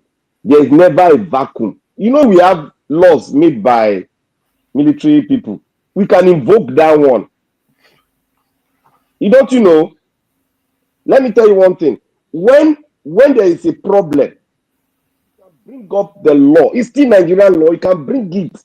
Let us have an interim president that will stay for 6 months, that will supervise the parliamentary, the system.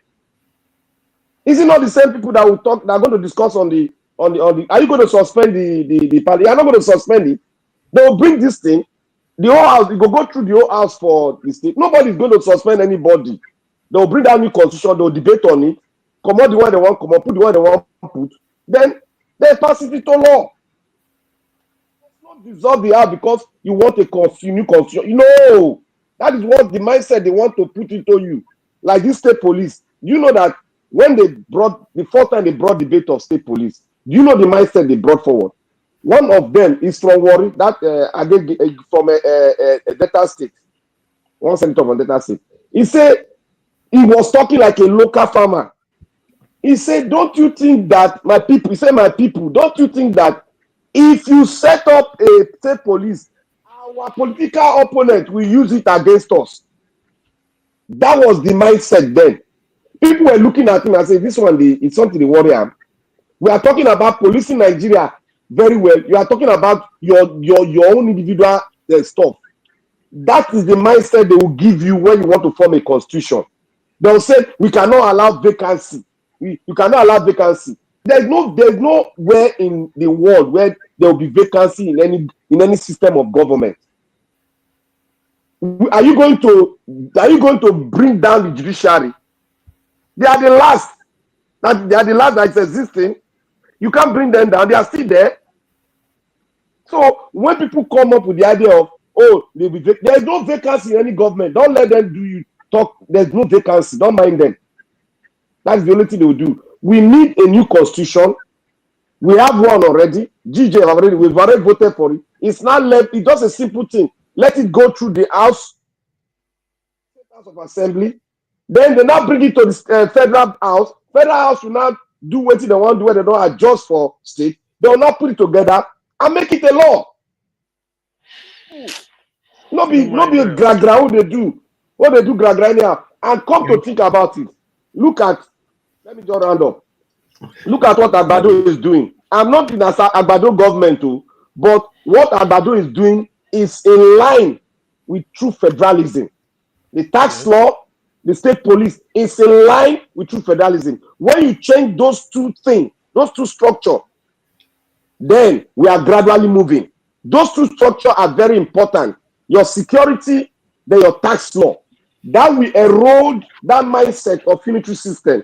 Then they will be the one to now advocate for federalism, that they need more power, they need more resources. Then the government will say, "Okay, you now take, instead of 30, take 40. You see how the hunger will come? The hunger will come gradually from the state, from the north it will come from, because they have a lot of resources that they don't want us to know that they are stealing to foreign land. So my brother, a new constitution is possible if we want, as those people that love Nigeria, we love ourselves. If we want us to live in harmony, if we want us to have things in common, we need to commonize our common, how to put it in local language. We need to commonize our common existence by coming together and advocate and propagate a law that will make us great in Nigeria. If not, we'll continue to fight ourselves, going to drown ourselves, we're going to buy ourselves, and we're going to use chicken laws.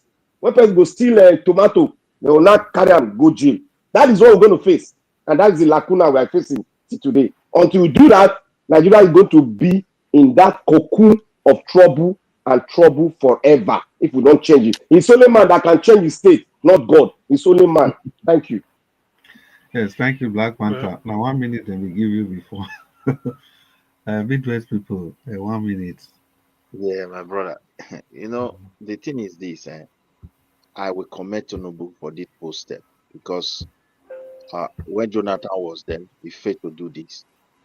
And I will tell you, Jonathan administration somehow said even favor Eastern more than any other region as far as Nigeria is concerned during his tenure. Because most of the appointees and advisors, they were from that side. And yet, this bold step, he was unable to take it. And if you look at what the Northerners are doing today, if Obi was to be there to take this step, they will press so many buttons and create many crises, I tell you.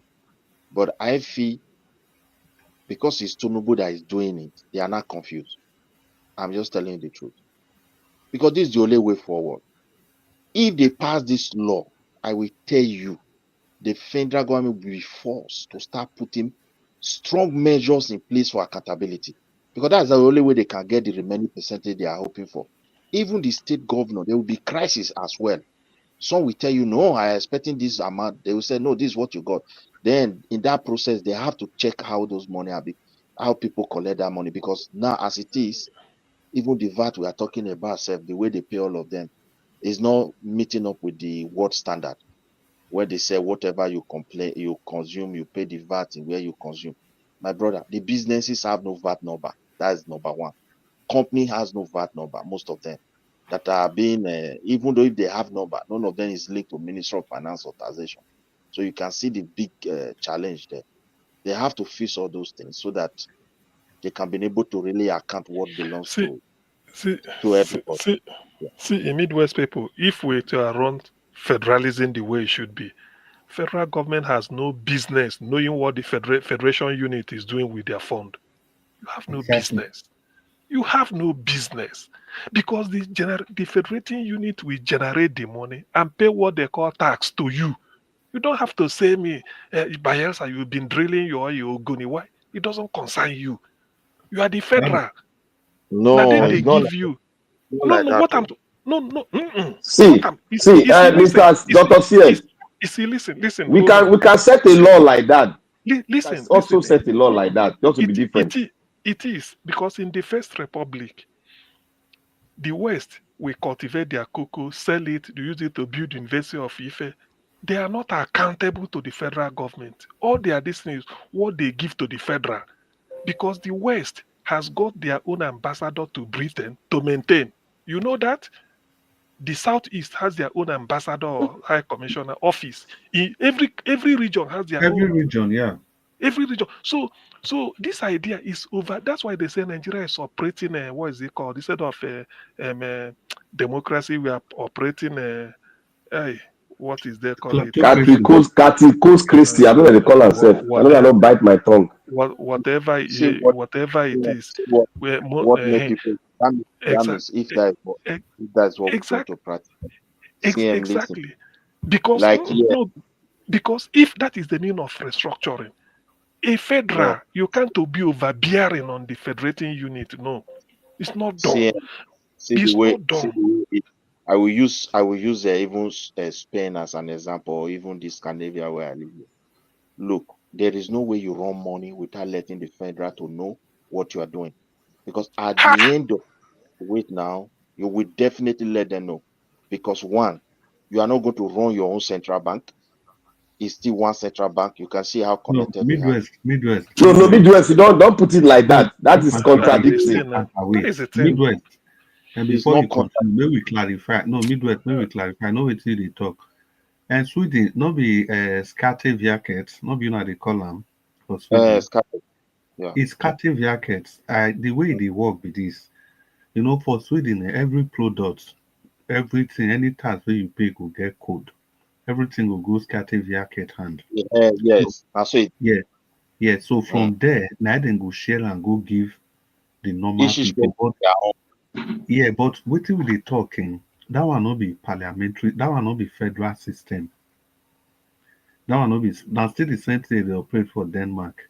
And Denmark, what they even call them? I don't forget them. I don't forget them. But I know this Sweden on a scatter jacket. I know that one well. Because for Sweden, most of their things they put jackets at the end. Their immigration, they call them migrations jacket, something like that. So federal system means say, like for US now, for Canada, for Germany. See, for US, some states they not agree for abortion law, but some states allow am. You understand? For US, you are for federal system, you are not accountable to the federal government. No, sorry, you are not subject of the federal government. You are only accountable to the federal government, not by the way you are running your government, but by the fact that the federal government now then will set national ethos. For example, things that has to do with immigration, defense, or all those major things. That's for that. Now, if, for example, Texas then we get oil full everywhere, you see there are refineries for Texas. If they Agree just for that. decide, say, all this our oil wey we get for Texas, so all the tax from the refinery, we want use and take build factory wey go dey manufacture gun. Federal government no go fit talk anything. It's not their responsibility. The whole but the only thing wey federal government want say all these refineries wey full Texas, all this oil wey dem dey drill up and down, you have to pay your tax to the government, the federal government. And once you pay wetin you suppose to pay, they no get any other business with you again. And for regulation, they fit still regulate how the business dey Know what operate. I know what you're saying, See the word I want to point to you. Even like Spain, now Spain is a confederation of through federal like this. But the difference is this. You see, there's no way you can exclude the federal when it now come to even that America you are talking about. You have your full autonomy to decide what you want to do. Nobody can take that from you. But Yeah. what actually made difference is that as you are doing this thing, there is already an accounting procedure that that a kind of a requirement how you should report what you are doing to the federal. They want to see that financial aspect, the record, tax and all, because at the end of it all, it is what they will now use to reflect the national Yeah, you budget, are national this, national that, the wealth of the land, and everything. So, yeah, but you what are you right. yeah, what you have on your own, you can decide tomorrow we want to build 100 schools. We don't want our children to Uh-huh. be more than Yeah. Yeah. five in a class. Yeah. That is your law. Nobody can stop you not to Yeah. build. That's But now the same thing we dey talk. Yeah, now the yeah, same thing as we you are dey talk. building that money, my brother, that record must go to federal, whether you like it or not. Now the same thing we So dey talk. yeah, Now the same right. thing. If federal no get the record, I don't take know wetin you go pay to them as percentage. Federal. And apart from even that, federal even need the record to take dey calculate all those things like GDP for the country and all those. Yeah, get it now. Yeah, at the end, because our own case now, that is what Nigeria government has been doing. These people from North, they purposely make it. If you introduce anything good or do and go left and right, you see what that guy was talking about data. Right from time that they introduce us to that, he say without it, we are not going to be secure, we can't achieve anything. Then they play with them. Now, if I tell you, the day they pass this law, you can't know say people get brain for Nigeria. The federal government go see say state they shit am. State go could they complain, then they shit me. Now that time we call the pull system where everybody will know say, I beg, we not feel they do all this business where they register anyhow. So Nigeria limited we will not know the owner. Now that they will contact the same they go they get VAT number. Because now VAT number now you take the report the waiting people consume when they come back for your shop, which people have not been doing. And now people don't even know that's how capitalism function first. They just say you just get right to buy whatever you like, do business as you like. My brother, if this thing don't Okay. take ground, we will Thank you. advance. Thank you. Yeah, thank you very much, everybody. I was hoping we could close earlier than this. Somehow we don't see drag and enter new day. My people, I beg, make una no vex. And especially people for comment section, I can see that all of you are still enjoying the discussion, but and for whatever it is, I think we just have to call it a day, and later today is another day. And before we go, let me quickly say a big thank you to all of you in the comment section. Thank you so much. Madam Irene, the finest of them all. It's good to have you on the show. Madam Irene, your face castle. But thank God you are here today. And they did it again. Timmy Ndibe. And thank you so much. Johnson Emmanuel, how you doing? You never fire me today. It's good to have you on the broadcast, Johnson Emmanuel. Abu Azim. Greet you, bloodline. I see all of you there. Now, good evening. God will bless all of you. Now, Paul Omoro, good God continue to bless all of you, all of you. Una do well, oh, Madam Peggy Modi, Madam Blessed Lady, who did there again? All of una, may the good Lord continue to bless all of una. Send down, God bless you. All of una, Agil Deborah, how you doing? Hope you are doing good. Agil Deborah, and it's good to see you. Asma Diallo, now good evening, all of una. I greet all of una, all of una, all of una. And all of una way phone into this program today. May the good Lord continue to bless una. God will continue to bless una. And the people who support this channel, love of God is my strength. Thank you so much. Love of God is my strength. And Julius Anthony Agonhile, thank you so much. May the good Lord continue to bless all of you, and then God will replenish your pocket, and the pocket that those came from will never, never run dry. In the name of Jesus. Thank you all. Let's continue the discussion going even after the broadcast. This is the only way, like I've said, you can be part of the show, on air and off air. You can continue to be part of the show. Thank you so much. Thank you. Victor Geneakbos, may the good Lord continue to bless you for being a part of this show. We greet all of you now where. Any person we are not calling name, no worry. Later today, now stay another time. Say this thing, na turn by turn business. All of you now do bloodline, CSL. Now greetings to now. I greet all of you now.